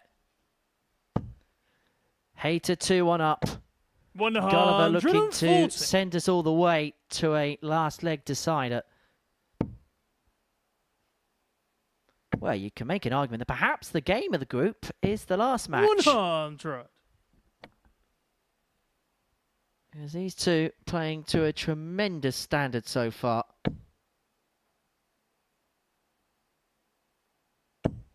$41.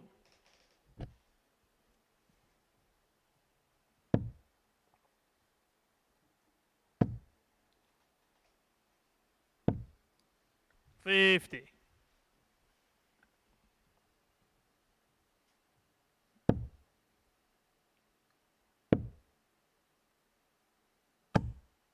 40.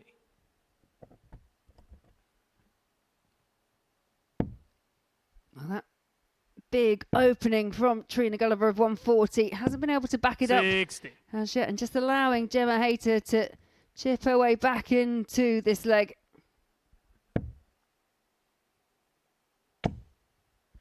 Great pick over the second dart. 140. Finds a 140, which halves the score. It looks like this game might well be destined to go all the way to a last leg decider. 30. Particularly after that turn from Gemma. 140.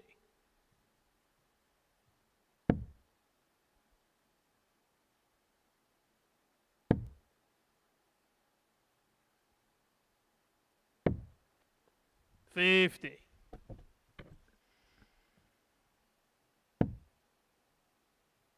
Just the 50 points from Gulliver, and once again, Hayter finding the red, but it is the maximum. Trina required again, the context of the match completely turned on its head. Gulliver may just have a dart at the ball to save it. Double 5 to save it. 80. Just above the wire, and so Gemma Hayter, providing she keeps them clean here, should get a dart at the ball. Single 12 leaves that prospect. Bullseye is never entertained the treble. 40. Trina, you require 10. To take it all the way. It's double 2. 6. Gemma, you require 41. So Gemma Hayter is 41 points away. 9 for double 16. 9. Well, that's now 3 match Trina, darts. you require 4. Sometimes that last dart is the Eggs on the hardest, but it fourth is Trina leg. Gulliver that finds the double in the end. It is 2 apiece. 5th and final leg. And so It's Gemma to throw the first. brink we Game. go.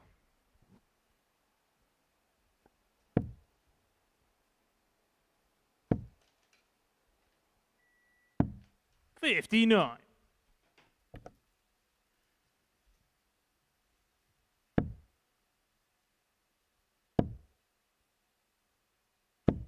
$81.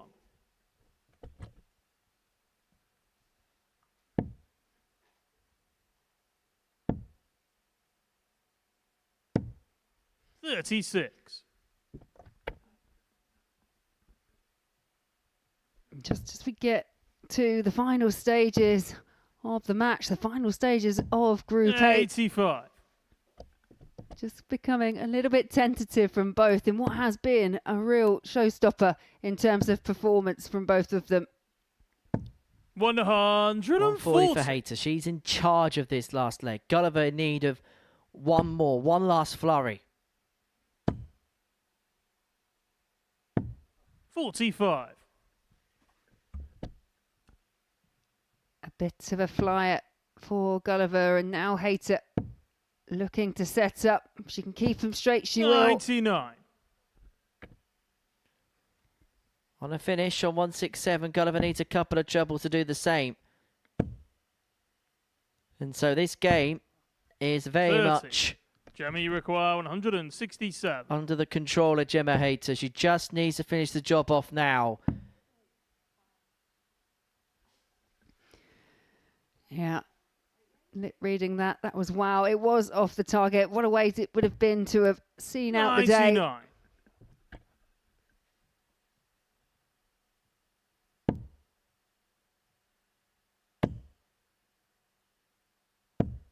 $45. Gemma, you require 68. 68 for Gemma Hayter to win this game. And to end this Group A with a bit of positivity. 48. Tops is low.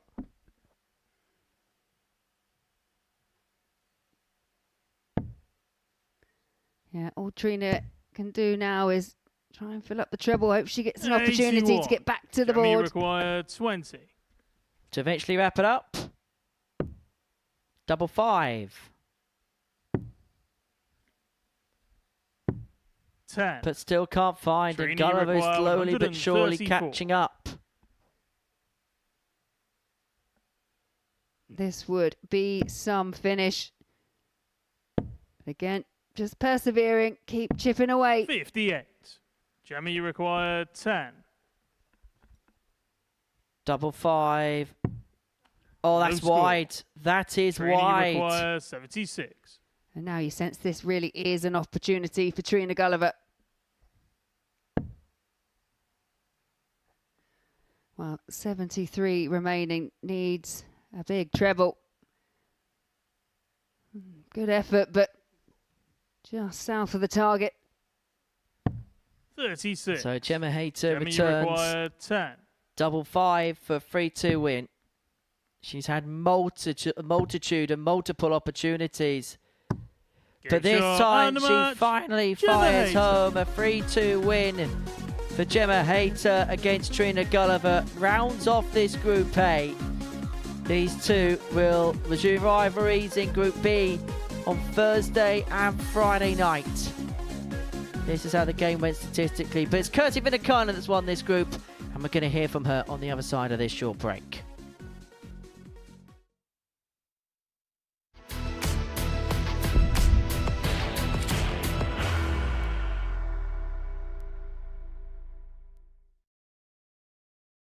Are you ready to lift that trophy, Darius? Yes. Let's do it then. Ladies and gentlemen, your Modus Super Series 9 champion is Lucky D, Darius Labanowski!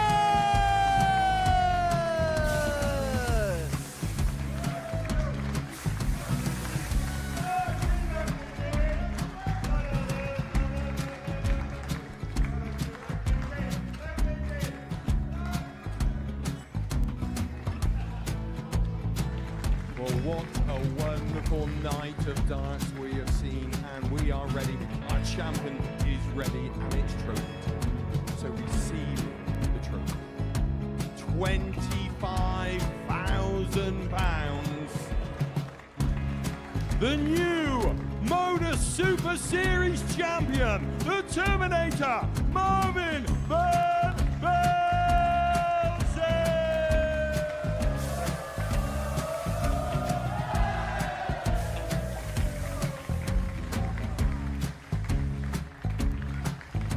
And one more time, the 8th Modus Super Series champion, the Terminator, Marvin Van Velzen.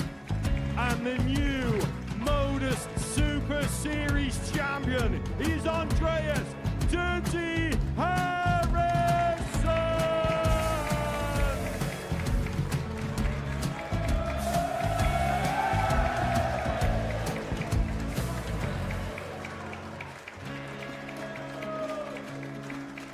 And one more time, the 7th Modus Super Series champion. Give it up for Andreas Dirty Harrison. The moment we've all been waiting for. Would you please show your appreciation for your Series 6 Modus Super Series champion, Scott Taylor.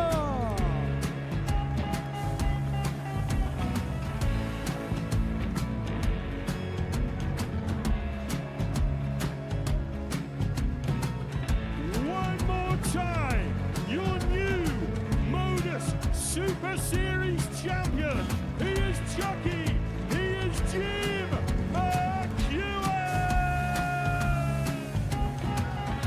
Ladies and gentlemen, your Modus Super Series champion, retaining his title, the Nuke, Luke Littler.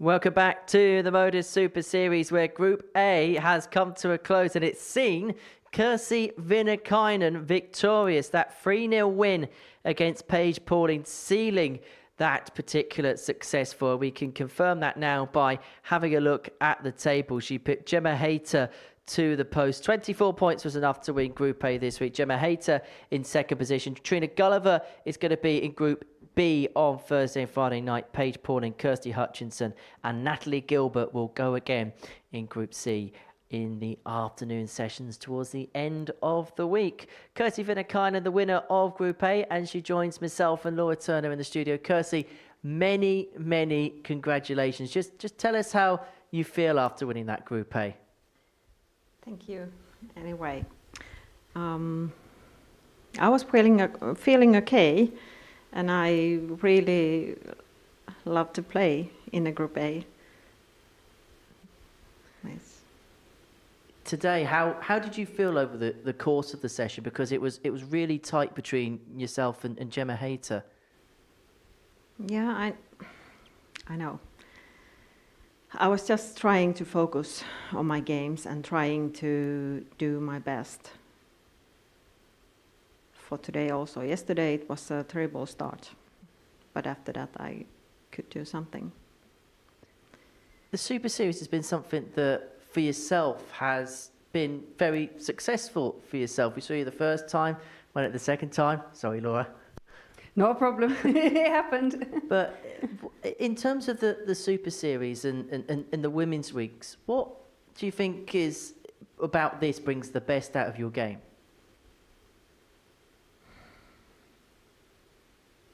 If I did understand right now, I really like to play here because it's not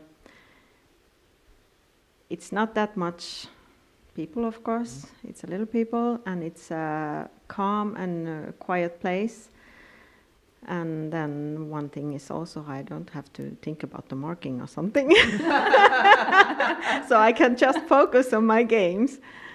No, yeah. I understand that. You know, it is a really nice place to play, isn't Yes. it? We can. I love this place. Yes. Concentrate, focus just on the darts. Mm. And what has this done for players like Kirsi, who's had the opportunity to play on a stage like this? And I suppose because of particularly Kirsi's success that she's had here, has given her the opportunity to become a household name. Yeah, everyone knows who Kirsi is now. She's picked up the trophy already once. Thank you very much, Kirsi. No, but like we all knew of Kirsi around the scene, playing the BDO, the WDF, playing for her country as well. Always been a really good player, but I think playing here, obviously lots of games, a nice environment to play, but also the PDC Women's Series, that's been really good at getting your game to the next level. And thanks to you, I know. who did invite me, saying that you should. I did. Yeah, because I thought you would be an excellent addition, so I begged Kirsi to come along and try the Women's Series as well. And she has been. You've been brilliant. Thank you. Want to tight on the Women's Series. And of course, next month, you're going to be playing at the World Match Play in Blackpool. How much are you looking forward to that? I'm looking really much for that. That was, of course, it was one of my goals to get there. Well, we'll see what's happening. It's going to be tough because it's going to be both. So, but anyway, I'm happy to get that experience. Look forward to watching you there. Now, this is a brand new trophy, Kirsi. Mm-hmm. You won it. You won the first trophy. How much would you like to win this one, this brand new trophy? It would be nice to do that, but I always say that one game at a time, so we'll see. Well, there's plenty in store for the rest of the week here at the Super Series. This is how the tournament bracket breaks down. So yourself, Laura, with Steph Clark, Robin Bird, Gemma Hayter, Trina Gulliver. Nice, easy group. Thanks again, guys. Yeah, look, you're never going to get an easy group, are you, here at the Women's Week? So, yeah, if you're going to get through, you've got to play well, and that's another exceptional group. And I'm looking forward to it. I absolutely relish the opportunity to play here at the Super Series. And in Group C as well, we're going to see Andrew Kirkwood here for the very first time. Sophie McKinley making her second appearance at a Women's Week. Vicky Prune keeping up her ever-present status. Paige Pauling, Kirsty Hutchinson, Natalie Gilbert will be returning tomorrow afternoon from 1 o'clock. Well, Kirsty, many congratulations on winning Group A. We will let you go. Many congratulations. Thank you so much, Laura. We shall see you in this chair tomorrow afternoon, and then we'll see you out there tomorrow night. Yeah, thank you. Thank you. Right, plenty coming up. Of course, Pluto TV before the darts resumes tomorrow. Josh Rock is the subject of the Story of series. That's after the break. And then we will have the Double Darts Challenge, where we will see, well, Kirsi back in action once again. She partners Trina Gulliver in that particular challenge. And then Vicky Poon's going to be back tomorrow afternoon from 1 o'clock. She's going to be part of the action in Group C, the first of 2 sessions that we are going to watch on this Thursday. And then, of course, it all leads to Saturday night, 7:30 for the finals, where Kirsi Viinikainen is looking to win for a second time here at the Super Series. She was victorious in Group A. The fantastic Finn sealed it in style. From all of us here, take care. We'll see you tomorrow. Bye-bye for now. Generational talent playing at the peak of her powers. She steps back, has a good look, and nails it. To become the first ever female player to hit a televised 9-dart finish. Finds it with a third dart. Great to get that victory. Kirsi Viinikainen!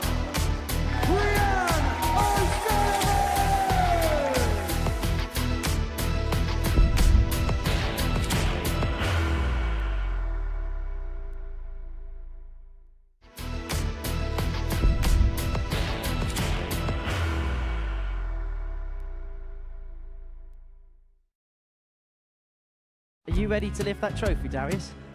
Yes. Let's do it then. Ladies and gentlemen, your Modus Super Series 9 champion is Lucky D, Darius Labanowski!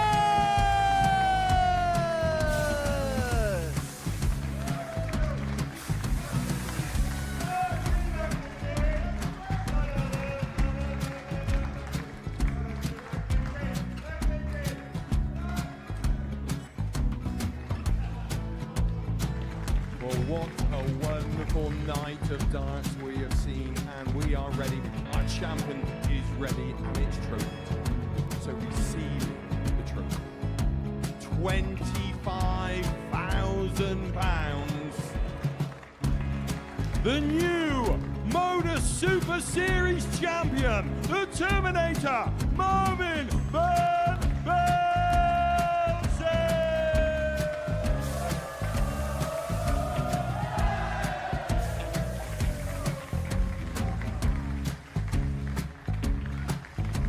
And one more time, the 8th Modus Super Series champion, the Terminator, Marvin Van Velzen. And the new Modus Super Series champion is Andreas Dirty Harrison.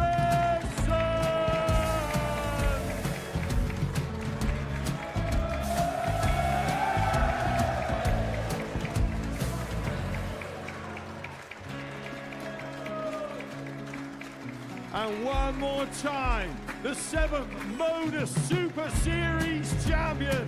Give it up for Andreas Dirty Harrison. The moment we've all been waiting for. Would you please show your appreciation for your Series 6 Modus Super Series champion, Scott Taylor?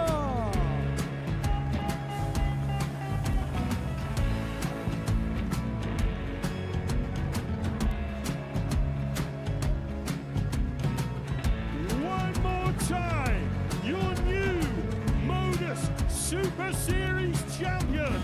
He is Chucky. He is Jim McEwen. Ladies and gentlemen, your Modus Super Series champion, retaining his title, the Nuke, Luke Littler!